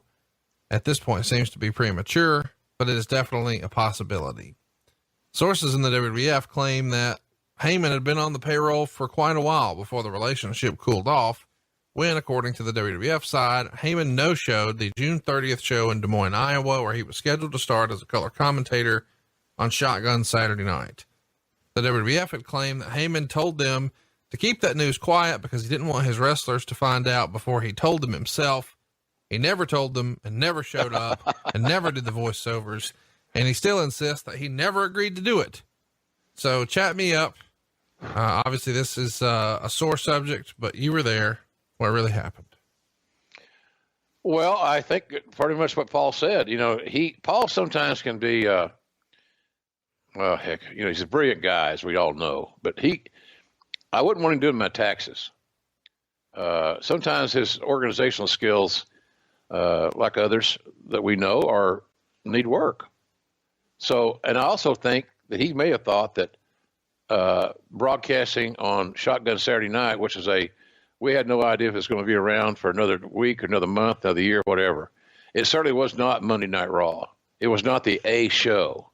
And Paul felt, and perhaps deservedly so, that he should be a part of a bigger, more higher profile presentation. But that's just Paul. Paul's Paul, But Paul should have told his team what he was doing. But because he had beaten their heads so fervently and so aggressively, it's us against the world. And the world in wrestling at that time was the WWF. That was the world. So for Paul to partake in some assets, some funds, some funding, and then to find himself on doing television on a secondary show didn't fit his plan. And I can understand his reasoning for that, quite frankly. But he'll drop the ball sometimes. He didn't want to face his troops. That here's where we are. And he knew that it was getting closer and closer to that day. And all it was going to mean was I was going to hire as many of his guys that wanted to come to work for us that were good. And I did. And he knew it was going to happen. I didn't do it that behind his back. He knew. So, and the talent, I'm sure the talent told him because they're leaving. So it was just how that was. I think he probably thought he was just been underutilized and he didn't want to get caught in a jackpot with his team. And he still had hopes that ECW was still going to survive, which unfortunately it did not. What do you think Vince McMahon thought of Paul Heyman in 1997? Oh, kind of I don't know. He was a brilliant, albeit annoying human being in Vince's eyes. Hey, look, I've been with Paul since day one, man. When the booking committee at WCW wanted nothing to do with him because he was smarter than most of the guys on the committee. And I put him as my partner on TBS, which gave him his big break. And he was a great partner. I have no regrets about that. I'd work with him anytime, anywhere. But I don't think Vince ever really sold on Paul. He'd the same thing. I'm sure Bruce has told stories, but in the story in your podcast about JR on with you and Bruce, how I was treated or mocked or made fun of. It's not a secret. Every writer that's been through there in that era can tell you stories about that. And even to the point where Vince goes on TV one time and impersonates me where he's wearing a hat and he's talking like his face is paralyzed, like I had the Bell's palsy. So that's how that worked. I think I thought some of the same things about Paul. Cheap suits. Paul is a much better dresser now than he was then. I saw a picture that he was on McMahon's plane the other day, and he named all the clothing he was wearing, the name brand stuff. Let me promise you, in 1997, he was going to either Men's Warehouse, not a bad store, or he was going to, what's the other place? The coat place, the Burlington Coat Factory. So I think Vince, it's just Vince, he kind of make fun of Paul and is behind his back, but we all knew that he's a smart son of a gun, man. He still is. And when you and I talked about Bischoff and Heyman getting their promotions, getting those jobs on SmackDown and Raw, the key thing there was Bischoff, Eric and Bruce, Eric and Paul both have great ideas. But if Vince didn't let them call their plays, it ain't gonna matter. So, but Paul's a brilliant guy, no doubt. He was kind of a caricature of himself. You know, he's been known to stretch the truth, been known to embellish big time. And people say, well, how about you, JR? Because that's always the deal now on social media. Well, JR said this about Paul. Well, what about JR? Well, JR stretched the truth. Yeah. And I have embellished. I did that for a living. But Paul did it behind the scenes. He did it when he wasn't even on camera. So I love working with him. He was always, and I get pissed off at him. I've been as mad at Paul Heyman as I've ever been mad at anybody in the wrestling business because he was annoying. I called him one time on TV. I said, you're a pimple on the ass of life. And I don't know where that came from, but I believed it at the time. Well, where did this come from? There was a rumor that it was discussed, and you can shoot this down or say, we kicked it around. Rob Van Dam and Sabu against Tommy Dreamer and Sandman at SummerSlam. Was that ever discussed? Yeah, I think so. Because that was those four guys were generally perceived as the top of the mark there in ECW. Now, of course, you know, Taz and the Dudleys and you know, other guys, Shane Douglas, they had a good crew there. But they were kind of considered that the top of the line. And the thing we thought was because of who they were, that we would get a great match out of them because they would want to steal the show and do everything they could to be sensationalistic and have a memorable match. So it was discussed. And here's the deal there. The star of that whole quartet was RVD. Right. RVD was always the guy. And look, I'm not knocking Tommy Dreamer or Sandman, great veterans. Tommy still works his ass off. House of Hardcore, always pulling for him. But man, RVD was the star of that quartet, in the office's eyes at WWE. And so anything we would have done with ECW would have been also to make sure that we took care of RVD in the process. Let's talk about SummerSlam. We're finally here. Huge sellout, 20,213 fans. Sold out about a week in advance. The 17,361 paying fans paid an incredible gate, $523,000, another 202,000 in merch. It breaks all the records at the former Meadowlands Arena. The previous record was the 89 SummerSlam with 17,202 paying fans. So we've got more here, and that gate was 326,000. So this is going to be not only the record here, but the second largest of 97 in North America, trailing only WrestleMania at that point. But to top it all off, you have a big corporate sponsor as well, Stridex. Jim, were you ever involved in any of the sponsorship pitches or presentations for any of these shows? Well, luckily, I was not involved in any of those pitches. You know, we had PR things. Somebody would come to the office and, you know, because my office is next to Vince's, and they come in to see him. He didn't like meeting strangers. He still doesn't. So sometimes I was asked to be in meetings just to support him. And, which is fine with me. I got a great education from that, but, no, I wasn't involved in that, but we started getting more. That was new money. And that was what, you know, as a businessman, like yourself, with your mortgage business, all your podcast stuff, we're always looking for new money, looking for new sponsors, everything. So that was always the ongoing search, but I wasn't involved in any of that. But we had a good sales department that did and did a good job with it too. Once we started getting into sponsorships, it got to be pretty damn lucrative. Let's talk about the first match. I think a lot of people remember this one. It's the Big Blue Cage, which is going to be not long for this world. Of course, Hell in a Cell is going to be ushered in a couple months from now, and that sort of becomes the new norm. But we've got the Big Blue here for Triple H, Hunter Hearst Helmsley at the time, to take on Mankind.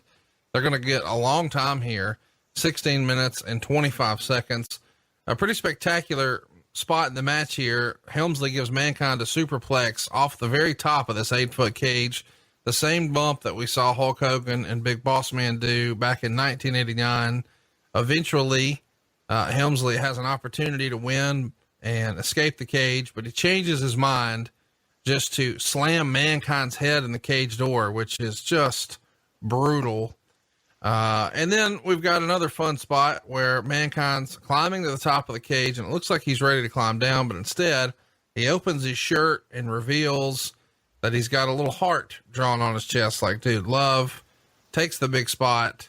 Of course, when Mankind gets laid out on the floor, Dude Love music is going to play, which revives him. He starts doing the strut to the back. 2.5 stars. What'd you think of this 16.5-minute cage match here to get the show kicked off? Interesting placement. I thought it's interesting placement to start the show with a cage match. And you know those guys are going to have a old school, more oriented cage match. I think one of the worst things that pro wrestling has done is to allow an escape from the cage as a criteria to win the match. The whole concept behind with cage matches, as the fans know, it's a blow-off match. It's something to finalize a long-standing issue. It's believable. It makes sense. All that good stuff. So, and I want to mention too about the blue cage. The blue cage, when I first got there, got in talent relations. The two things that talents told me that they'd like me to address was the rings, because they're too hard, and the big blue cage. And that big blue cage is, they called it the Hogan Bundy cage. A lot of guys were still there. Patterson, some of those guys, some of the older agents, Gurria, George the Animal, Monsoon. It was a blue cage that was built for the big guys, 300-pounders. And that called up the illustration of Bundy and Hogan. So we got rid of the blue cage because it was hurting people. It's stiff. There's no give, no flexibility. And then we also changed the rings out to where the rings had more, I won't say buoyancy, but they were a little bit more bump friendly. But it was a very unique match. You know, Conrad, our various shows we've done here, we pointed out the fact that Hunter, Triple H, and Mick they had great chemistry. Yeah. I don't remember the two son of bitches ever having a bad match. And to where their matches were not just good, they were more often than not great.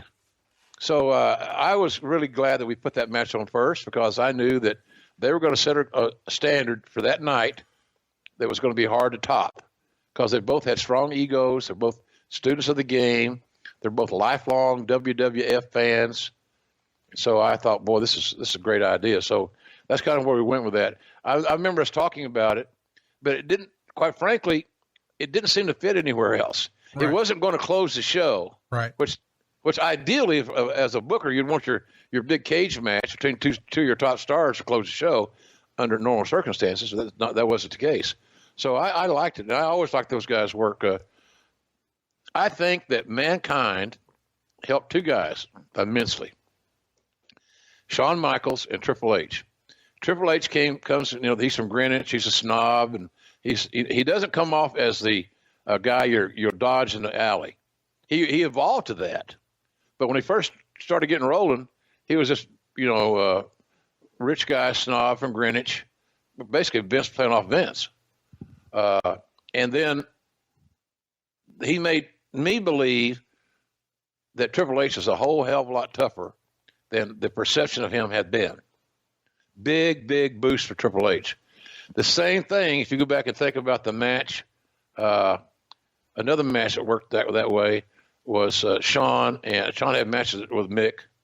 Same deal. Much like Shawn's match with The Undertaker in Hell in a Cell. My point is, there's certain guys that were able to take a wrestler out of his comfort zone, i.e. Shawn Michaels is perceived as a high flyer, finesse wrestler, really smooth, all this stuff, steamboat-like.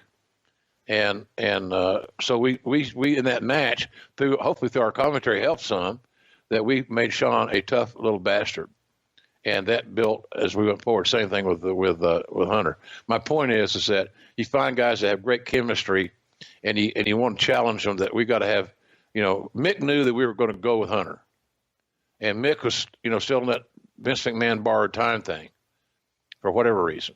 So Mick knew his role was to make get Hunter over, and to make him be perceived as a tough guy, and he did that in spades, quite frankly.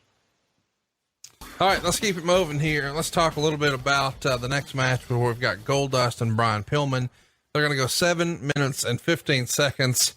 I don't know what the fuck happened here, but the worst finish maybe in pay-per-view history, or so we would think. We know Austin's going to be injured later, so we give an excuse here, but This is sort of a weird deal here, this pinning combination. I thought the match before that was okay. Meltzer only gave it a half a star though. What'd you think of the finish, and why didn't these guys click? It felt like, you know, with the storyline and as much as they had been working together, this should have been a home run, but it was just not. It wasn't. No, it wasn't. And sometimes you get that, you know, if those guys wrestle 10 times, Conrad, probably 7 or 8 of them are going to be really good matches. It would not be Meltzer half-star things. But that night was not their night, and the finish didn't do them any favors. But I thought the story was pretty. I like the combination. I like Goldust is another hell of a hand. You know, I still say that his match to Cody in Vegas was as good a match as I've seen this year, and maybe for many years. And that includes Okada and Omega and all that stuff. Everybody, you know, blue chews over. So I thought it was disappointing because both guys are too damn good to have a so-so outing. And I thought Terry Runnels' involvement in it was good. Pardon me. So it had, the elements are there. Just on that night, it didn't work. It was an interesting match, and I guess we should mention that this feud has a touch of realism to it because Dustin Rhodes has said that Brian dated his wife Marlena way back in the day before they were married, which made him a little insecure. He didn't have a problem with Brian. They were friendly. He was doing his best to go with the flow, but he was a little uncomfortable because he hated the idea that his wife had history with his opponent here. Was that ever brought up to you, or is it just business as usual? Well, I knew that they dated because they were dating when Brian was flying Brian at WCW, and Terry was actually the makeup person. She had not gotten the business yet. She came to all the TV tapings and did makeup for the announcers or anybody else that needed it. Any women that were there, Missy Hyatt's and Alundra Blaze or Medusa in those days. So yeah, they're dated back in that era. But to me, it added another wrinkle to the storyline. I thought was played well. But they didn't have any. Nobody of those three had any issues that I can remember or I am aware of at this moment about doing the storyline, because it wasn't going to be that salacious. It was just going to infer, and it was going to, you know, almost let you see behind the curtain, but not quite. Use your imagination more, which is not a bad way to book. Get the fans thinking more and be using their imagination. They then will make a better emotional investment in what you're trying to sell them. So, the match is a disappointment. But I never was disappointed in the booking. I still endorse all three of those people, and they just didn't have the good night that they needed to have. And quite frankly, after everything that went on that night, at the end of the night, it was kind of forgotten anyway. It didn't, you know what I mean? It was not it wasn't expected to be the show stealer. It wasn't, but it wasn't expected to be. But at the end of the night, it was a forgotten match, basically. Yeah, they're going to continue this feud too through the next pay-per-view, Ground Zero, where they're going to have a match for Terry's services. So if Brian wins, he'll also win Marlena's services for the next 30 days. And whatever that means. Yeah, I think we have an idea.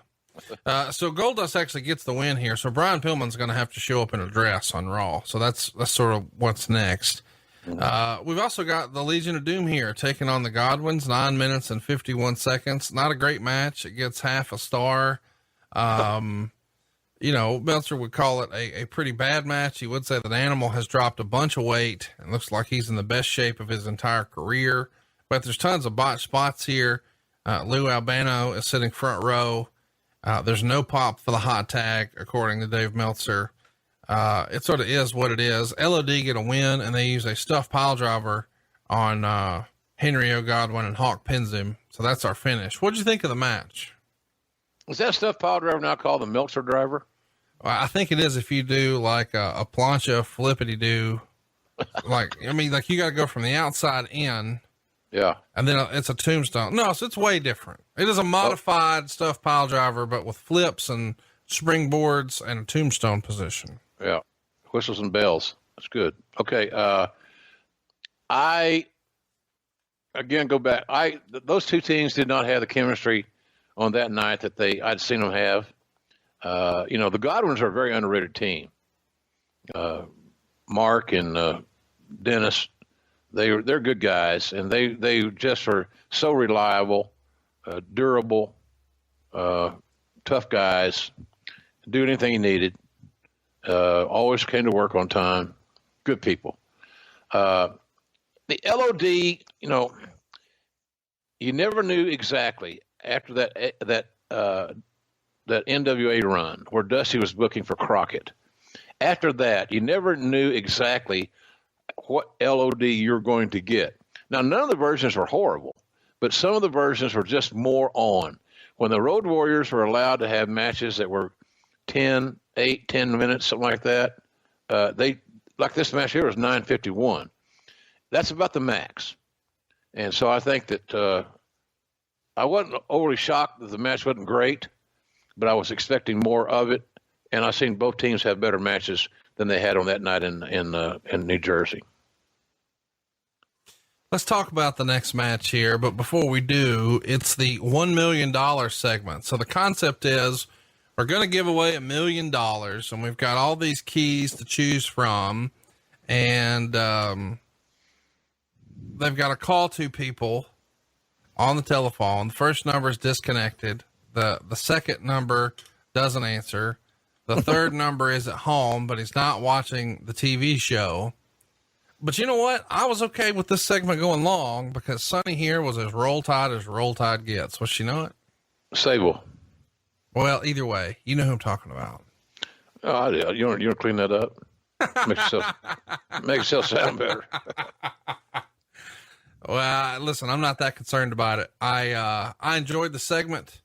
I thought this was a fun dialing segment, just because we got the extended, stretch of ladies here on camera. But I know we're going to do a show on Sable, in the next few weeks. It's going to be one of the more eye-opening shows you probably will hear from us of what we had with her. I mean, a lot of people still this day, because of the revolution, the women's revolution, the evolution of the development of in-ring skills, athleticism by the women who make a living wrestling nowadays. She can't be compared to that. That's not what she did. She was an attraction, and she was a legitimate, bona fide superstar. And all the measurables that you could utilize, whether it be Playboy covers, merchandise, minute-by-minute ratings, whatever it may be, calendars, posters, whatever. She checked the box. She was big time. And I think you're beginning to see it, Conrad, by what you just mentioned. You don't remember a damn thing hardly about the $1 million giveaway, but you can remember that Sable was a part of the presentation. Sable's there in a black outfit, but Sonny in the silver outfit was more my speed. I was a huge Sonny mark. So whatever Sonny did back then, I was all for, but it's clear to see why Sable became the superstar. And I'm looking forward to us covering her real soon here on the show. We haven't done a lot of personality profiles. That'll be a fun one. Next up, we've got Davey Boy Smith retaining the European title with a DQ win over Ken Shamrock.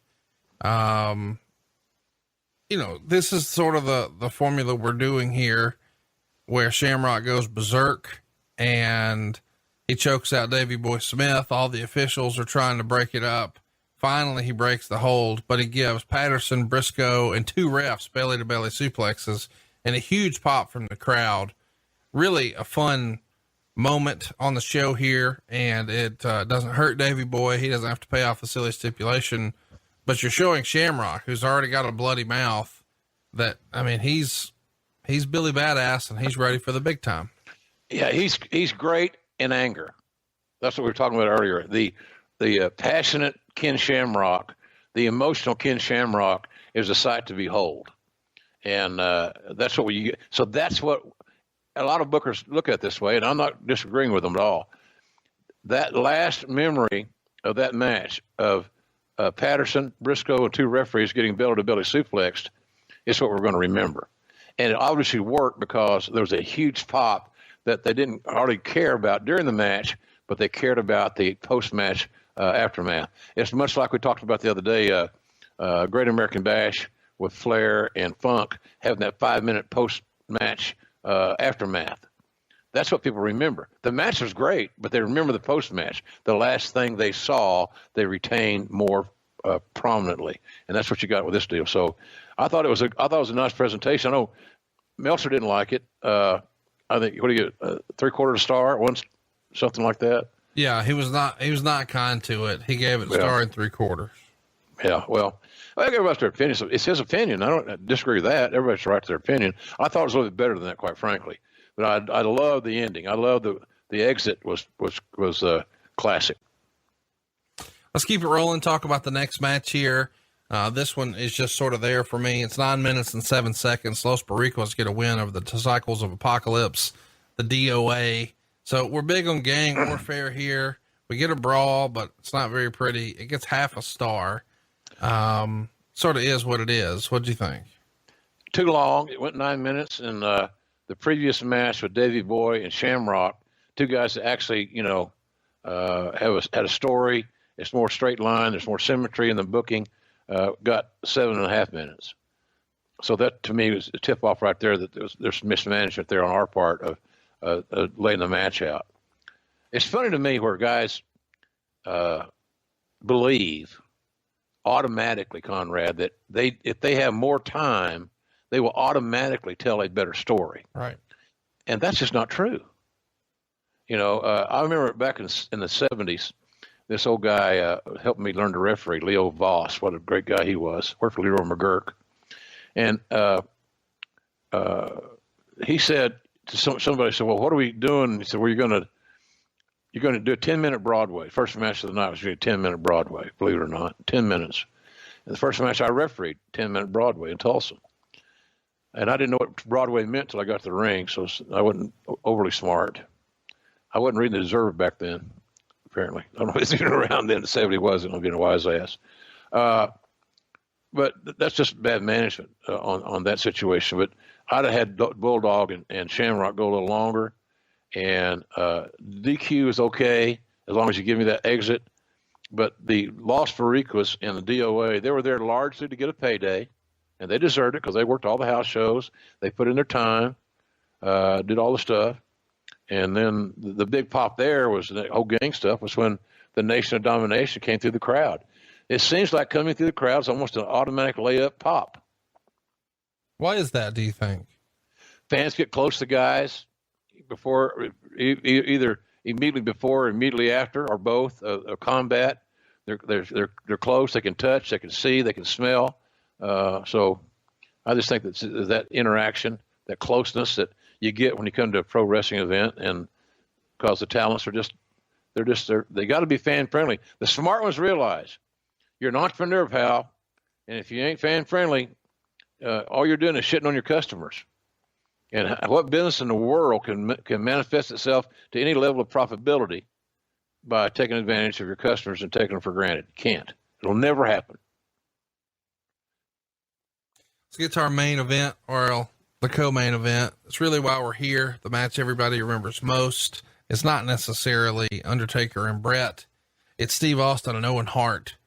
Steve Austin's going to win the match and the Intercontinental title from Owen Hart in 16 minutes and 16 seconds. They had the best match on the card, and Meltzer agreed. It was by far the best match on the card until the injury cuts it short.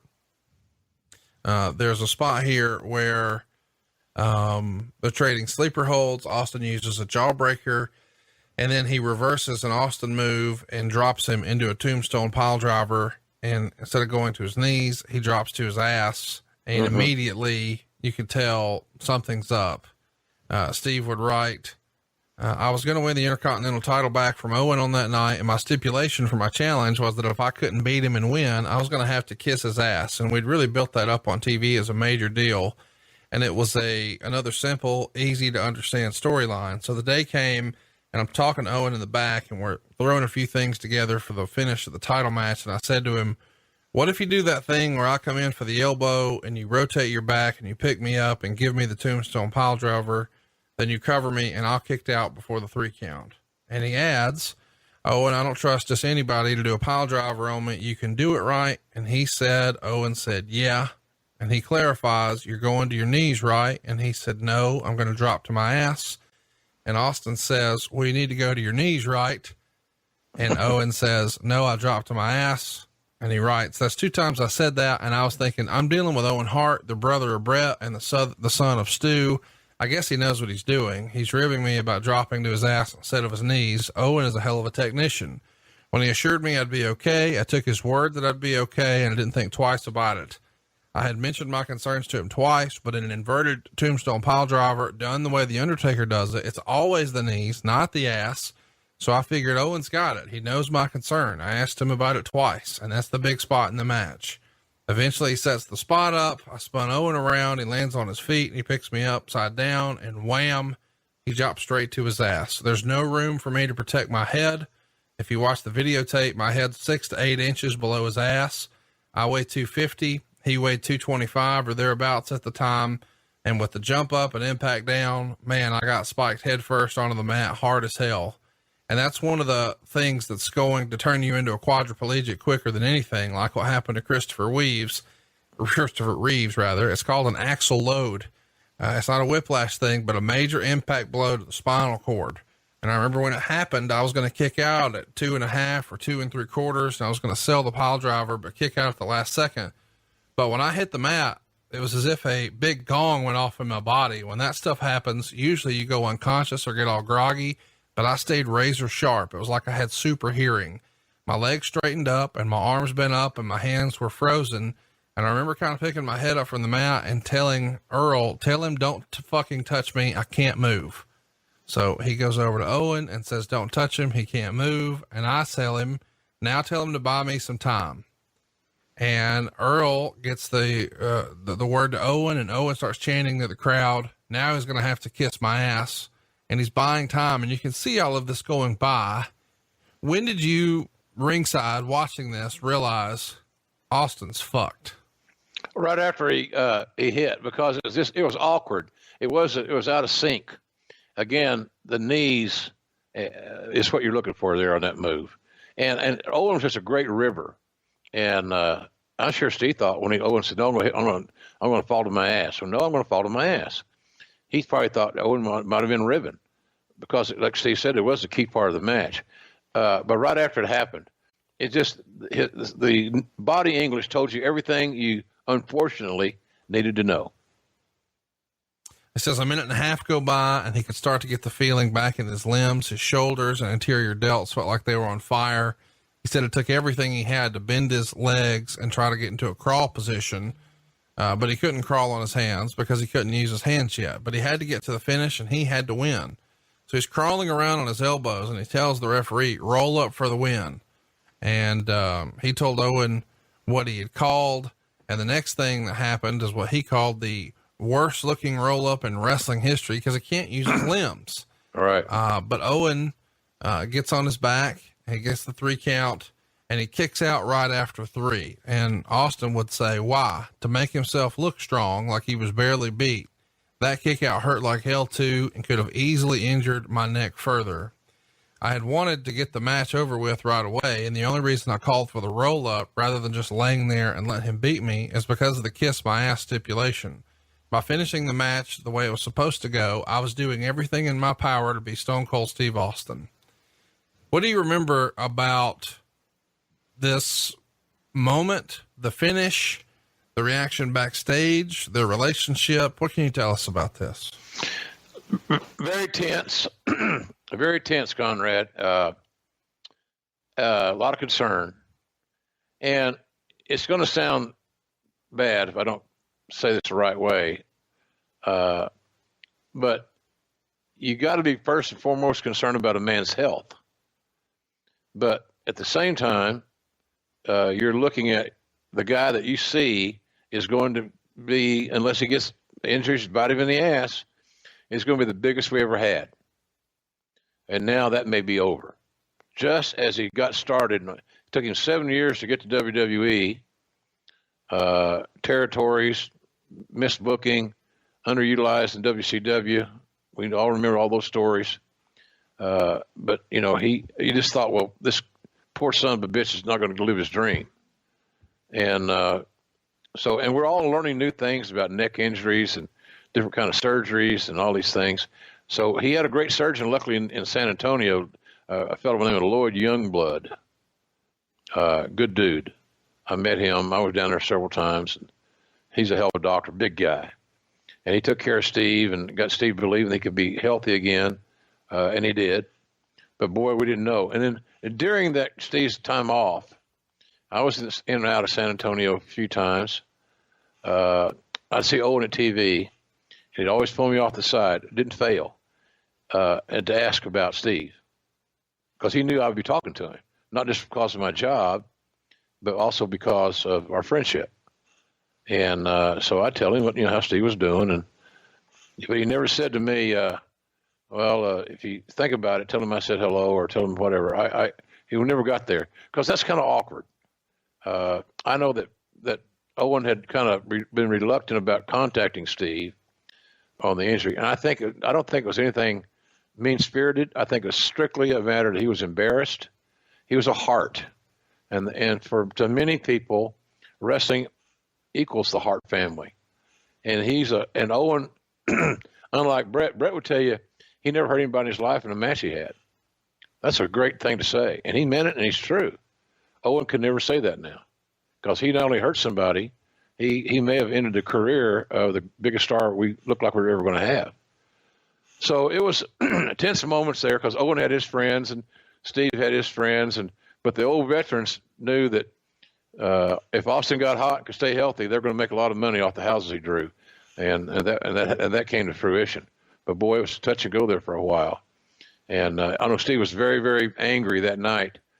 I mean, almost to the point of couldn't be consoled, because he apparently his body was telling him, "This is over. I can't do this anymore."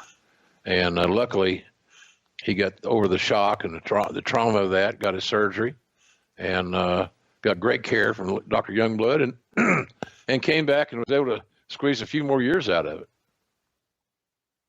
Yeah, he was. And we know that he's going to deal with this neck injury for the rest of his career, and it won't be too much longer. And we're done with him with in-ring action. But the big question here is, what do we do with Austin now? And obviously this is going to be, a major thing for his career, because you guys had to sort of get creative with how you used him coming out of this, because nobody even knows he's going to be okay. I mean, Meltzer would say that he was taken to the hospital and they did an x-ray that night and the report came back negative, but then he had further testing done in Philadelphia and it showed that he had a bruised spinal cord. And when he got an MRI done, they showed that in football, it's what's known as a stinger, which would be trauma to the C4 and C5 vertebrae, but it's not a guarantee that he'll be able to return from this, because he's had some nagging injuries before this as well. Do you think that, what type of effect do you think this really had on Owen? And you said that Brett took great pride in saying that he never hurt anybody, and go ahead. I'm sorry. You just, Owen is almost universally talked about as being, cream of the crop, salt of the earth, nicest guy ever. But for whatever reason, this is like the only sort of sore spot in his career. I think with Strictly Conrad was a matter he was embarrassed. I really believe that. I believe that the family tradition, the great training that Stu helped his children to provide his children that wanted to wrestle. Brett and Owen weren't the only guys in that family that wrestled. And so I think that there was an embarrassment there. And sometimes you get in these situations where it's so uncomfortable, you're not sure what you should say. Obviously, it would have been much, and again, Brett said this many times. He tried to get Owen to make the phone call, but he wouldn't do it. He felt so bad about doing it, he didn't know what to say. Right. And it's hard to get mad at somebody if that's the reason that they didn't follow up with a phone call. Total embarrassment, humiliation. He felt like he let the family down. I'm sure that's how he felt. I really am. And he also knew from a standpoint of being in a territory, that your guy that's going to be your top baby face, that's going to sell more merchandise and more tickets than anybody on the roster. If he's not there, the fact that he's not there to sell tickets is going to affect my income. All those big houses we've talked about in this show today, or it was a team effort, but there's no way in hell that those $500,000 houses would be becoming prominent if Austin was not on the card. Just no brainer. So I think that's what that was. I never had any animosity toward Owen. It was a hell of a thing to have happen. But I never felt like it was ill intended, or obviously at the end of the day, Conrad, it was a little clumsy, I guess, awkward. It wasn't safe, and that's just not like those guys. Owen should have done it, going to his knees, called it a day, and we would be talking about this now. It's worth mentioning that there is videotape of Austin doing a sit-out powerbomb like this against Masahiro, not powerbomb, but pile driver against Masahiro Chono over in Japan. And I think Chono was injured as a result. This is years prior. So, it was known at this point, at least to Steve, that doing it that way isn't going to be a good result. And of course, we know that Owen passed away in May of '99. So less than 2 years after this. Yeah. Steve is out of action until Survivor Series, where he comes back with the Intercontinental title match with Owen. And for those months in between, man, he's really making the most of it. He's hitting a stunner on the Commissioner Sergeant Slaughter. He's hitting a stunner on Vince McMahon at Madison Square Garden and getting arrested. It's sort of weird because, it's fun to sort of what if Austin isn't injured here, you wouldn't have had to, as Bruce would say, program as much gaga that he stole from Pat Patterson. You might not have seen him stun Vince McMahon at Madison Square Garden. He would have had, not to say that the push would have went away, but it would have been handled differently. And maybe that connection with the crowd wouldn't have been as strong as it was because he had so many non-physical or non-wrestling matches, rather. Lots of talking, lots of promos, lots of beer drinking, lots of middle fingers, lots of arrests, lots of other stuff that can endear him to the audience instead of just bell to bell. A lot like we talked earlier about Shawn Michaels being a referee. Yeah. And how that's going to play into their match with Undertaker and Brett, is using your resources. Austin on television it's really a phenomenal thing. The fans just wanted to see him. Now, obviously, if he could be in a match, they'd like that maybe a little bit more. But the bottom line of that is that, as Steve would say, is they just were happy to see him. They're happy to see him walking and maintaining that attitude, that aura about him. So we just utilized him to whatever he could do, and doing a stunner on the right people was just absolutely money. Some of the biggest pops all night was Steve giving somebody a stunner and drinking beer. And it just worked. No rhyme or reason. Why did it work? Because he was over. He believed in what he was doing. And so gosh dang, he steal the show, not even wrestle. And we damn near lost all that. Let's get to our main event. Bret Hart is going to regain the WWF title against The Undertaker in 28 minutes and 9 seconds. Really, really an underrated match. I don't think this one gets talked about enough. If you're going to watch one match from the show we're covering today, this is the one. They tell a great story. I think it's some of Bret's best work. He's telling an incredible job, just a little nuanced things that he does. His facials, mouthing the F word throughout the match, putting the sharpshooter around the post. Fans that was cool. Yeah. That was really the sharpshooter around the post. I'd never seen that. And it was just a unique little nuance to obviously the sharpshooter alone is a very painful submission hold. But when we have to go in a kind of business for ourselves to assume what it's like having your leg wrapped around the ring post and then getting that hold applied. So I thought it was very innovative, very smart wrestling by Bret on that particular thing, especially. Of course, there is a moment here in the match where Bret's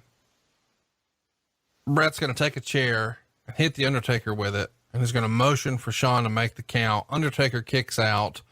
Eventually, Hart and Michaels start arguing, and Michaels notices the chair. Obviously, he ramps it up. He starts screaming at Hart. If he uses the chair, he's going to get disqualified. And eventually, of course, Bret spits in his face. Yeah. And do you see where it landed? Yes. Folks, go back and watch this match. It could not have been done more perfectly. It didn't go in Shawn's eye, but it went all over his eyebrow. Could not have been done more dastardly or accurately. And man, the look on Shawn Michaels' face tells a million stories. So if you go back and watch this match on the WWE Network or YouTube, wherever you choose, check that look at Shawn's face when he got the big loogie right in the eye. And then Shawn swings the chair out of instinct at Bret, but Bret ducks and the chair hits the Undertaker. So of course, Bret makes the cover. Shawn very reluctantly counts the pin and storms off. Really, really great storytelling. And you can see sort of a behind the scenes on Wrestling with Shadows where Bret is discussing this match with Pat Patterson, and they're talking about how it would all be put together. It's fascinating to sort of see a peek behind the curtain, but I thought the storytelling in this match was really, really well done. It's Bret's 5th world title win. I think it's the first time the world title ever changed hands at a SummerSlam. And at this point, it ties him with Hulk Hogan for the most world title runs in company history at 5. Pretty phenomenal finish. I love the match. I think this one is easily their most underrated. What'd you think? Loved it. I loved the everybody carried their share of the water. Undertaker was Undertaker, the Phenom. Bret had a big stake here to win the title, the world title, WWE title, and that was a lot of writing on that deal. But Shawn Michaels' role as the referee in that encounter cannot be glossed over. His facials, where he was, his body English, all those things. Shawn worked as hard being the referee in a very unique triangle involving himself, Bret Hart, and The Undertaker, and that title. It was pretty damn amazing. So I really enjoyed that match, and I thought that Meltzer's rating on it was a little low, but that's me. I liked the match. The thing about it for all of us, we're sitting there announcing this match, Conrad, and we're wondering how Steve is. That's where your mind was. And I don't say any disrespect to the guys in the main event, but you're wondering about how this guy is because he got dropped on his head. Can he walk? Can he move? What's going on? So that's kind of what was occupying at least my mind. And, but I thought those guys had a great match. Anytime you got to follow something like that, where the audience really knows something's wrong, boy, it's challenging to get them to reinvest. But I'll tell you, and it took them almost a half an hour to transact their business. But between Shawn and Bret and Taker, they kicked some ass, man. That was a slobber knocker of a match, restaurant quality all the way. And I couldn't call enough Bret Hart, Undertaker, and Shawn Michaels involved matches for my liking. Loved it. Great chemistry with all those guys. And they're all unselfish, Conrad. They sold. Everybody did their share. As I said, everybody carried their share of the water in that match, and it made it great.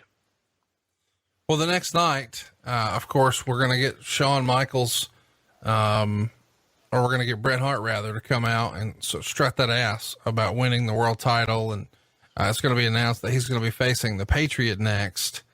By the commissioner. Chat me up though. This is, I guess it's interesting, but we've seen a ton of build up for Shawn Michaels and Bret Hart, and we're not going straight there. We're going to pivot to the Patriot and then Shawn and Undertaker.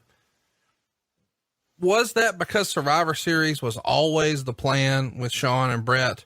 Or was it because, these guys just got in a fucking fight 6 weeks ago. We don't need to push our luck. Let's just let them wrestle somebody else and see how it goes. A little bit of that. But I think the plan all along was to try to do the title change in Montreal. And, then people hear this, say, see there, JR said it. they're sticking up Brett's ass, the Canadian thing. Well, I don't agree with that. I don't agree with that, folks. You got your right to your opinion, and I certainly appreciate it. I don't agree with that philosophy whatsoever. It was earmarked to happen in Montreal at the Survivor Series. It was earmarked to happen at the Survivor Series, no matter if it was in Montreal or Muskogee. That was a circle on the calendar. So that's what we were going to do. So, but I think that holding them apart makes the Survivor Series match bigger, Conrad, by not overexposing and putting Shawn and Brett back together. And remember, like you said, they'd had many other outings. They had some classic stuff, but don't give it to the audience to make them quote unquote pay for it at a pay-per-view was the logic there. So I think it had less to do with Montreal and had more to do with the Survivor Series than anything else. Because based on Brett getting ready to leave and exploring that opportunity, we didn't have a lot more opportunities until January to get something like that done at a pay-per-view that was befitting of that match and that title. Well, it's befitting that we're covering Sable next week. We certainly gave you a little bit of a tease this week. Next week, this same time here on Grill and JR, it'll be all about Sable. On the 15th, we're going to do a Q&A episode, our very first one, and those are always tons of fun. Check out our latest Love to Know episode with Bruce on Something to Wrestle. And don't forget, on August 22nd, we're covering SummerSlam 2009. I'm looking forward to that one because we haven't covered a lot of modern stuff. And that show has a lot of interesting stuff on it. A real quick refresher here. Your main event in a tables, ladders, and chairs match is CM Punk and Jeff Hardy. For the WWE title, we would have Randy Orton and John Cena. Then for the ECW title, we got Christian and William Regal. There's a tag team match with Shawn and Hunter taking on Cody Rhodes and Ted DiBiase. We've got Kane and the Great Khali, which is a main event anywhere in the world. Anywhere, by God, anywhere. Jericho. How about Big Show and Chris Jericho teaming up to take on Crime Time? MVP is in there with Jack Swagger, and Rey Mysterio is going to wrestle Dolph Ziggler for the Intercontinental title. So SummerSlam 2009 is coming at you on the 22nd. And then on August 29th, this ought to have some people talking. We're going to talk about CM Punk. What do you think we'll cover there? Is he going to wrestle again? And is he going to wrestle again on the 31st at All Out? There's a million stories in the Naked City, and CM Punk certainly makes up a big one. And I don't expect him to ever wrestle again personally, but stranger things have happened. Hey, you got him out of his house to come do Starcast. Yeah. And nobody thought that was going to happen. So to say that he'll never wrestle again is ludicrous. I don't think that he will. Now, if you said, well, Jerry, would you like to see him wrestle again? You're damn right. And I'd like to be calling his matches. That's what I'd like to do. And give him some time, the opponents, and the creative freedom to have fun again. Will he want to do that? I don't know. I haven't talked to him since he left WWE. But he's a strange guy. He's a unique cat, hugely talented, great mind. I can see him being a really cool color commentator in this genre or any others. He's doing some MMA stuff as well. So that should be a real good show.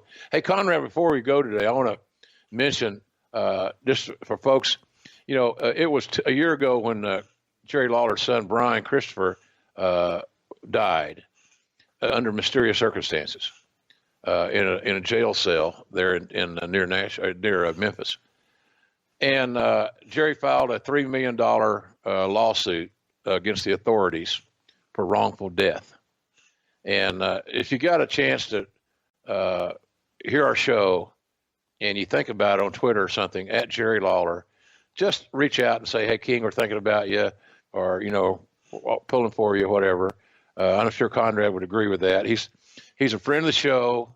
He's been my friend for years and years. He's just a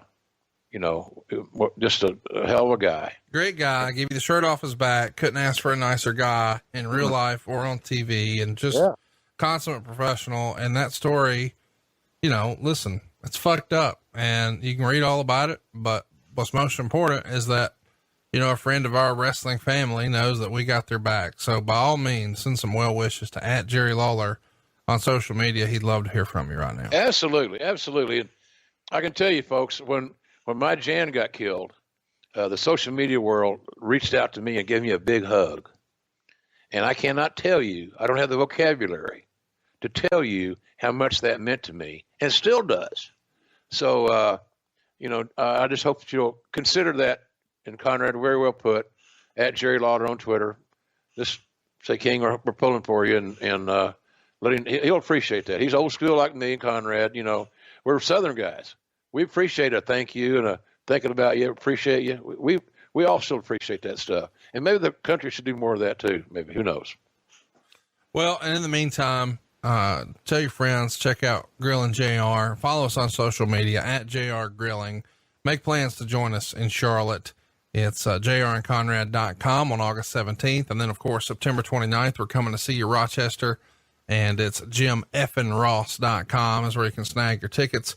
And if you haven't already, you need to plan to be in Chicago Labor Day weekend. It's all out weekend for AEW, but it's also StarCast weekend. We've got John Moxley on stage with a live mic with Jim Ross. We've got Tony Schiavone sitting down with Cody Rhodes. And then, of course, we've got CM Punk with a live mic in his hometown. Man, you never know what's going to go down. It will be the most newsworthy convention of the year. You don't want to miss it. It's StarCast. It's STARRCAST.com if you'd like to pick up tickets and do some meet and greets. But if you can't make it, Jim, I don't know that me and you've talked about this, but when you order StarCast on Fight, or at least if you pre-order, you're going to get access to not only StarCast 3, which is 11 shows, and it's only $39. They're both live and on demand. But in addition to that, you get everything we did at StarCast 2, and you get everything we did at StarCast 1. So you get 1, 2, and 3 all included when you purchase 3 for just $39. It's like 70 hours of content. That's awesome. That's a great deal. That's a value, folks. And like I said, Conrad and I are common guys, and we believe in treating you guys fairly because you treat us fairly. You listen to our show. You tell your friends about us. You're helping us grow our brand, and for that we appreciate. But you're going to see about how we price things and what the packaging that Conrad does is amazing. It's really amazing to me how he markets this stuff, and that's a great value. It's less than $4 a show for the new stuff. Yeah. All told, it's like 67 cents a show. Just go check it out. It's fight.tv. That's FITE.tv, or just go to StarCastOnFight.com. And, when you pre-order, as long as you do it here in the next couple of weeks, you're going to get 1, 2, and 3 all included. And CM Punk, Cody, John Moxley with a live mic. Man, this is going to be a weekend you don't want to miss. Plus all the other great stuff. A sit down with Sting and one with Dustin Rhodes, and a debate with Bruce and Eric, and a Taz show, and a sit down with the Bucks and Cody, and on and on and on. Whatever you're looking for, whether it's another JR and the King show or me and Tony Schiavone, it's happened at a StarCast, and you can check it out right now. StarCastOnFight.com. We'll be back next week with Sable, and then we're going to keep the hits coming, man. And CM Punk at the end of the month, that's going to have a lot of people talking. Yeah. Hey, Conrad, by the way, I got a lot of feedback on people mentioning that WWE is no longer carrying JR's barbecue sauces, ketchup, mustard, etc. And that's true. And it's not a shock. It shouldn't come to shock to anybody.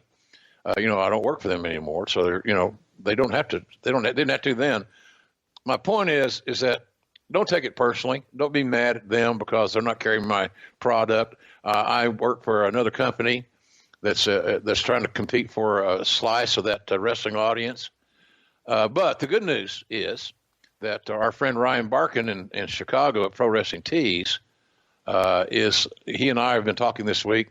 It looks as if it's a pretty good strong look that Pro Wrestling Tees is going to become our distributor for our products, our sauces and so forth, beef jerky, seasoning. So stay tuned for that. I'll keep you abreast of that on my Twitter feed and Facebook and so forth. But it's going to become available to everybody, especially in North America, as I understand it. We're still working out those details. So stay with me, stay tuned, and we'll be bringing some big news on that front here sooner than later. All right, that's it, everybody. Thanks for checking out Grillin' JR. Leave us a 5-star review, hit the subscribe button, and tell your friends all about the brand new format here on Jim Ross's podcast, Grillin' JR, with the voice of wrestling, Jim Ross, on the mighty Westwood One.